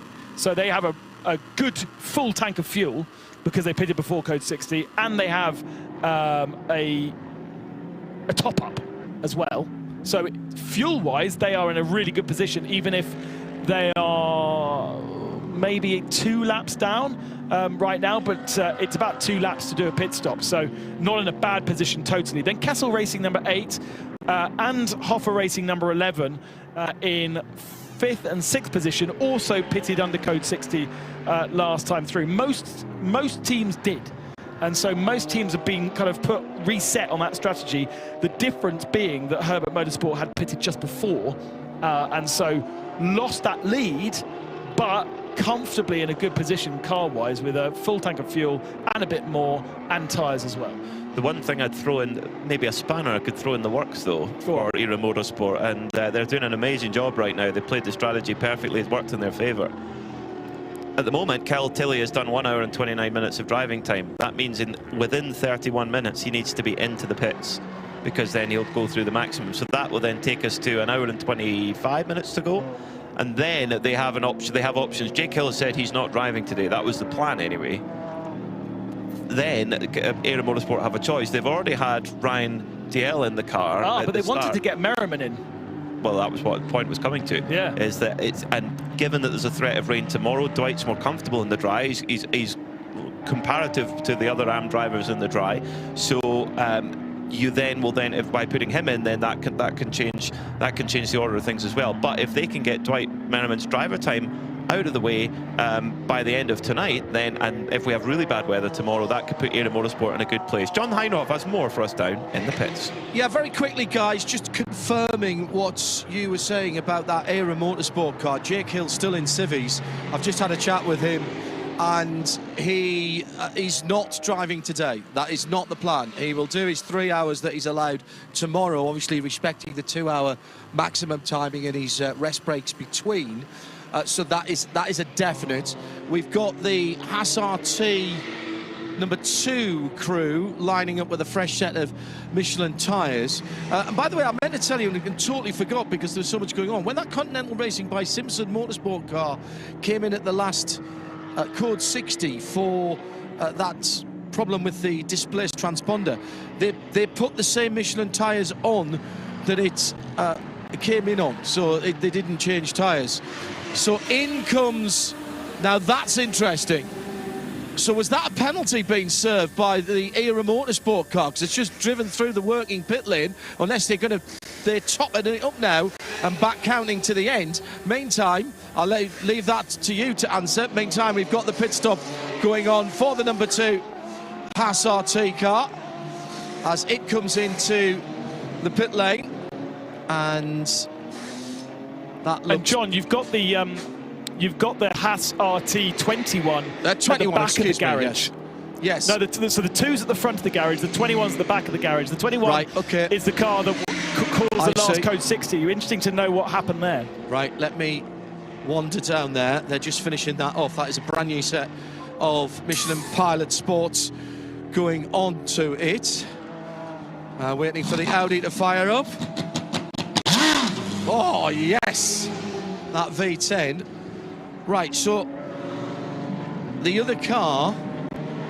Oh, yes, that had that problem, didn't it? That had the fire. Let me see if I can find out from someone what we think happened. You might lose me. I'm going in the back of the garage, so bear with me for a second. Let's very quickly see if I can speak to one of the guys. Excuse me, guys, what happened to the other car? It had a little fire? A little problem with the engine. And you getting it back or not?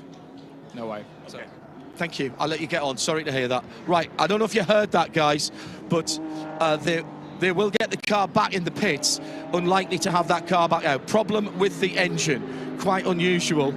Not sure whether you got all that from the back of the pit lane. Hopefully you did. I'm now standing back out in the sunshine, where it's lovely. Yes, we did. Loud and clear. Thank you, John. That's really sad for Haas RT. And we're quite intrigued by the 81 Aero Motorsport team, who have now pitted on the green. Kyle Tilley wasn't near his maximum stint length of 2 hours. He was about 1 hour and 32 thereabouts, as things were. So now, John, if you did Aero do a driver change? If you've got us, John.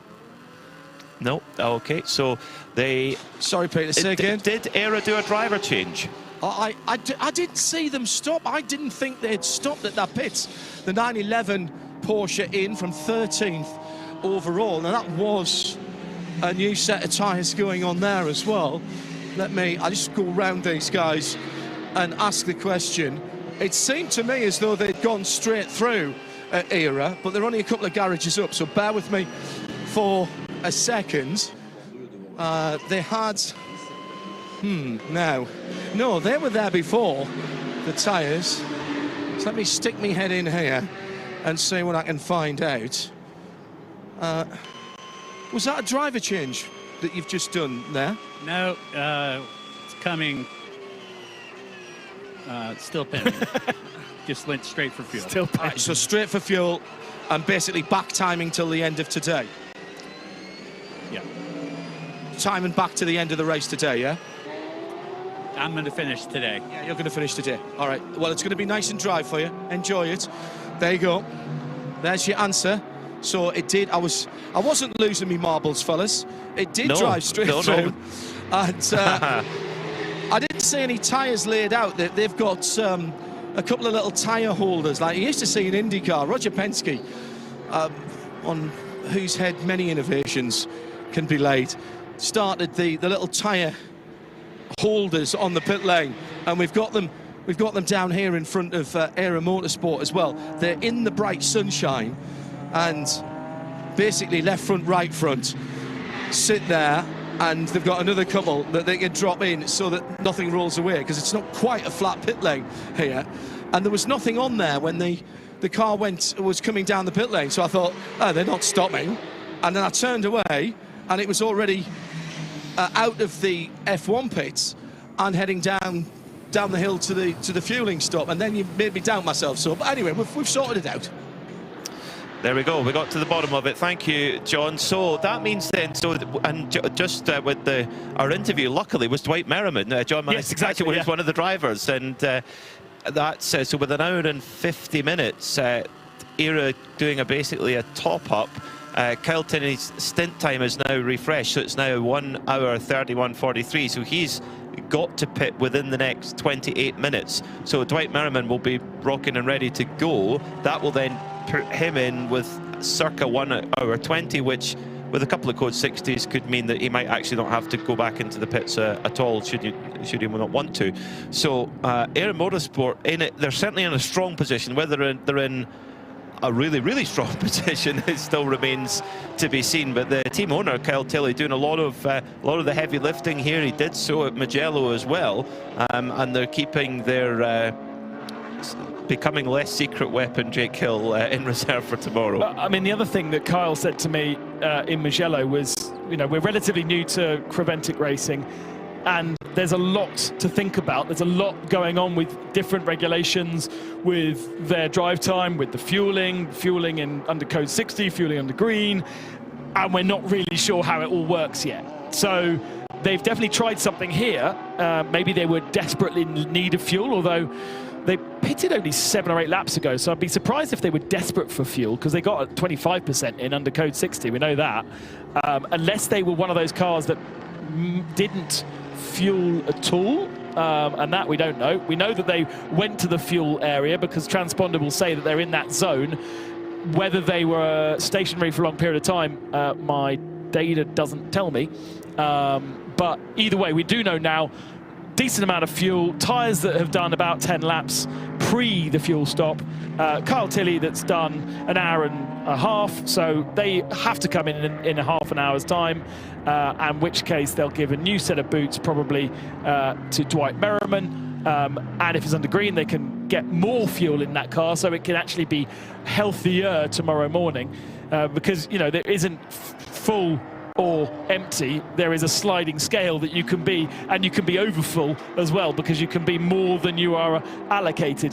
Full and full. The fuel allocation is what you're allowed to refuel with, not what the capacity is. It's a spin for the E2P Aston Martin. That looks like it's at Bruxelles. Yep. Yeah, so now who's at the wheel? That's Pablo Borguera. Managed to get back going again, thankfully. Hopefully got the clutch this time. Sorry. That would have caught me out. I could definitely say so. That's really bad luck. But really interesting. Again. Talking to Javier, who runs the team, about the Aston Martin versus their experience with Porsche before. Saying lots of nice little details in the Porsche to make the gentleman driver comfortable as possible. This Aston Martin is a race car. This is designed to be as performant as possible, and there are no nice little extra tweaks. So for instance, you can't move the steering column in the Aston Martin like you can in a Porsche. In a Porsche you can move it kind of anywhere you really want, but in the Aston Martin it doesn't move. The pedal box moves, but you fix the steering column for the pro driver, for the gentleman driver, and then the pros have to sort themselves out outside of it. So that's just one example of some of the things that ProDrive, who build these Aston Martins, do for performance. Oh, and Kessel are in. Johnny, you down there? Gentlemen, and a bit of a drama here for the Kessel Ferrari from 4th place. This dark red and white car, the front cover came off straight away. The car spluttered, and so there's a smell of fuel as well, as if it's overfueling. It's already on the dollies and heading back in. This is the number 8 car, Kessel Ferrari.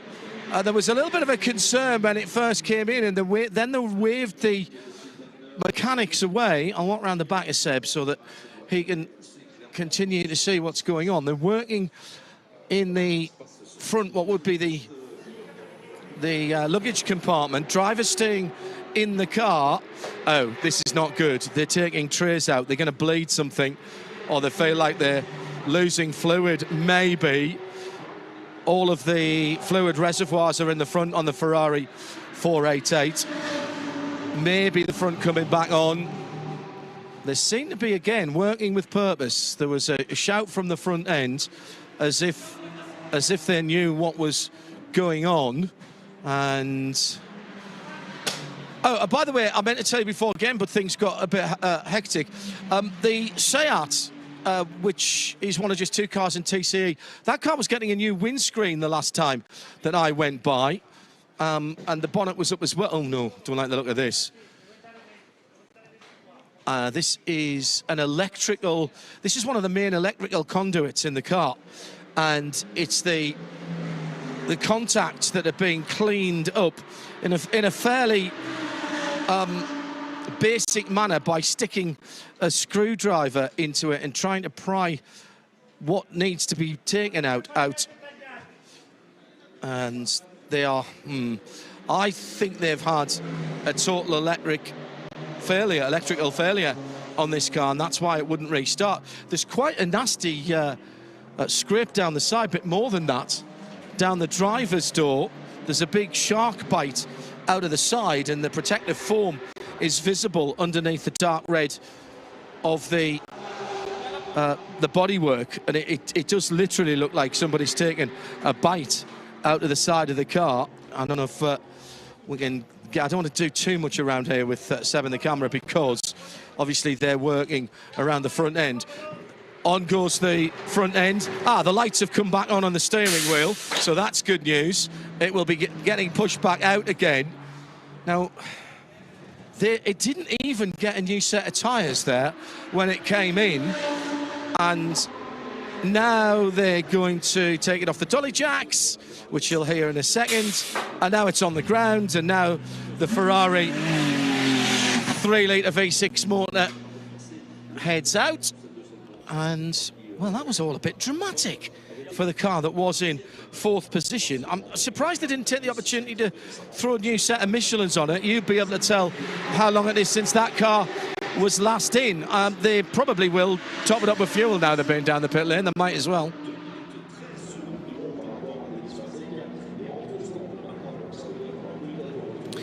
Well, that's a real shame for Kessel Racing to have that delay, but although relatively short delay, all things considered, a lot of damage to the driver's side door. Now, there's penalties a go-go. Quite a lot have been because of track limits infringements. The 65 Viper Niza AMG has definitely been a pretty regular offender, has picked up a 10-second penalty. The 909 Red Camel Jordan's car, likewise, 10-second penalty. The 29 Ben, this is the Pellin Ferrari, driven at the moment by Felice Gelmini, is given a 20-second penalty, which is a pretty heavy penalty for causing a collision. Yeah, and that was the collision that was initially reported as a 27 car, which doesn't exist, with Proton Uber Competition 73. We saw, or we heard and saw the end of it, the screeching and the front bumper being removed down at La Source. And it was originally reported as the 27. Actually, it was the 29 of Felice Yelmini, so they've got a 20-second penalty for that. There's also track limit penalties for them too. There's quite a few track limit penalties, as you mentioned, and so it's kind of coming undone for the 29 machine. And, you know, that is one of the reasons why the Red Ant guys in the 93 got that car back out, their Mercedes, after having the puncture, because they can still fight. And if there are more and more issues for the 29, remember the 29 didn't finish in Mugello. They had a problem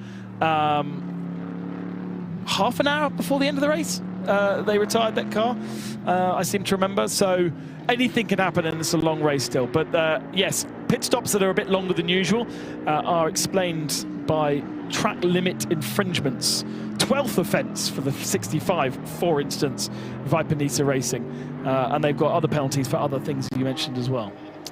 Yeah, they've certainly been collecting them, unfortunately, over the course of the day. Michael Kroll for Hoffer Racing, setting a really nice, consistent pace at the moment, running in 4th, leading in the AM class at the moment. Our overall race leader has just been into, or is just still in the pits, actually. Luke Hartog brought in the Ziggo Sport Tempesta Racing Porsche, the white and orange machine, is in fuel at the moment, and of course will be able to take full advantage. Given that it's under green flag, you can fill up your full allocation. So they've got 90 litres that they can extract from the pump at 90% of the fuel flow that the pump can realistically give. So they've got to keep always keep an eye on those numbers and what they can do. Now, is Luke Hartog going to stay in the car? Of course, there's no minimum or maximum time he needs to worry about. Stint time, though, he does. I didn't quite see what his stint time was when he went into the pits. At the moment, he's been in the pits for 3 minutes, but we'll see once he clicks over the timing beam when he comes out of fuel. And therefore, artificially, I think we have a battle for the lead of the race, because Denis Fazak in the Scuderia Praha 56 is going to inherit the lead of the race, and he is only just ahead, or now he's not ahead, of Alfred Renauer. So one timing screen is saying Renauer's got a 2-minute lead, and the other timing screen is saying that he's 0.4 of a second separating the two of them. So I don't know where to look to get my information today. Yeah, well, it's. I think you're right. It is close between the. Certainly at the last. It was close at one point. Yeah. At the last lap, it was close between the 56 Scuderia Praha Ferrari and the 91 Porsche. In fact, yes, the 91 Porsche is actually just nipped ahead of the Scuderia Praha Ferrari as they're heading towards Blanchimont at the moment. So yes, your eyes didn't deceive you, Ben. Although you were led off. I am fully confused today. Yeah. I told you that it was uncharacteristic me losing my keys. Lost my keys to the car yesterday, locked them in the boot of the car. Did you know that it's very hard to get into a Mazda without keys? Well, but we did. We had a few giggles trying to find. Well, we had two things we had to find. We had to find the parking pass and the keys. Well, we found the parking pass, then realised the keys were locked in the boot. But we now know how to get into the boot if you've not got the key. Which thank you, Owen Middlehill. Yeah, thank you. Yeah, from Mazda, which that was very, very, very helpful. Yes, now we can confirm. Now they've come over the timing mark. Alfred Renauer back into the lead of the motor race by 2.1 seconds for Herberth Motorsport number 91. Denis Waszek is second for Scuderia Praha. Luke Hartog has stayed aboard that Ziggo Sport Tempesta racing car. He's done 38 minutes of stint time, so that means then that he's got an hour and 22 minutes left of a possible hour and 37. So that could work out perfectly for Ziggo Sport Tempesta, because they could basically run him and the car and the fuel tank as long as they can, and then put another driver in just before the pits close. So Ziggo Sport Tempesta, I had a little feeling about them, or more than a little feeling about them, as the test week went through and as we went through free practice, etc. They're looking really, really strong right now, but they're up against Herberth, the strategical might of Herberth. Their car, of course. Whoops. That was very close. That's one of the Sorg Rennsport Caymans that has gone off onto the gravel, and in returning back to the circuit has crossed the track, and that was very close to being collected. I think that's down at what I like to call Stabilo, others will call Curve Pour Frere. Benito Tagle at the wheel of there.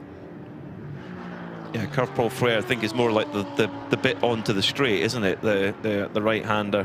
Well, there's no longer a curve officially called Stabilo, and that's just not fair. It's Curve Pour, and that's now Curve Pour Frere. Because originally, well, when they first redesigned the circuit, 14 and 15 was a singular arcing hairpin, long arcing hairpin, and then they made it 2 corners. Actually, maybe he was helped around, was he? Because on the outside. Oh, it's hit by the 73. He was squeezed, yeah. Yeah, hit by the 73 Huber, Proton Huber Porsche, which right now has been driven by Jörg Dreisaw, he had an accident at Mugello. He's had one today, which in an incident which is deemed to be not his fault, and then yeah, they're getting into it with a GT4 car. So, dear me, not so good. So just to finish, Stabilo 14 and 15, one singular curve, became 2 90-degree curves. They called one karting and they called the other Curve Pour Frere. And then there was no Stabilo left. And considering Stabilo, the town, was part of the original circuit, I think that's naughty not to have a corner called Stabilo. Yeah, there was contact between the GT3 and the GT4.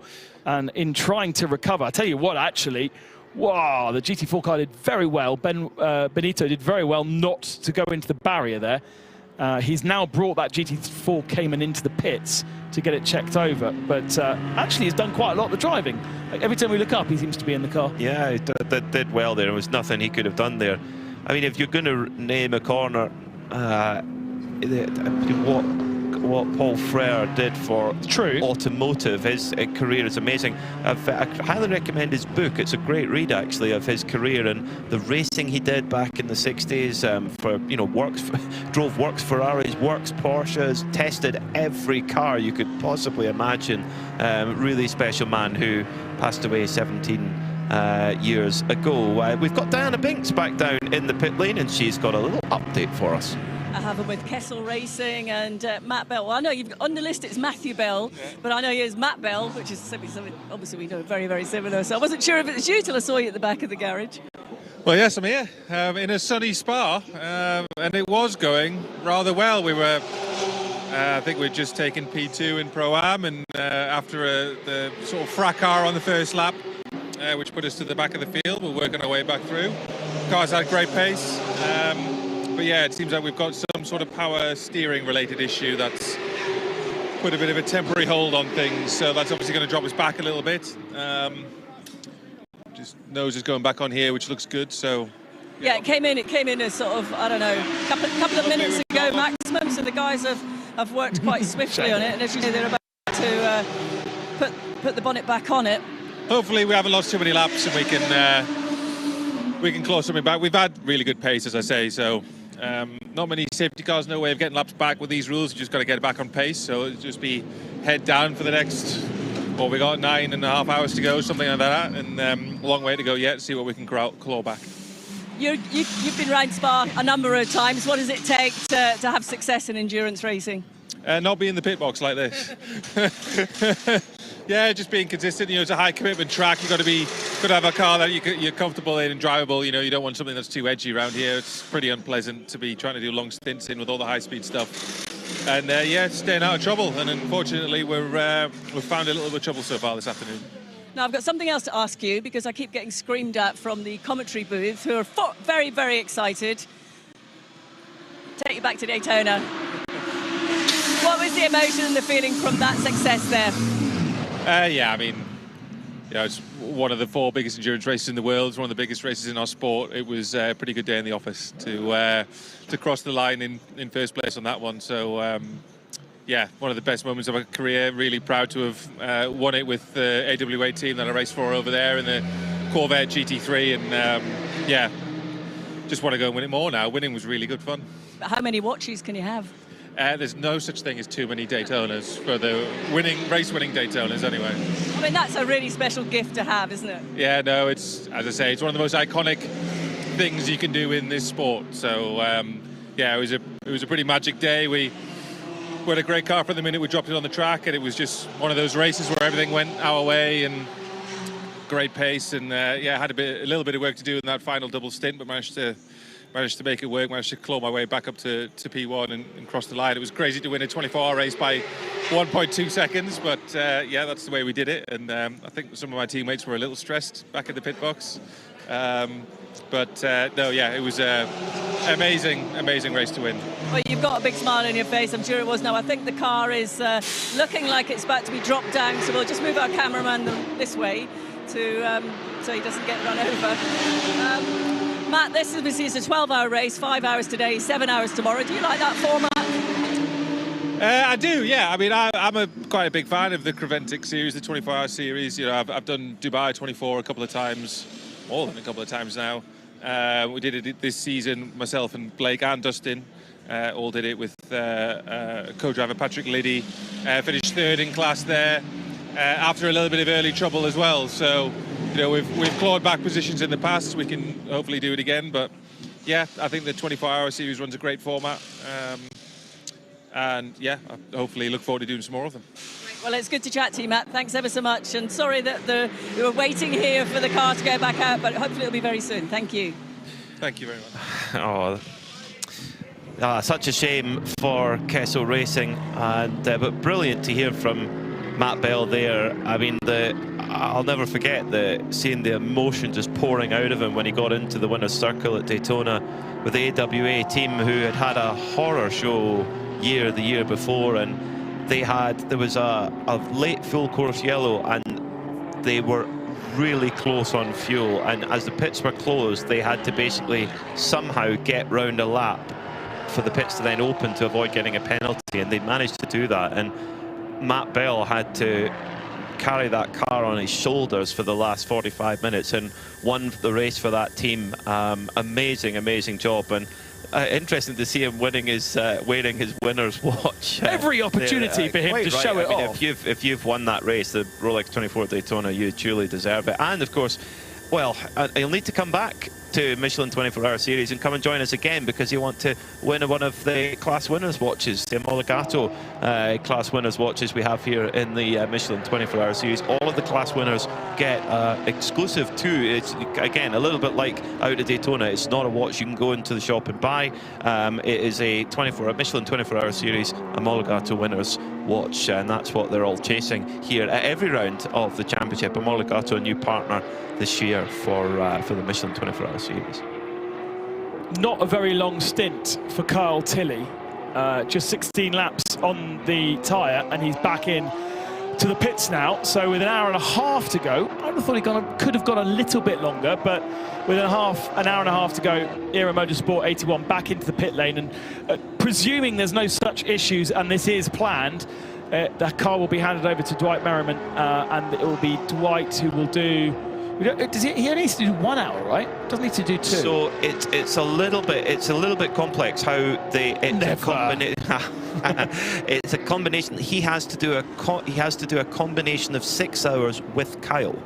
So he has to do a minimum of 1 hour himself, but also has to do a combination of 6 hours with Kyle Tilley. So that means then whatever he doesn't do out of those 6 hours, Kyle Tilley does have to. So that's why we saw quite a lot of Kyle Tilley's driving time at Mugello. I imagine it'll be the same again here at Spa. The only thing that concerns me slightly for the Era Motorsport squad is that an hour and 28 minutes, even with a full tank of fuel, unless they get some code 60, I think they might well have to pit again. But maybe that's the idea, is that they're going to pit again just before the pits close to make sure the car's filled up with fuel. But got to be careful and making sure they stay on the lead lap. But I'm sure it is all in hand. But I have a look at my radar. It does seem like they've been in the pits more than they would like to be, certainly under green flag conditions anyway. What does my radar say about rain tomorrow? Because it was saying yes earlier on. It was definitely saying yes, but I think more importantly, when. Is your mind telling you no? When, the answer to when is now 9 in the morning. Oh, that's earlier than it was meant to be. Yeah. Well, sorry, no, it's meant to be than it was saying earlier. So that's got earlier. So yeah, so that would mean then that you don't free pit stop. I don't think you waste any time putting tyres on that last pit stop. I think you roll the dice that you're going to get to put new wets on in the morning. Dana Binks has more for us down in the pits. Yes, you can. I know you're talking about the Era Motorsport car that's just come into the garage, number 81. Carl, you just jumped out, and we were wondering whether this was maybe a scheduled stop, but they've taken the car into the garage, and obviously it looks like there's a bit of work going on. Yeah, I wish it was a scheduled stop. Unfortunately, coming out of the chicane on that last lap, it's stuck in third gear. So steering wheel's working, clutch is working. So the only thing I can think of is the gearbox control unit. So we have a spare, but obviously not a fast repair. But still a long way to go, and we'll get it back out and keep pushing. But no, the car was great, and I really enjoyed my run. I'm just gutted for the boys. So no, I don't really know what to say. It's just one of those things.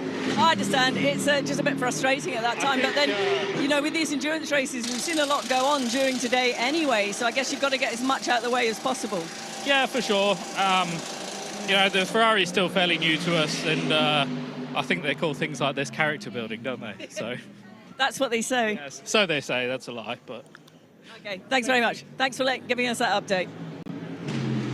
Character building, yes, that's a Joe Bradley phrase, isn't it?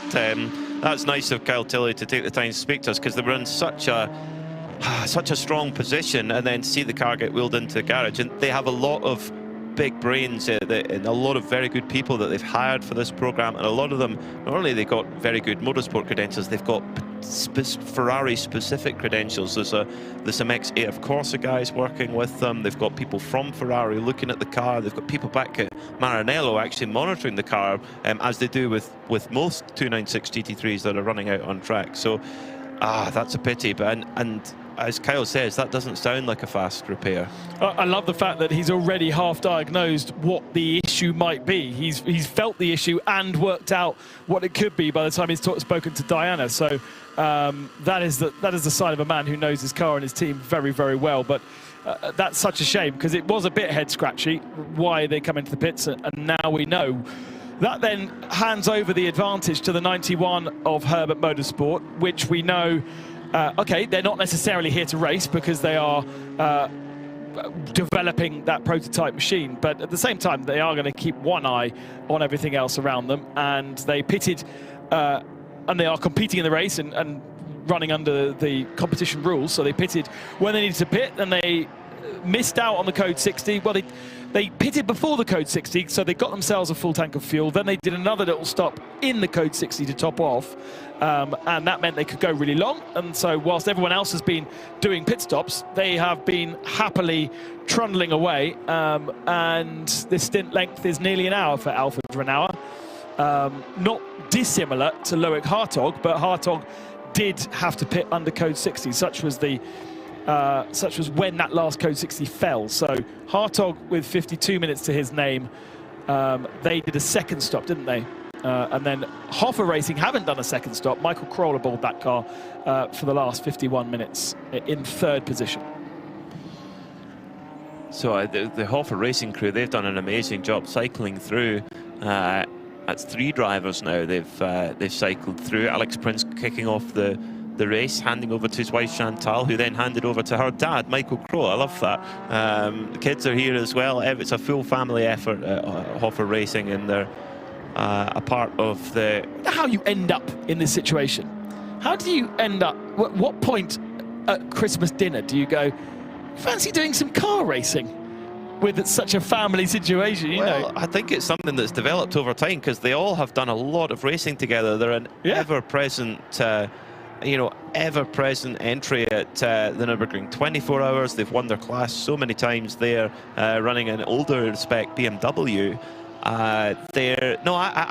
Actually, Bruce Jones and I had this discussion in Mugello. We were walking around watching one of the practice sessions, and we just had this, I remember saying to Bruce, saying, what a special thing to do as a family, if you're a parent, or, to compete in a race with, your husband, your wife, your your kids, and even if you've got everyone all together in the same car, what an experience to take on an endurance race as a family. We see it with the Red Camels team, with Dad Ivo and his two sons, Rick and Luke. The Gosner family were out at Mugello with all four of them in there. I think it's hugely special, and it's one of the rare sports where you can do that and you can compete all together. I would not want to with my father, or actually my brother. Both are very, very slow. My brother did do some karting competition. He was lazy and chill. And my dad has raced twice and has been very slow both times. So no, thank you. I'd rather have some fast teammates, some mates, or a girlfriend that might, you know, participate, something like that. I'd choose my mum. Oh, is your mum over? Yeah, she's rapid. Yes. Okay, cool, nice. Yes. I think my grandmother used to do Brooklyn, so she was probably more rapid than my dad. Oh, she sounds cool. Yeah. Okay, and that's where the bug was initially. That's where the bug initially lit. Okay. Yeah.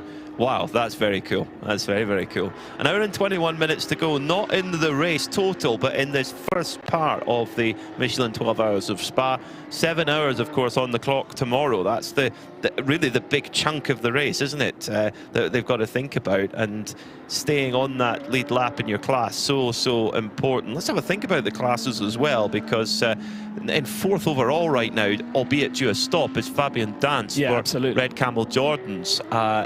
I mean, the fact, I think after being involved in that incident and having a bent exhaust, etc., on lap one, I think if you said to them then, we can get you, would you take getting home on the lead lap right now? They would go, yes, please.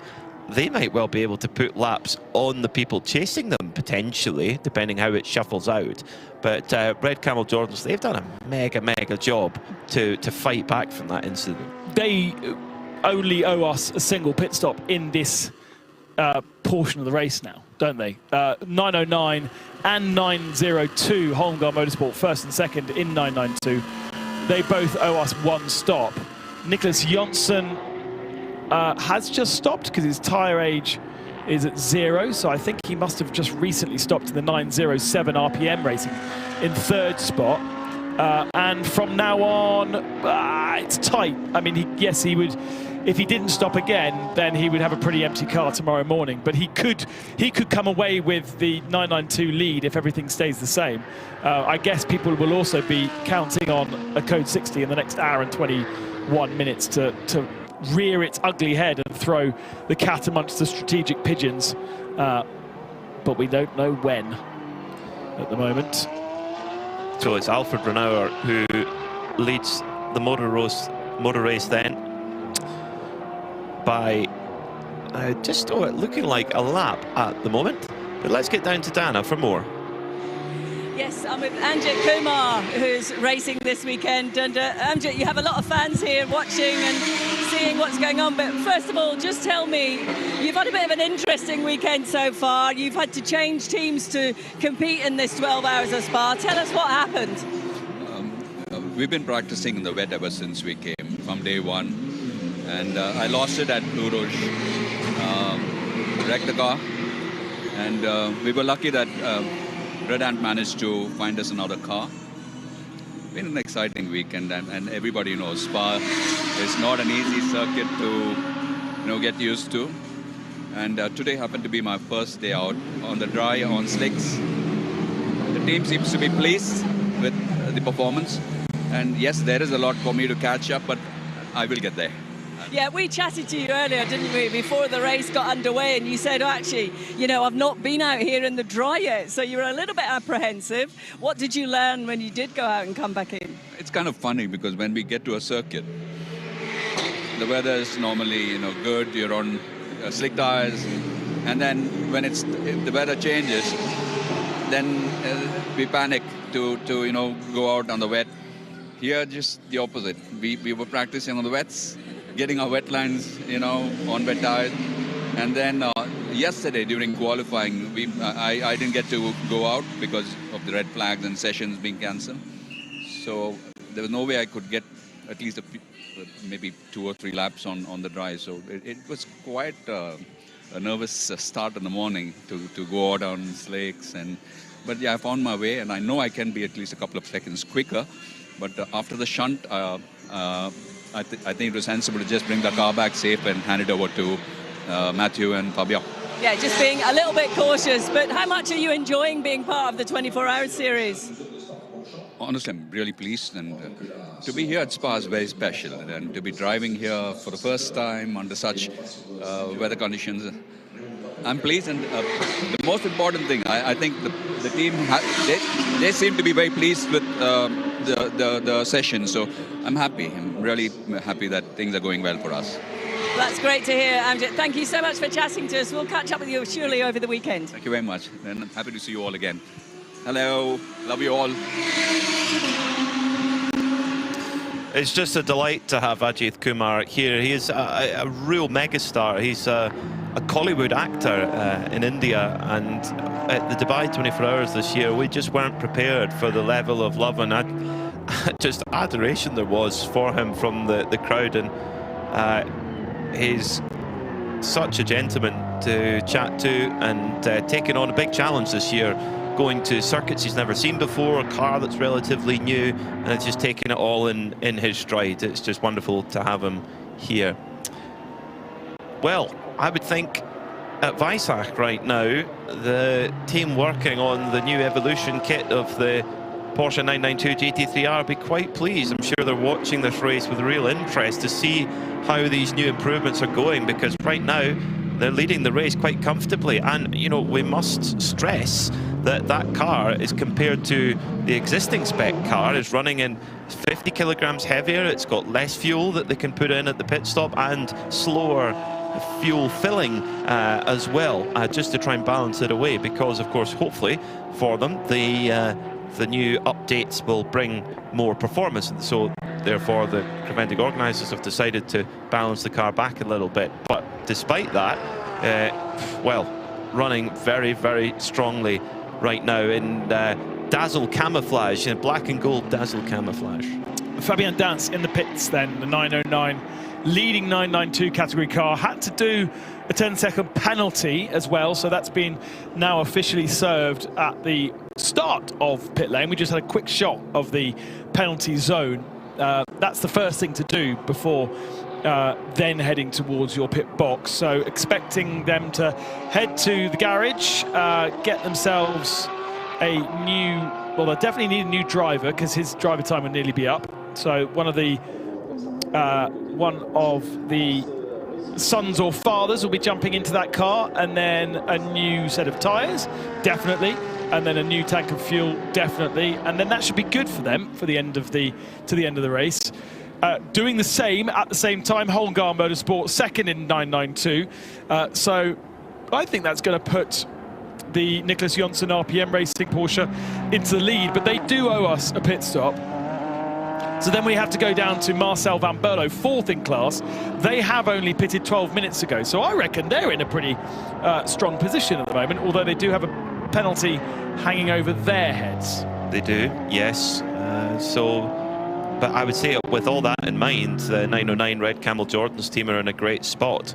They've fought back really, really well.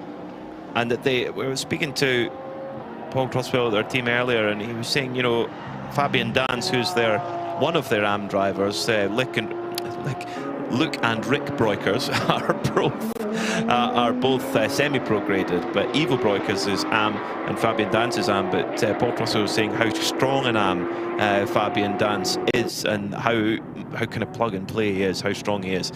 So he's done his job once again for that crew, and it is Luke Breukers who's taken over the 909 Red Camel Jordan's car, who's on his day is very, very strong as well. In fact, Luke was really, really impressive when they teamed up with Juta Racing to run an Audi R8 GT3 at Barcelona, and actually Luke, I would say he was close. He was really, really strong in that. Comparatively speaking, was, I would say, stronger in the GT3 car than he was in the Porsche Cup car. Because the Porsche Cup car, any Porsche is requiring a very separate, different way to drive to most other GT3 vehicles. But then when you go 992, versus GT3. There is a big difference in driving style to get the best out of it, and that's why you see sort of special Porsche drivers. Oh no, not again! This is the sort of sight that we saw too much of in Mugello.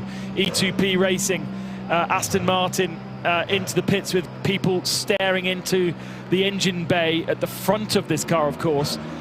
They do have that second car, carbon fibre naked Aston Martin in the back of shot, which is just the loveliest thing you've ever seen.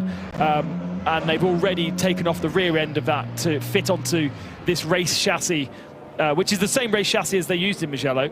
But maybe they need to do some more stripping of the car behind.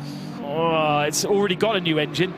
And it also has gone around again, hasn't it? It was spun earlier by Paolo. Yeah, and it's different driver. It's Oliver Campos who'd just taken that car out.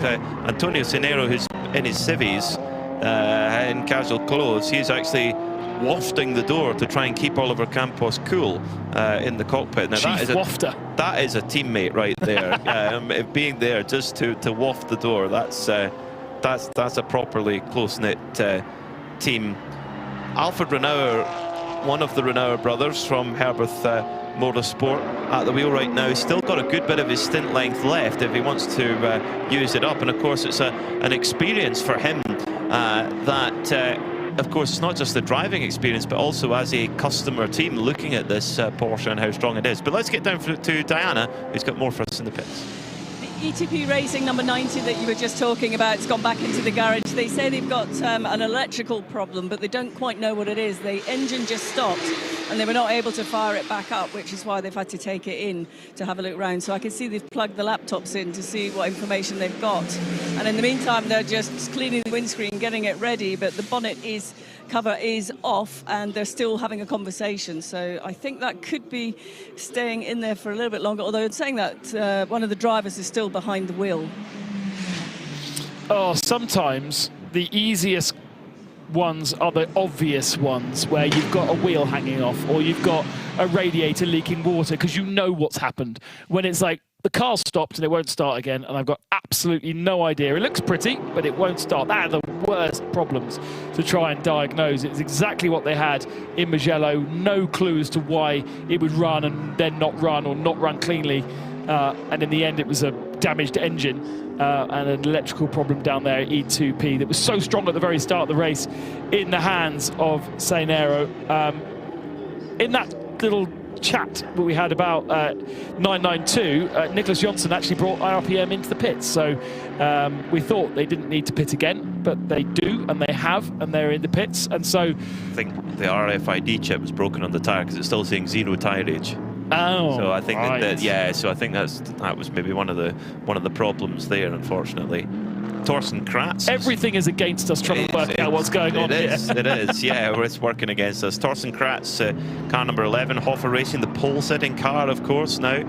So they're Hoffer Racing doing a kind of quick sprint strategy. So this is the fourth of 4 drivers now that they've put into the car. Now, in terms of... Now, they've got a consideration to think about in terms of what they do, because Torsten Kratz been at the wheel for 5 minutes. They maybe could get to the end without going into the pits, but maybe they want to have the car topped up ready for tomorrow, but then would that lose them laps? That's the big question. Continental Racing into the pits, and Diana is right on top of it. Certainly is. The number 69 Audi R8 comes into the pits, sticks on the pit apron, and a click. Driver jumps out, so another change driver and tyres here. Team are just sort of looking at the back end where it had that incident earlier on. I think we were not sure it was all taped up at the back. The tape seems to be off the back, but they've strapped it up with the plastic strapping. So that's as much as I think Ben was saying earlier, some of the cars are not looking so pretty now. It's not as pretty as it went out, but great stop by the guys, and off they go back out onto the track. It's certainly been in the wars, that Continental car is. Problem for the BMW M4. This is second in class 419. Mark Verhoeven is dead stick on the exit of La Source, unfortunately. This is the Hanmofa Motorsport car I think it's the tyre damage, yep. It's the rear left by the looks of things, Ben. And that car was also stationary only a few minutes ago at Blanchimont. So it is, I can't tell whether that's tyre damage. It doesn't necessarily look like a puncture. Oh no, there's damage on the right-hand side of the car as well. Oh yeah, okay. Oh no. So Hamofa, Mark Verhoeven, and it could not be in a worse place to limp the car back. He's on the exit of La Source, so he's not far from, he's just gone past the pit entry at some point. It's got a front right puncture. Yes. So has he got a double puncture? I don't know. But certainly you're right. Definitely the front right for sure. Oh dear. I don't think these are the last punctures that we're going to see, because you get debris on the track. There's a lot of tyre load here at Spa. So yeah, but it's more than that. I mean, unless that front right has let go and then that's destroyed the bodywork. But as I said, we just had a yellow flag a few moments ago here at Blanchimont. If he had an issue and a puncture, then he would have pulled into the pits. But yeah, I wonder whether that's been more like contact. And there's not only was there damage to the front right, there is definitely also something going on with the rear left. Yeah.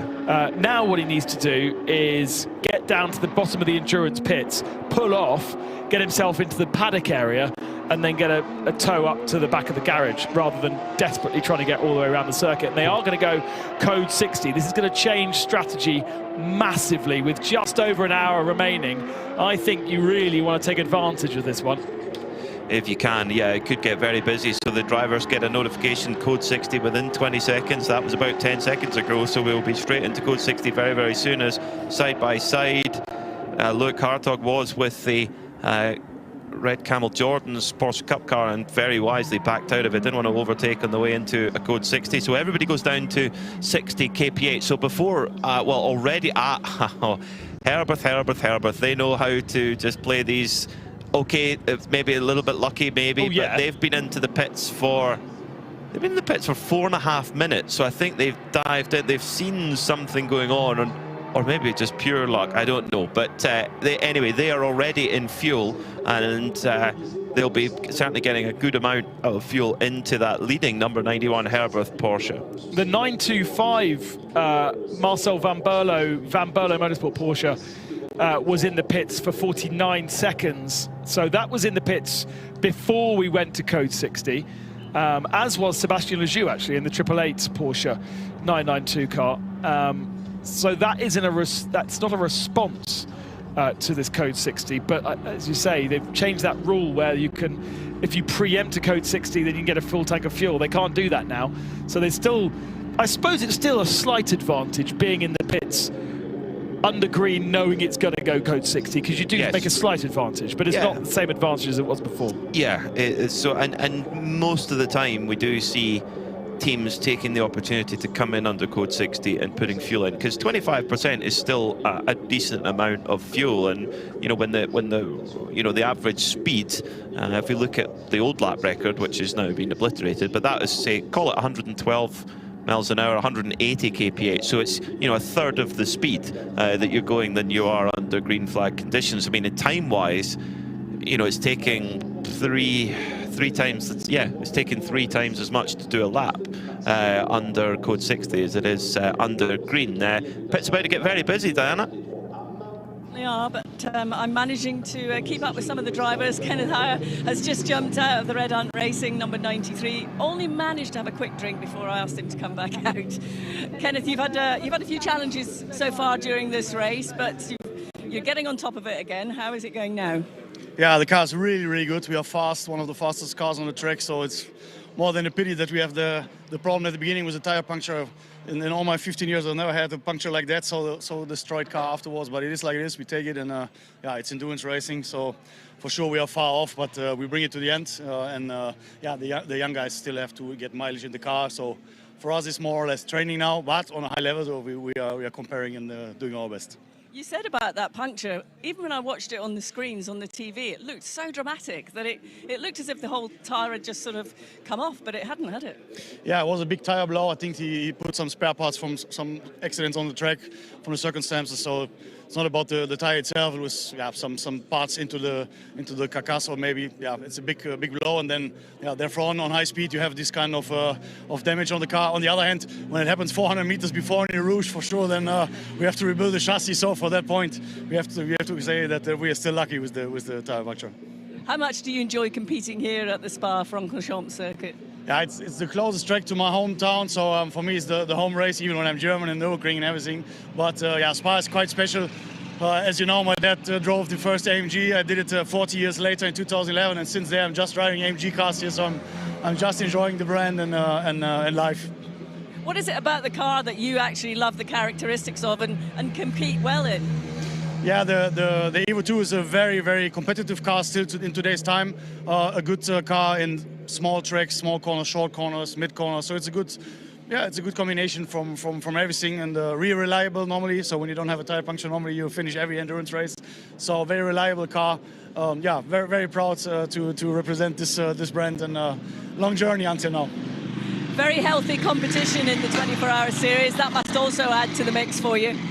Yeah, the mix is not so easy on Spa compared, for example, for last time to the Mugello, because the speed differences are quite high in Rouge, Blanchimont, Stavelo, and so on. So you have to be a bit smart on that. Because every class is fighting. When most time you arrive 4 or 5 Cup Porsche fighting each other. So it's a bit of a gamble not to overheat there and overtake them step by step, because they have their own class fights and they are quite fast on the straight. So that makes it also a bit tricky. Yeah, in general we have plenty good GT3 cars, and we're enjoying the series. Great stuff. Thanks for chatting to us. Ciao, ciao. Great to hear from Kenneth Heyer there, still smiling after such an unlucky thing with the damaged tyre. Great to have him here. It's been a hard time for him, very hard time for him recently, and he's got real spirit coming out and competing with us here. Great to have him. Kenny Heyer, hugely experienced driver, and knows that Mercedes AMG inside and out. A little bit of an extended Code 60 here, because we've got a little bit of debris clear up to get completed before we can go back green flag. Talking about unlucky GT3 cars, I reckon over half the field of GT3 cars have had some kind of malady. Looking at our timing screens, there is only 7 GT3 cars where you would expect them to be on our timing screens, and even in the group there, the number 2 has had contact, Haas RT Audi, sitting in 13th position, but that definitely had a big chunk of contact, and actually never know if we got a penalty for that. The 29 Ferrari had a sticky wheel nut on the first pit stop. The Continental Racing Audi was hit. Yep. That's in 9th position. Viper Nisa Racing has collected about 1,000,001 penalties for track limits in the 65. We're now in 8th position. Then there's a load of 992 cars. Actually, perhaps the top 3 GT3 cars have not had any issues whatsoever. The rest of the field, you look at the tail end of the timing screens, it is full of GT3 cars. Now, of course, we have more GT3 cars than any other class, but it is quite remarkable to see. So, yes, they've had some very unfortunate situations at Red Ant Racing today, but by continuing, they will continue to move up through the field whilst others continue to fix their issues. E2P Racing Aston Martin in the fuel zone right now. That means that they've worked out what the problem was there at Aston. Era Motorsport Ferrari still in their pit garage trying to fix it. As we go back to green with just shy of 1 hour racing to go. 193 Loa Hartog, our leader, still in fuel bay as we go back to green flag racing, and that's unlucky, because doesn't that mean, as he trundles through it now, that because he entered, he is only allowed 25%, or because we're now green, he can now fill to full? No, I think now that it's under green, he can full fill. We'll find out, see how long this one is. Pump goes in. So Luke Hartog looking down at the wheel. I think actually Luke's stint length will be more of the defining factor. Actually, he will. It might not be him. He had an orange helmet on, but Luke has a few different helmet designs I've seen. But he was in the Visit Dubai car in Dubai, and he had a blue helmet on. So yeah, it could well be a driver change. You're right. So we'll see how long he sits in fuel for. But this is going to hurt, isn't it? Because the cars are now circulating at full speed out on circuit, and he is sitting not going anywhere. It'll hurt now, but if they're able to get that full fill in, it might come back to them a little. Yeah, that's true. And they're in a relatively strong place. And again, it's all about being on that lead lap for tomorrow. That's what they've really got to concern themselves with. And if they've not got to go into the pits again, that might put them in a good spot. But yeah, these are the things. And with a long circuit like this, if you just miss the pit entry when a code 60 comes out, you can get really unlucky. When we go to slightly shorter circuits, like when we go to Misano, for example, it's a fairly short circuit, so there's not going to be as big a consequence if you just miss a code 60 pitting opportunity. Can't wait for some ice cream by the seaside. It's going to be great. It's been the last time I went to Misano was when Valentino Rossi returned to winning ways in 2014. When there was a full-on track invasion. We were there at the track invasion, pretending we knew the words to the Italian national anthem. It was that amazing. Two-wheeled motorsport? That's two-wheeled motorsport. Oh, I don't know anything about that. Oh. You need four wheels to go racing. Nobody's perfect, Ben. Nobody's perfect, Ben. Let's get back down to, speaking of people who are perfect, let's get down to Diana Binks. Oh, that was so something. Anyway, get back to business at hand. 1-1-1 racing. Darren Curry's just jumped out of the car. I just said to him, have you just jumped out? And he said, well, of course I have. Look, I'm sweating. Yeah, I'm a bit buggered. It's pretty warm out there. It's quite good, actually. A lot of rain yesterday and beautiful day today, so enjoying every moment of it. What do you think of Spa? How would you describe it if I was to ask you right now? Right now, the best track in the world. It is seriously unbelievable. And what's the feedback from the rest of the guys in the team? How are you sort of working your strategy for this one? Yeah, look, we're just driving to a number. We're trying to manage a gap behind. We're trying to pick up a few more places up in front.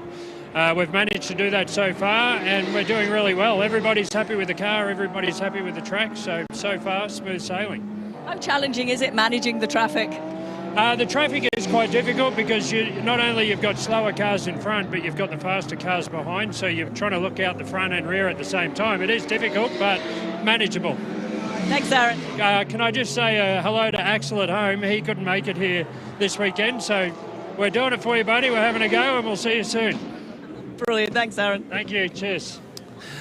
I like that. We're having a go. Yeah, brilliant job, guys. Great to have you here, all the way from Australia. IRC GT 111 Racing, and they lead in GTX for the first time. They've had a strong lead since their time in Creventic 24 Hours Series Racing. It's a really cool car. Kind of looks like an old spec V8 supercar. It's a tube frame car with a big honking V8. Also, I should say, is some mildly colourful language in that one, so apologies for that if you're offended. I'm sure not, but apologies for that. Not in Australia, it's not. Not in Australia. But perhaps in more sensitive areas. It's part of the daily. 193, we're speculating that Loic Hartog was in the car. It actually is Chris Froggatt. Oh, IRC gets a squeeze. Very unfriendly.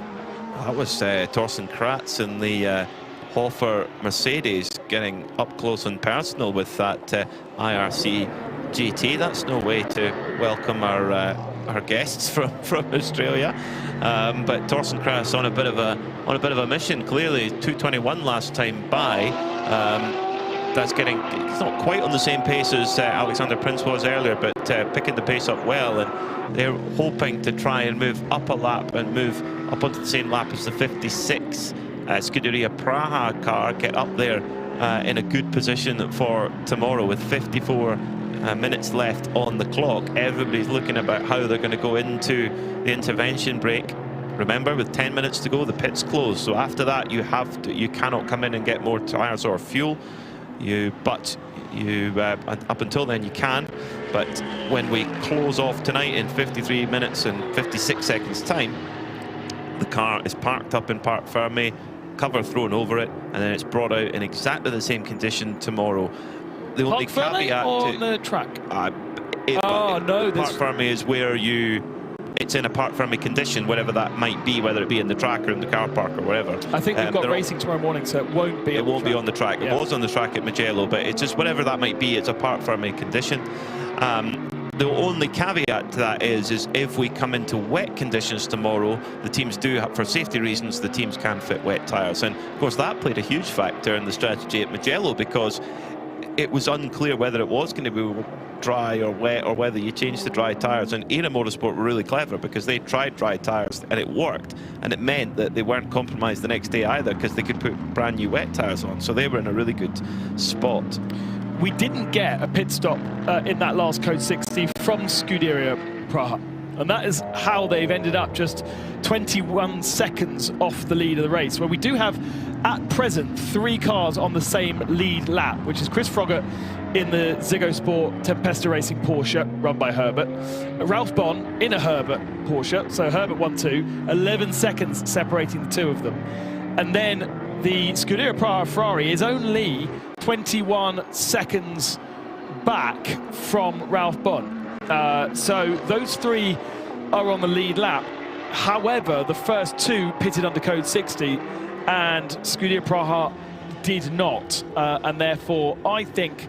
I'm sorry, I'm growling at my computer. They've it's been about an hour since they were pitted, which means they're going to have to pit under the green. If we stay green for the last hour, they do need to pit again. If it's under green flag conditions, they're going to lose 2 laps, and it'll leave just 2 cars on that lead lap. I don't know if the other 2 needs to pit again, though. Depends how much Code 60 we've got, I suppose. Yes, it does, yeah. Fastest lap of the race in the 992 category, Luke Breukers, 221.850. Fantastic job there by Luke, and you can guarantee when he parks the car up tonight to go to dinner, he said to his brother Rick, going, unlucky, I was picking you today. Absolutely. I'm the quicker one. No, I'm sure it will be. But 221.850, that's comparative to a lot of the GT3 cars around him. And, you know, a Porsche Cup car, you know, in a straight line, yes, it's fairly similar, but in the corners, there's a big, big difference. You know, when you go through Blanchimont, for example, the 17th corner, Blanchimont, you're up flat at 155 miles an hour. In a GT3, you're just breathing out the throttle at 145 miles an hour in a Porsche Cup car. Why is that? Well, it's all down to the aerodynamics. GT3 has more aerodynamic performance in it. They both have ABS in this trim. Of course, the 992s in this category, they run the Endurance kit, which does have an ABS system on it, which can be retrofitted to the car. I think there's a good battle for second position in 992, which we're watching the Jutta Racing Audi trying to get past the Ajith Kumar 992. It should be easy pickings, but Fabien Dufaux not making it easy for who is in the Jutta Racing. It's Glikinis. Now dives down the inside at the hairbed, the chicane, and gets it done, but it's been half a lap and he's lost a bit of time there. But there is a battle developing for second in 992, first in 992 AM between Stefan Perrin and Marcel van Berlo. There was just 10 seconds between them. The last time they were across a timing point. 49 minutes on the clock, with Chris Froggatt leading the way from Ralph Bowen by 11.5 seconds as things stand there, at 12.8 seconds at the last timing point. Yeah, it should extend, shouldn't it? Well, the thing is that Ralph Bowen is such a strong driver. He is graded as an AM. He's a very successful businessman. Races for enjoyment, but definitely races to win.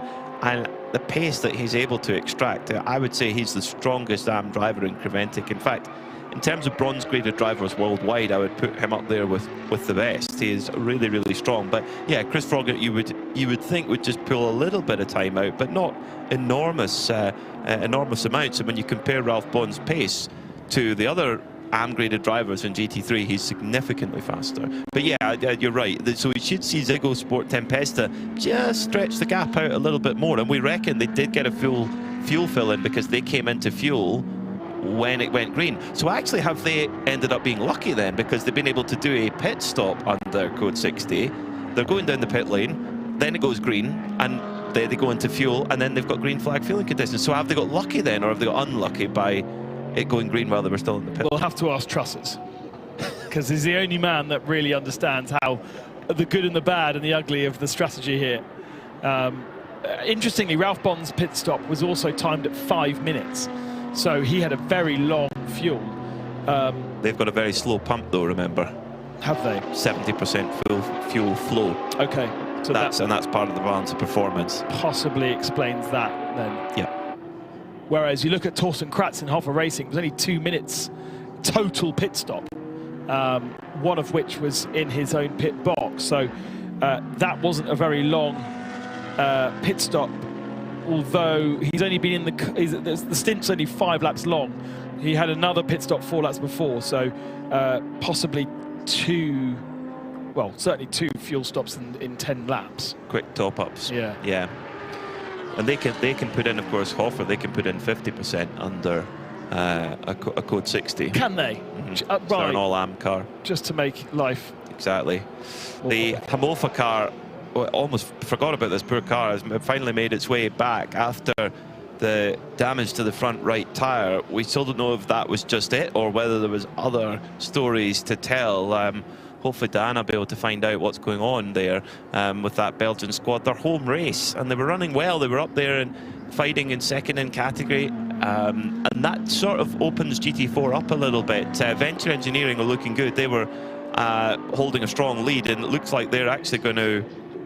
It looks like they are in a good position, depending how the pit stops fall out. They could actually go into tomorrow with a lap advantage over the field. So, and that would be a really good scenario for that Venture Engineering squad. I hear Diana's microphone turning on, which means she may well be down looking at that BMW. Just in case they... Di? Hi guys, sorry about that. Yes, Chris Verhoeven from the 419 Hamofa Racing, the BMW that we was just brought back on the truck there. Chris, what happened out on the track? I was not driving. It was Mark that was driving, but I think he had a slip in the blanchiment in the back. He hit the brakes, of course, and I think the tire was broken there, and he drove through, and then the tire exploded in front of the hairpin. Unfortunately, a lot of damage, so we will see if we can fix it for tomorrow. Yeah, I guess you've got to get it off the truck now so that the team can have a look at it. But what's your first thoughts on seeing it? Is there a fair amount of damage? Yeah, it's a fair amount of damage, but I think we will manage. We have a good team, so we will try to fix it. I mean, we've still got a long way to go in this race, haven't we? We've got another less than an hour now and 7 hours tomorrow. That's right. We will try our best to fix it. Now, before that incident happened, how satisfied with how things were going? Were you going with the team? Well, pretty satisfied actually. I was happy with the laps that I did in the previous session. Was happy with the car as well. The track was good. Everything went well. So yeah, I was happy. How would you describe this racing track? It's the best in the world. The best I ever driven, so I love it. Is it a case of every time you get in the car and get behind the wheel, you want to keep improving? Oh yeah, for sure. I think every racing driver, every lap he wants to improve. So yeah, for sure. Okay, well, look, I'll let you get back to chatting with the team to see how you go, but I hope you get back out soon. Okay. Thank you very much. Bye-bye. Endurance racing, when things aren't going your way and your car's just arrived on a flatbed and it's not looking good, there's still big smiles. I think as if it were in an individual form of motorsport, you don't get that experience, I don't think. I think that only comes from camaraderie of a team, and okay, in individual motorsport you do have a team around you, but you're the only driver. But the fact that you share the success and the failure with your fellow drivers, it's a unique aspect, I think. I think what they were saying also is that we saw 2 yellow flags from that car. First was at Blanchiment, second was at La Source. It sounds as though they had a spin, and it's such high velocity there, and perhaps he was on the end of a stint, so end of a tyre. He's been fully locked up and slid 4 wheels solidly locked up across the tarmac, which is flat spotted, and we did see a flat spot on that tyre that we had a close-up of, such to the point where it's worn through the carcass and punctured. And then when he's carried on, that has then peeled away and caused the carcass to then start flapping, and that is why they then decided to stop the car, because they didn't want that flapping to destroy everything like we saw with the Mercedes earlier on.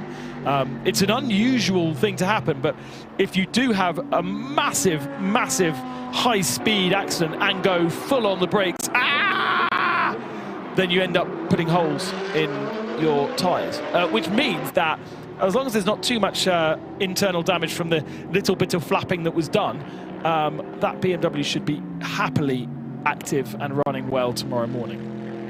49 minutes, 43 minutes left of today, so maybe you can still get it out before the end of today. Let's see. It's such a shame that they missed the pit box and weren't quite aware of that issue. That's unlucky.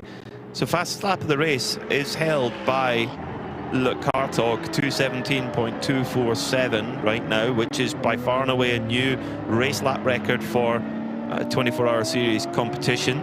I think might we see that that improve even more, I wonder. The Herberth Motorsport Porsche 2:17.8. So although they've had a really strong race pace, the actual outright lap speed is still in the favour of the Ziggo Sport car, which of course is being run by Herberth as well. So, and Ralph Bowen at the moment, I mean, you think comparing to Christopher Froggatt, who's got a lot of titles in GT World Challenge, across several different categories, Ferrari Challenge, etc.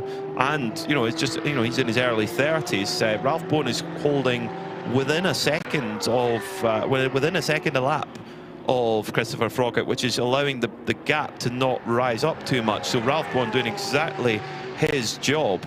And of course, Lauren Heinrich has only done one stint in that car. So I'm not sure what the driver time regulations will be with it being a prototype car, but if they've got a limited amount of Lauren Heinrich time, they haven't used much of it up today. On screen, Carl Marcelli being flashed by the 73, which is a few laps down Klaus Bachler, 27th position after various maladies. And Bachler trying to get a wriggle on and trying to persuade Carl Marcelli to get a wriggle on as well. Marcelli's up to 11th spot in the which is 6th position in GT3 now. Still a way to go to chase down the Continental Racing Audi and the Viper Nisa Mercedes. Shout out to them, by the way. We were watching them for a while, but we didn't mention them. They are second in AM, the pretty much completely Malaysian team, not just drivers but also the squad. They've borrowed Tockwith Motorsports truck, but it doesn't look as though there's any Tockwith personnel inside the garage. They are all Malaysian. Dominic Ang was racing last weekend in Malaysia at the Sepang circuit. He's with us this weekend alongside Melvin Moe and Dominic Koo. It is Ang who is aboard that car right now. And second in AM, 8th overall. They've had 1,000,001 penalties for track limits. At one point they had a 6th, a 9th and a 12th infringement all come up at the same time, like somebody had forgotten. And leading in the AM class is the Hoffa Racing Mercedes, obviously. Well, at the moment it's two Porsches at the front of the field from a Ferrari, and then it's the Mercedes of Torsten Kratz. So who are we going to see come through on the lead lap, I wonder?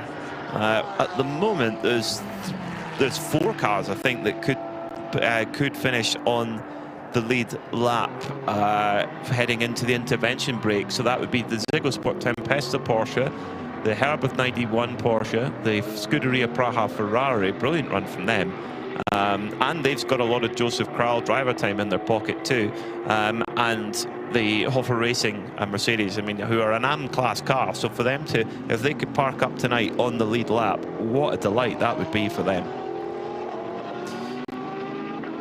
29 Pellin Racing, they lost a couple of minutes unfortunately after that really good stint from Kyle Marcelli. He was up there fighting in the podium positions, and then a stuck wheel, a couple of minutes getting a stuck wheel off in the pits really put them on the back foot. That's not the ideal birthday gift for teammate Lisa Clark, who's, I mean, I can't think of a better way to spend your birthday than a sunny day at Spa. Oh, yeah, we all have these with great days in life, and birthdays are meant to be always that great day. Sometimes it delivers on the promise, sometimes it doesn't. But to be driving a Ferrari 296 GT3 at Spa in the sunshine, I don't think you could celebrate your birthday much better than that. My 40th is coming up soon, Peter. Cough, cough. I'll commentate on it if you can. I think you're looking at the wrong person to put you in a car. And at the end of October, I'm pretty sure here at Spa, they do a 24-hour race, if I remember correctly. It's the Citroen C2 24-hour race, because they have the Fun Cup one, which is in the middle of July. Obviously, you have the GT3 one. There's a motorbike and also a cycling one, brutally. If you fancy two wheels but your own leg power. I do it on an electric bike.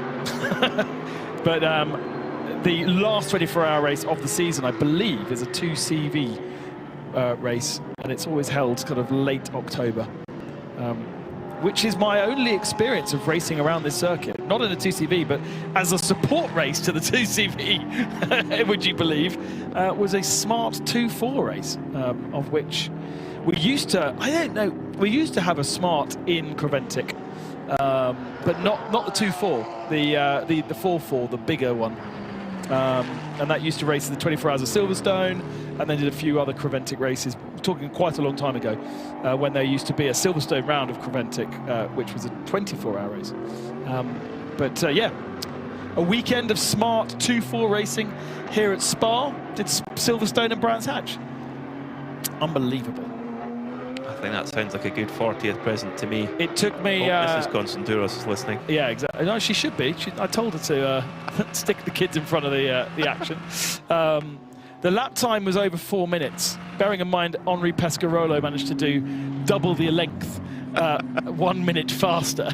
He had a better car than you. He definitely had a better car than me, yeah. V12 Matra, yeah. That's one of my favourite Spa stories, the old circuit here, which basically, just as the cars are coming up to the top of the Kemmel Straight, keep going and all the way through there. And the old Spa circuit, Henri Pescarolo qualified for the Spa 1,000 kilometres in a V12 Matra sports car at an average speed, get this, an average speed of 162 miles per hour.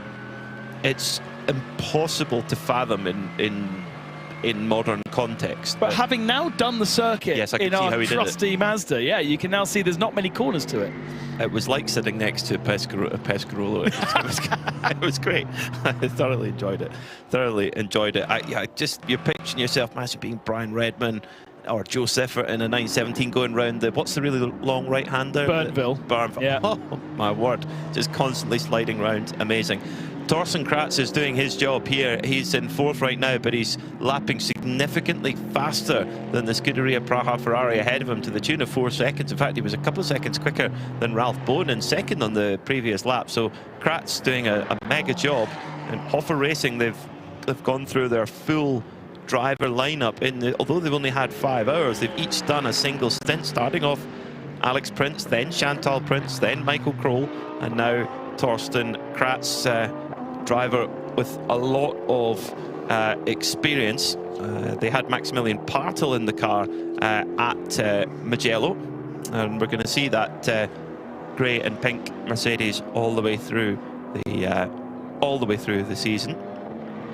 Won their class earlier on in the year at Abu Dhabi. Could have won their class actually at Mugello, but they were involved in an incident just before the intervention break on the Saturday, and that kind of put them on the back foot. They had to take the car in for repair and have a 5-lap penalty, so that kind of put them down a little bit. But Torsten Kratz, the 4-time Nürburgring 24-hour class winner, really on the charge right now as he goes absolutely on the limit through Eau Rouge, through Radion, and then just popping out like a rocket onto Kemmel Straight up the hill, where the Mercedes has, I think it's fair to say, particularly in an AM-class car like this with the wider restrictors, with more power, it is imperious going up that straight.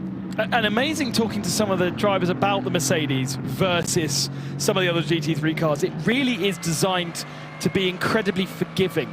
You, as an AM driver, it makes you feel comfortable. It makes you drive at the limit very quickly. It's not in any shape or form intimidating. You get in, it feels like a comfortable shoe, and you can get it up to the, not to 100%, because I think professional drivers struggle to find the very limit of it, but amateur drivers love to get very much, 90% of the car's capacity very quickly because it's so comfortable to drive. And we say, oh, these are cars, these are GT3 cars. Every single one of the 12 different brands of GT3, they all have their own characteristics. They only have their own ways of driving. And yes, the BOP also has a big effect on it, depending on which championship you do. There's a BOP here for Creventic, and that's different to the BOP in Le Mans or the BOP in SRO, even if it's a GT3 car.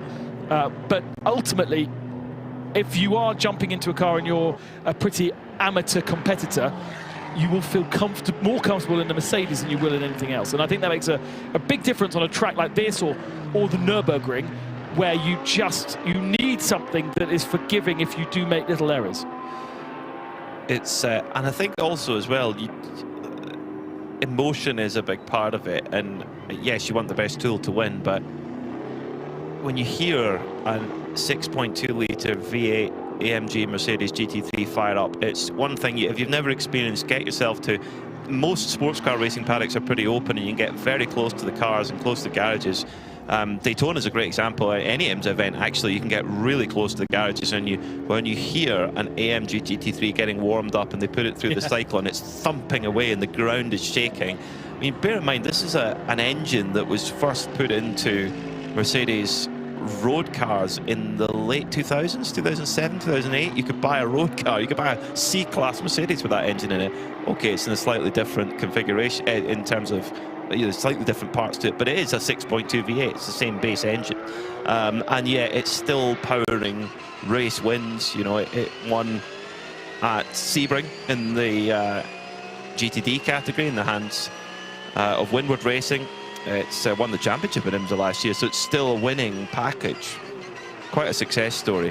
I wonder if the director can just stay on board with Nicholas Jonsson, who is 25 plus years with Krone Racing, such a the pro driver in Tracy Krone's team, and it'd be great just to ride on board, going down towards Eau Rouge now.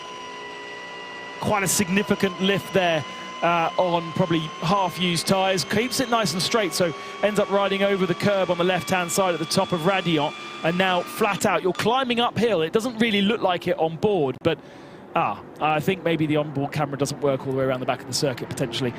Such a big circuit, I know that's always been a technical issue, but just to finish that point, Kemmel Straight is uphill. You climb quite a significant amount. Back on board then, we've gone through Les Combes, and now we're starting our downhill descent into Bruxelles, which is banked, and you can turn in weirdly early there, and then you're holding the inside, holding the right-hand side, and now let the car not drift too far to the left-hand side, because you need to get back over to the right for this left-hand speaker's corner, or now called Jackie X. Now we're going down towards Pouin, double gauche. What gear are we in here? Holds fourth gear through part one, then the second part is more of an acceleration zone out towards the Fagnes, and this is where these curbs, you really want to get the car over the curb as much as possible, both on the left and over on the right. Nicholas actually been quite kind to the car there. Then you used to be able to run really far to the right, but they put a gravel trap there. Now karting is always really tricky because it's again downhill, the rear end wants to get away from you, and then just balance the throttle through Curve Paul Frere. It carries on, it keeps going right. The old Stavelot, now you're back onto the old circuit, and it's still going right, and now you need to start thinking about Blanchimont. This isn't Blanchimont, this is the first kink, and then it straightens up again, and then you go through the second part, and this is Blanchimont, which I think was pretty much comfortably flat out there. Big stop onto the hairpin, the chicane, but it is basically two hairpins. Second gear, interestingly, to limit the rear wheel spin, and then off onto the main straight. Again, you can put it into first gear, and you'll see the Super Cup cars do that, but then you're really using the rear of the car to rotate the car through that particular section. Not something you want to be doing in endurance racing, because you are then asking too much of the car once more. Nicholas heading back down to Eau Rouge for a second time. Use as much curb as you can on the left. 135 miles an hour entry to Eau Rouge in a Porsche Cup car, and exiting around the same speed. quite remarkable stuff. And Nick Jonsson's so experienced and so smooth, just butter smooth on the inputs there in that RPM racing machine. Driver with so much experience, double Swedish Formula 3 champion many years ago, Swedish Group N touring car champion, and then has had a lot of success in America as well. And so precise, so like, using all the road exactly how much you need to. The weirdest corner for me in this circuit is Bruxelles here, also known as Rivage before as well. Has about 3 apexes to it, and the more you stay over to the right, the more you open up this left-hand turn. Big sausage curb on the left-hand side there. So they're allowed to do that at that corner because that's the only corner that's not used by bikes. Because they've now got that cut through on the inside where the bikes use it. The cars use the outer one, which is the original layout since the early 80s. Interestingly, the Hoffer Racing, you're looking at in terms of the laps, who's going to be where. The Scuderia Praha car has to pit, regardless if it has enough fuel or not, because Denis Vlasic has 18 minutes left of his maximum driving time, his maximum stint time, sorry, and there's 27 minutes left on the clock. In fact, he's got to get in earlier than that because the pits close with 10 minutes to go. So that means that Scuderia Praha will drop back. The question is whether Zygosport Tempesta, the leader, whether they pit or whether Herbuth pit in second. I mean, always in the past, Herbuth were always of the view of pit at the last possible moment before the pits close, put as much fuel as you can in. I don't think they'll put new tyres on because of the chance of rain tomorrow, but in general they would do that. But they would always try and buy ahead of tomorrow. The big question mark is where Hoffer Racing finish. They'll move up into third when Scuderia Praha pit, but whether they actually come in for a stop themselves or whether they actually get themselves back up onto the lead lap or not, there's lots of question marks to be answered, not just in the next 26 minutes, but in the next 15 minutes before the pits actually close. Yeah, and Praha, I think they will need a new set of tyres regardless. They're going to have to go and change the driver, so they might as well take tyres at the same time, whereas for Froggaert and Byrne, they can stay in the car until the end of this part of the race. Therefore, they won't stop at the pit bay. They will drive through straight to fuel and just get themselves topped up, if that's the thinking, so that they don't have to do an early pit stop tomorrow. But you know what? If it is raining, I would bet an early Code 60. We had 2 Code 60s in about 4 laps in the start of this race. So I would bet that you could then do the rest of the servicing, top up fuel a bit at that point. These 3 cars with their last offering at the pit stops, I have to say, great work from Amir Naran. Yes, he had that accident earlier on, but they sitting 13th in the number 2 Haas RT. It's only Amir and Tom Jackson, who's got huge amounts of experience in all kinds of cars, but Amir Naran's really not got a lot of experience at all, the 39-year-old entrepreneur. He's got his own car, the Naran, which was launched last year. It's a sort of GT3 style machine. Google it. It's really, really quite good looking. Wait to see one. There's only 300 being built. They're €2 million a piece. So save your pennies. But Amir making his first throws in racing and has done a pretty solid job to sit there 13th. Into the pits from third place comes Scuderia Praha, Denis Vlasic. Good stint from him. Tyres, you can hear them. Yep, tyres, yeah, the rattle guns going on just outside our commentary position. So that would then put Hoffer Racing, or should put Hoffer Racing up on to the provisional podium. But let's find out some more down in the pits. There's always stories in the pits, and Diana Binks has one for us. Well, I'm halfway down, but you were just talking about the Scuderia Praha car. That has gone in, driver change and tyres. We're just doing a little look around at the car. A slight delay on that pit apron, so there's no real rush at the moment. There's a member of the crew holding one of the doors open, but the driver change has happened, but there's obviously something inside there. I suspect it's the belts, maybe belting up. The driver's taken a little delay, but they don't look as if they're in too much of a rush. It's still on that pit apron at the moment. Well, they perhaps should be in a rush, I would say. They're in a fight for. It's called a race. Yeah, oh yeah, I would think they should be in a rush right now, as the Himolfa Motorsport BMW M4 has got repaired and back out going again. Mark Verhoeven certainly brought the car in. One-eyed. It's a pirate. It's only got one eye, and the other one's patchworked. If you are just listening to us, the front light right-hand side was knocked out by the flailing tyre, and they haven't replaced it. They've put a lot of black tape over it, so it looks like a pirate. The car, don't know that. It's having a little, the driver's having a little wiggle around of the steering wheel just to see. It's Rob Verhoeven who's taking the car out. Leaving the pits pretty gingerly. I do wonder if that car's absolutely repaired. Well, he does too. Now he's starting to open up. Yeah, that I mean, that's six. exactly it. The car's just been crashed. He's jumping into the car. It might be his first experience. Oh, it's massively left-hand down, actually. So no, it hasn't been fully repaired. Look at the steering wheel pointing to the left whilst the car goes. Oh no, sorry. Oh, I think it's pretty straight, but ignore me. Fanatec steering wheel with a kink on the top of it.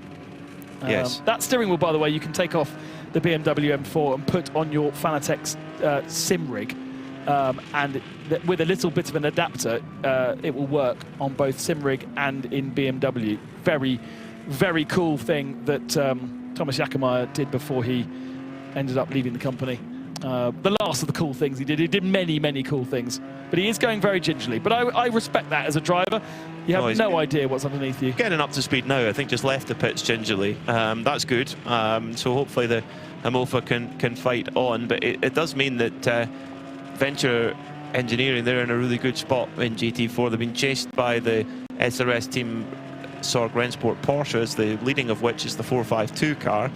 And it looks like Venture may well, unless they pit and the chasing car doesn't, they might well finish today with a lap advantage, which they'll carry into tomorrow. But we may have an answer to that question, whether Venture are going to come in or not, and Diana has it for us. Inside the garage on the pit apron, waiting on the car to come in to the pit lane. That's the 421 Venture GT4, and I can see that who is it? Christopher Jones it is. He's getting ready to jump into that car. He's got his seat insert ready with him. So once that car comes in, they've got tyres ready. We'll do a quick check, and Chris will jump into that one. Thank you, Diana. There's already more other cars coming down the pits as well. Sepulchre Racing, they've just come into the pits from second in 992 and leading in the AM category right now. So as we come over the timing beam, then I'll tell you what, Klaus Bachler is being a right pest. He didn't get a chance to race in Mugello. It's the team he was with. I can't remember who it was with now, but they retired early. And obviously Proton Huber as well. Was it Proton Huber? And the 73 car, obviously with many Malady, so they are miles back. But he has been bugging Carl Marcelli, and now he's on the tail of Torsten Kratz and flashing and crawling all over the back of them. If I was Torsten, just go away, off you go. Like, we're not racing each other. No. But Klaus is on the brakes later. He's diving under the rear wing, and it really kind of.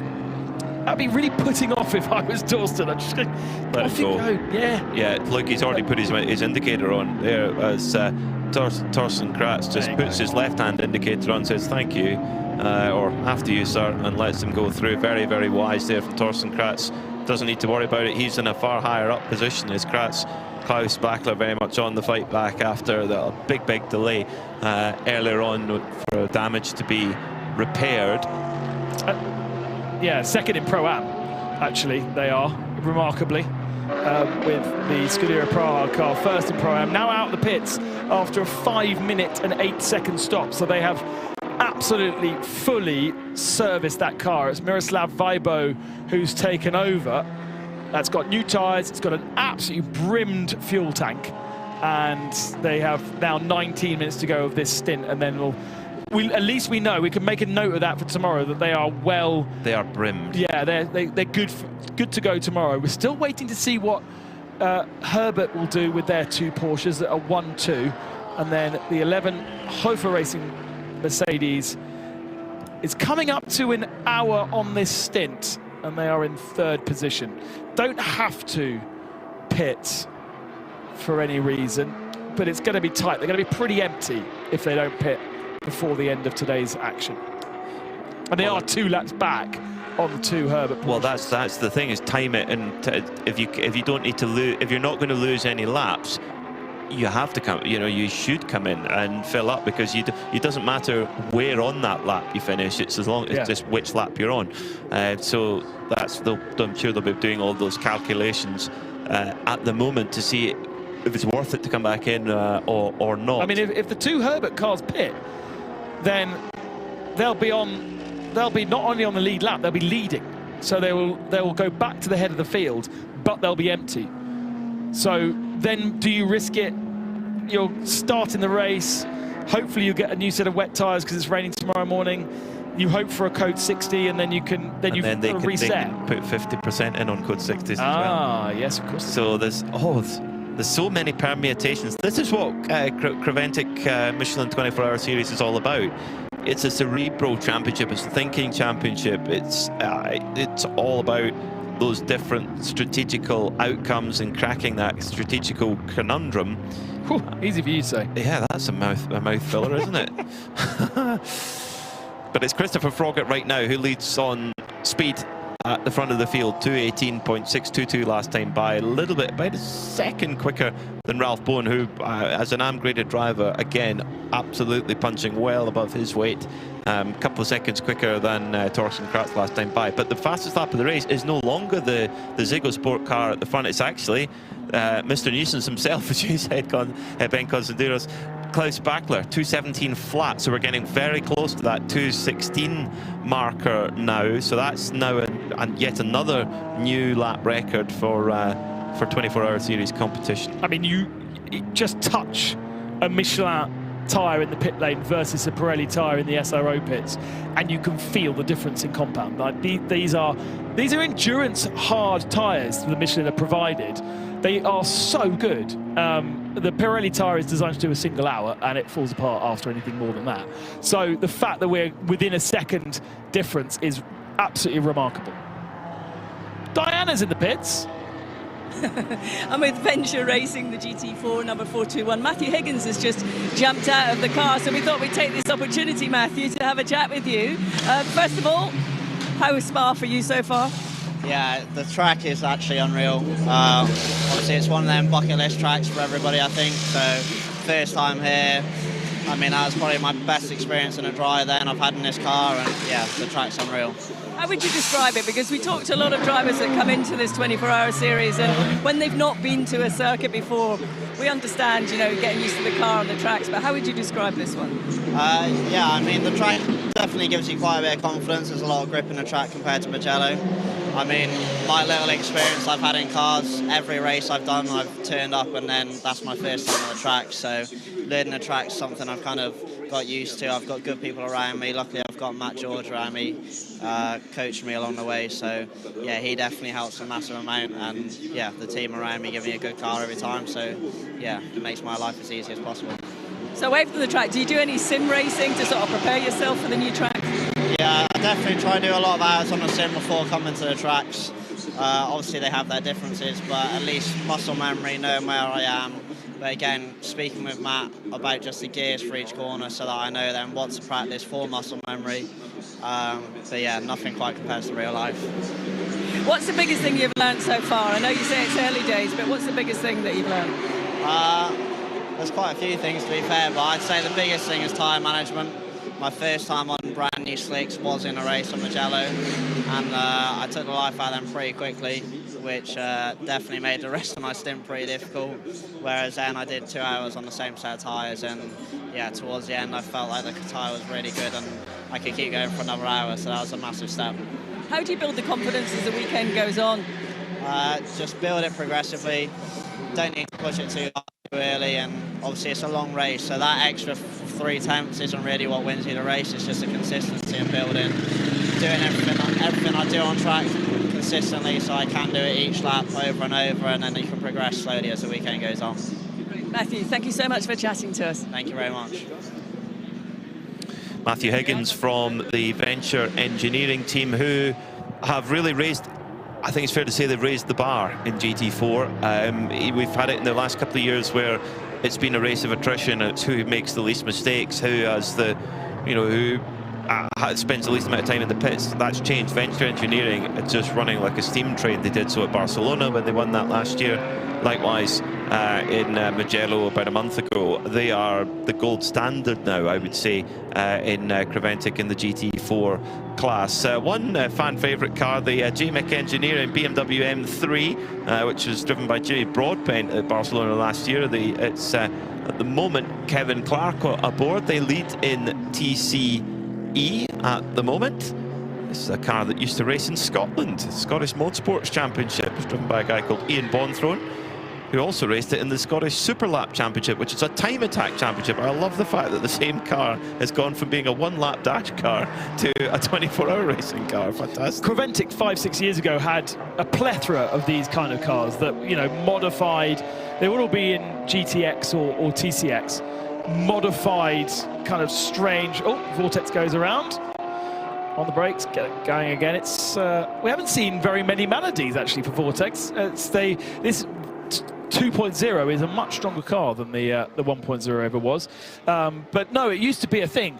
Lots of modified touring cars, and it's just sort of, I don't know, as I guess Creventic has become more and more professional, that level of car has become sort of phased out, which is a bit of a shame, because you always had some rather weird and wonderful machines, and we still do, thanks to Vortex and thanks to the GTX, the IRC car, for instance, but not in any way the same level as we did sort of 5-6 years ago. I don't know where all those cars end up. Oh, all over the place. Yeah. Well, 11 minutes and 40 seconds left. It would appear, unless these top three cars of Chris Froggatt, Ralph Bohn and Torsten Kratz come in, they're going to go to the flag, and they're going to finish with not so much left in the tank. The leading 992 car, Red Camel Jordans, they're just turning the screw even harder on the competition, because they've got a lap advantage over their nearest rival, and they're just going to fill that car right up and head into tomorrow in a brilliant place. After a superb stint, I think it has to be said, from Luke Breukers, putting in the fastest lap of that car, from that car this race. So 11 minutes, 5 seconds left. Remember, the pits close with 10 minutes to go. So last chance, as Torsten Kratz does come in just at the very last moment then. So Torsten Kratz has brought in the Hoffer Mercedes from third. So they're very much looking at their class. They're not thinking about trying to get on the overall lead lap. They are thinking, let's get the car filled up with fuel and go for our class. And you never know what happens. How many you hit it to nail on the head, Ben, when you said how many GT3 cars have had problems. There's no reason why the cars at the head of them might have problems as well. So if you go into tomorrow with plenty of fuel, you're there to strike. Froggatt's coming through the chicane right now. 30 seconds remaining before the pits shut. No. And he drives past our window. So the Herbert cars are going to go into tomorrow with 3, maybe 4 laps advantage over the rest of the field. We'll see how it all shakes out once Kratz and Breukers have brought their cars back out on the circuit. In 992, it is going to be pretty close, because Van Berlo Motorsport are going to find themselves on the same lap, if not ahead of 909, but they're going to be very thin on fuel and tyres. So they're kind of doing what I was expecting Hoffer Racing to do. But it does seem as though it's the thing to do. Just get yourself fully prepped for tomorrow and then go again, rather than give yourself any hangovers from the day before. I remember a couple of years ago in Mugello, CP Racing, I think it was, not pitting, getting themselves onto the lead lap and then barely being able to start the car on the Sunday morning because it had so little fuel in it. And it literally had to do one lap and then come in the pits. It's because it was so little on fuel.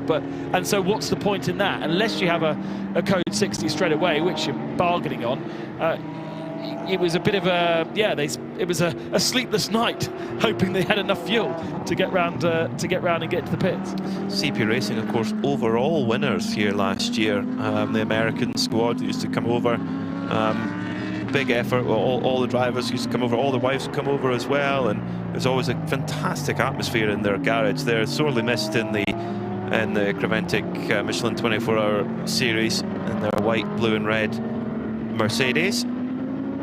So that's really interesting. That's a very un-Herber thing to do, is not bring the cars in just before the intervention break. They're playing a different card here, our Herber, with of course they're running their own car, the number 91, but they're also running the Ziggo car as well, don't forget. So effectively, that's a Herbeth car of sorts. And the gap between them is just 32 seconds. So they are both going to finish this portion of the race on the same lap. So they will start on the same lap tomorrow. Now, are they going to be 1 ahead or are they going to be 2 ahead of Hofer? That is too early to call, actually. I think they're going to be 3 ahead. Oh, really? Okay. Of Scuderia Praha, that's going to be third ahead of the 11. So three laps ahead is, in dry conditions, 6 minutes, plus 6 minutes. Yeah. So even a pit stop. But the Hofer car is full to the brim. Yeah, but even a pit stop is only 5. So they still have an advantage. They're still leading the race, even if they do come and pit. And I guess in terms of laps, in the wet, a lap takes a lot longer. Yeah. You know, so that's one part of it. But you know, that Hofer Racing AMG, that car will be. They wouldn't have been able to fit any more in the tank because they can fill 120 litres. The capacity of the tank is 120 litres, so they would not have been able to get any more fuel in that car. It's still in the filling area at the moment. It's still going. Torsten Kratz is probably just sitting reading a novel at the moment, thinking, yeah, any time today. We always have those when you stop at a petrol station, then you go, I'll put some fuel in, and you get a pump that just seems to be so slow. You almost feel like you could pour it in faster. Oh, you pay for that in France. Oh, do you? Get to a slow pump and it's cheaper. Literally 2 fuel stations, one fast, one slow near me. The slow one is cheaper, the fast one is... slow one then. Yeah, absolutely. Especially when you've only got 40 litre tank in your car. Or a 30 litre tank in my little Fiat 500, a Fiat 4x4 Panda Classic. That's very cool. Yes. Winter tyres? Obviously. Spikes? No. Just winter tyres? No need. It's as cold as Scotland. Probably colder where you are. Waiting for the timing screens to completely catch up before we can give you just how much of an advantage those 2 Herbert cars have got. But it is definitely going to be 3 laps in my mind. I just don't know if it's going to be over Praha or over Hofer. It's going to be Hofer because at the moment they're... sorry. No, it's Praha. Sorry. Only just, right. though. Yes, very close. Sorry, I do apologise. You're right. Yeah, very close. So Praha will go back up into third. It's Michael Kroll now driving the Hofer Mercedes. So yeah, you're right. It will be 3 laps. So 108 laps complete for Christopher Froggatt. And the 91 Herbert Porsche will cross the line just shortly to also complete 108 laps. So that confirms them on the same lap with 5 minutes and 12 seconds left in this 4th portion. Tomorrow we have 7 hours of racing. So we've had 5 hours today, 7 hours tomorrow. Very, very important to keep that in mind. So yes, 108 laps complete for both Christopher Froggatt and Ralph Bowen. Yep. And then it'll be 105 for Scuderia Praha and indeed Hofer Racing. So they're 3 laps back. But in terms of their nearest, I mean, for Hofer Racing, their nearest competitor in AM, Viper Niza Racing, they're a lot further back down the order than that. So, and they've got a full tank of fuel. But you think about it, you know, if you take a full fuel fill, you're in the pits for over 5 minutes. That's 2 laps. Yeah, absolutely. You know, so it's 2.5, 3 laps. Yeah, actually, the gap isn't as big as you think. In 992, Van Berlo Motorsport are going to go into tomorrow as the leaders, but they are going to be pretty empty on fuel. Holmgaard are going to be on the same lap, as are Red Camels. Red Camels, though, are going to be good and full of fuel. So 3 992s on the same lap. That's cool. I'm not sure if Seb Lejeune Racing, where is the Seb Lejeune Racing in comparison? I think they're not quite there. 888. Looking on the tracker, Triple Eight is going through.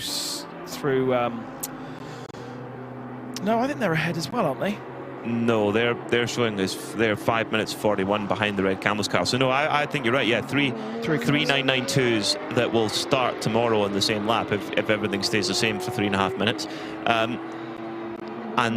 But the big difference being that the Red Camel Jordan's team have a totally full car, and the others don't have, which effectively gives that.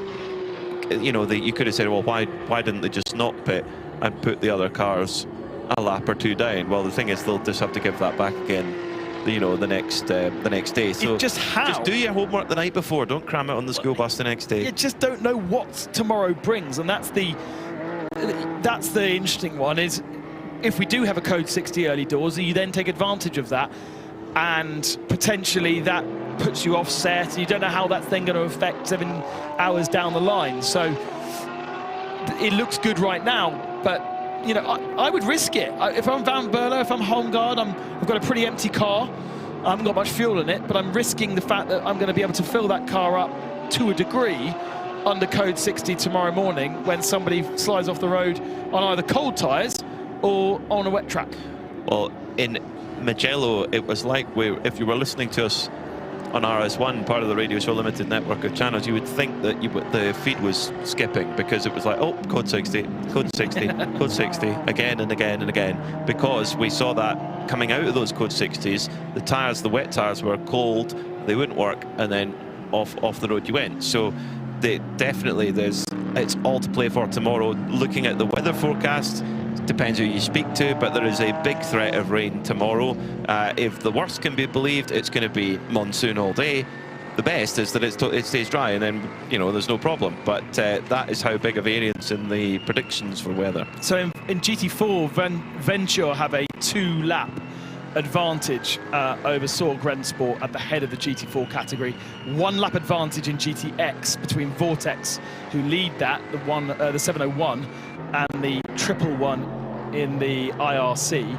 There's a 1-lap advantage there, and I think there's a 2 or even maybe 3-lap advantage for Kevin Clark and his BMW JMAC Engineering, but over their stable mate, their garage mates, the Cupra. So definitely the most competitive of our field is the 992, with 3 cars on the same lap, 2 cars on the same lap at the head of the GT3 field. And there might still be a change before we get to the flag. With 1 minute remaining, there's 0.2 of a second separating Vibo from Kroll for 3rd position overall. Where are they on track? At the moment, they're just coming down towards Pouon.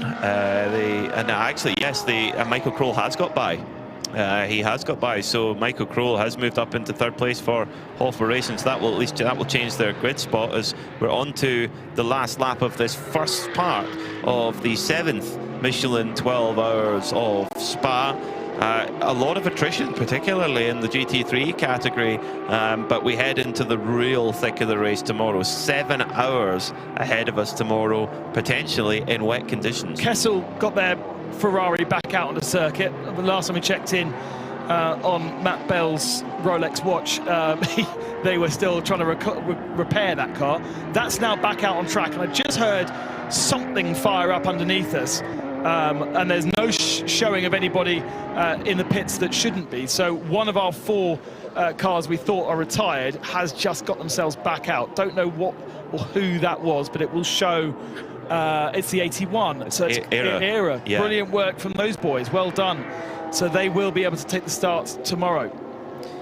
That's good. That's good, and they can then adjust their strategy in terms of drive time. They can get Dwight Merriman more experience in the car, because again, GT3 is still relatively new to him, the circuit's still relatively new to him, and they've got a full Creventic series program ahead of them, and indeed they're in the Pro-Am class, so they're, you know, right now, you know, there's other Pro-Am cars that have had problems, so they just got to get out there tomorrow and do the absolute best that they can. There's 1 lap between Era and Kessel, and they're both 3rd and 4th in Pro-Am. So the battle has been in the pits between those 2 guys to get the final podium in Pro-Am. There is only 4 in that category, but you know, everyone's a winner in Creventic. There's a lot of trophies to be handed out, and at the moment, a tiny advantage between the two of them, with Era 31st overall, but 3rd in class. So through Blanchimont then, for the final time today, is Chris Froggatt for Ziggo Sport Tempesta Racing. They have mastered it so far. They will start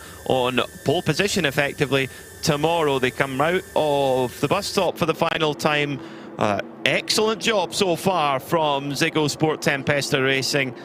And they will lead a Porsche 1-2 into tomorrow's action. The two cars on that lead lap are Ziggo Sport Tempesta Racing and the 91 Herbert Porsche, which is making its way right now all the way around Blanchimont, and will be that other car on the lead lap. Checkered flag also for the 925 Van Berle Motorsport car is classified as the leading 992 car, so it will start at the front of the 992s tomorrow. It's also the leading AM car, so that's cool to see an AM car, the top graded 992, albeit with less fuel in the tank than the Red Camel car. Yeah, 20 minutes I think they'll need to come into the pits. It won't be as bad as Holmgaard, who really will need to pit pretty early. They'll be, looks like, line up second on the 992 grid alongside Van Berlo, and then the fully prepared, ready to do a full 1.5 hour stint will be Red Camels in 3rd position in the 992, the 909 machine. 3rd in that class in the full fat 992 Pro is Mulder Motorsport 921. They're down in 19th position. They are 5 laps back, which isn't too bad when you consider their maladies after that lap 1 accident.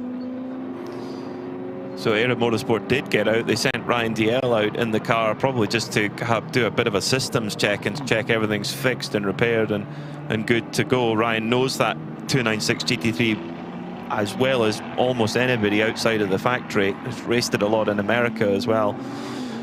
As Philippe Bonnell goes over the line for Vortex. As the lead GTX. Now that's a late change then, because IRC, the 111 racing team, they were ahead. Now, in terms of pits... No, it was a half an hour ago they were last pitted, unless they did a last lap splash. Yeah, 26 minutes 59 is the stint time for Daniel Studard. An hour and 5 for Philippe Bonnell. So the Vortex may not have the same amount of fuel on board. In terms of, did they finish on the lead lap? We'll need to wait and see, actually, whether the IRC has lost a lap then to the Vortex. But even if they have, the Vortex will have to pit earlier. TCE, your leader going into the overnight break, is the JMEC engineering car. So brilliant job from that crew. That car's run like a Singer sewing machine so far. It's been really, really solid. They've not made mistakes. They've not ended up in the gravel. They've just plodded along and they've done a top job. Also pretty empty on fuels. 25 laps there last stint. So both similar story with Vortex and with this JMEC BMW. They are quite light on fuel and going to be doing that tomorrow morning, potentially under the rain. Latest forecast. We'll check with the old weather app to see when that forecast is rolling in. Thinking of that 909 Red Camel Jordan's car, which will start on the lead lap tomorrow in 992, with that full fuel tank, if we have rain tomorrow, which is looking like it, if we have rain tomorrow, you put Rick Breukers in, who we know is sublime in the wet. He was sublime at Mugello. That stint could almost last 2 hours on a full fuel tank in the wet because you use so much less fuel. But this is how they stand then going into the overnight break. The 193 Ziggo Sport Tempesta car leads with the 91 Herbert car, the other car on the lead lap. A couple of laps further back, the restart laps will be confirmed tomorrow. 3rd place is the number 11 Hoffer Racing crew, who circled through all 4 of their drivers today.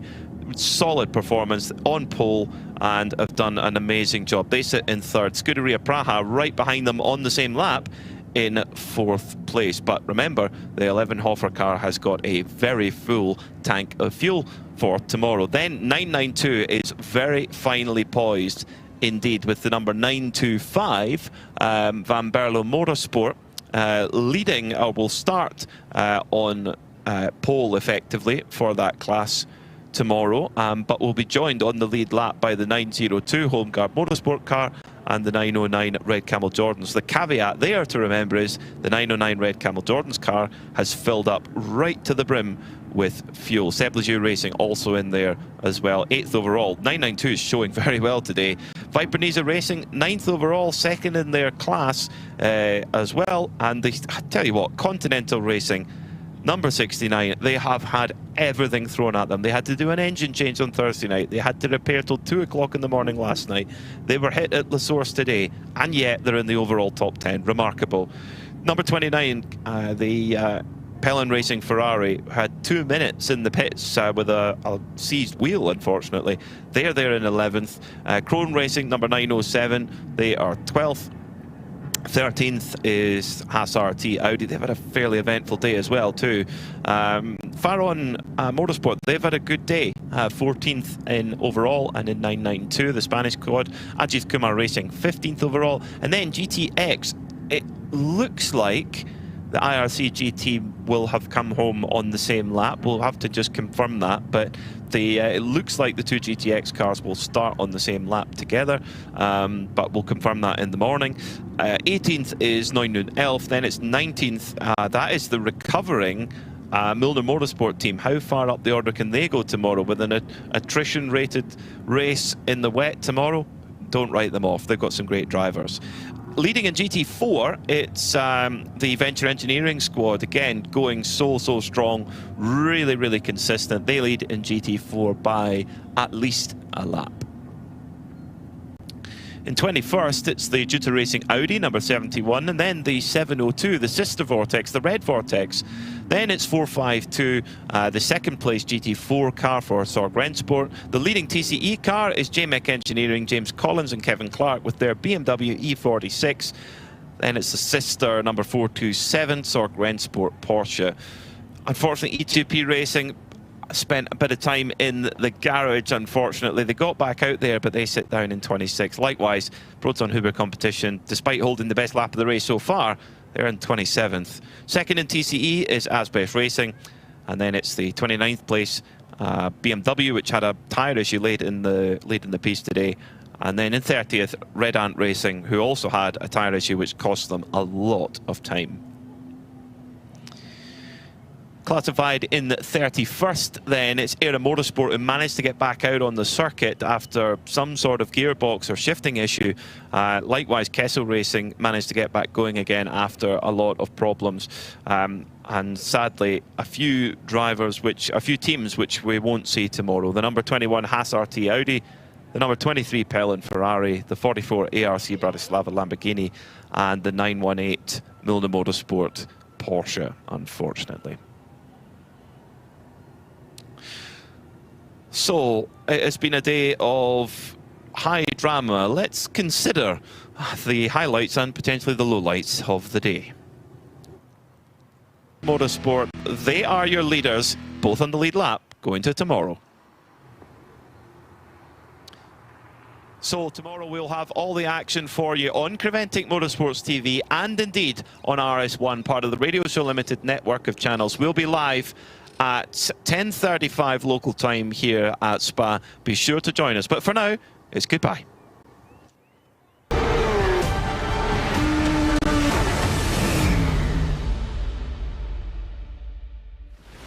This is something I wanted to experience firsthand. I could form my own team, Ajith Kumar Racing. Number 901 car. Every single time it passes the pits. This is the Ajith Kumar Racing car. You see these guys? At affordable price. Summer holidays vandachu, namma GT Holidays vandachu. GT Holidays, South India's #1 travel brand. Oscar is always on right track. That is why Fast Track Taxi app உடனே download பண்ணுங்க.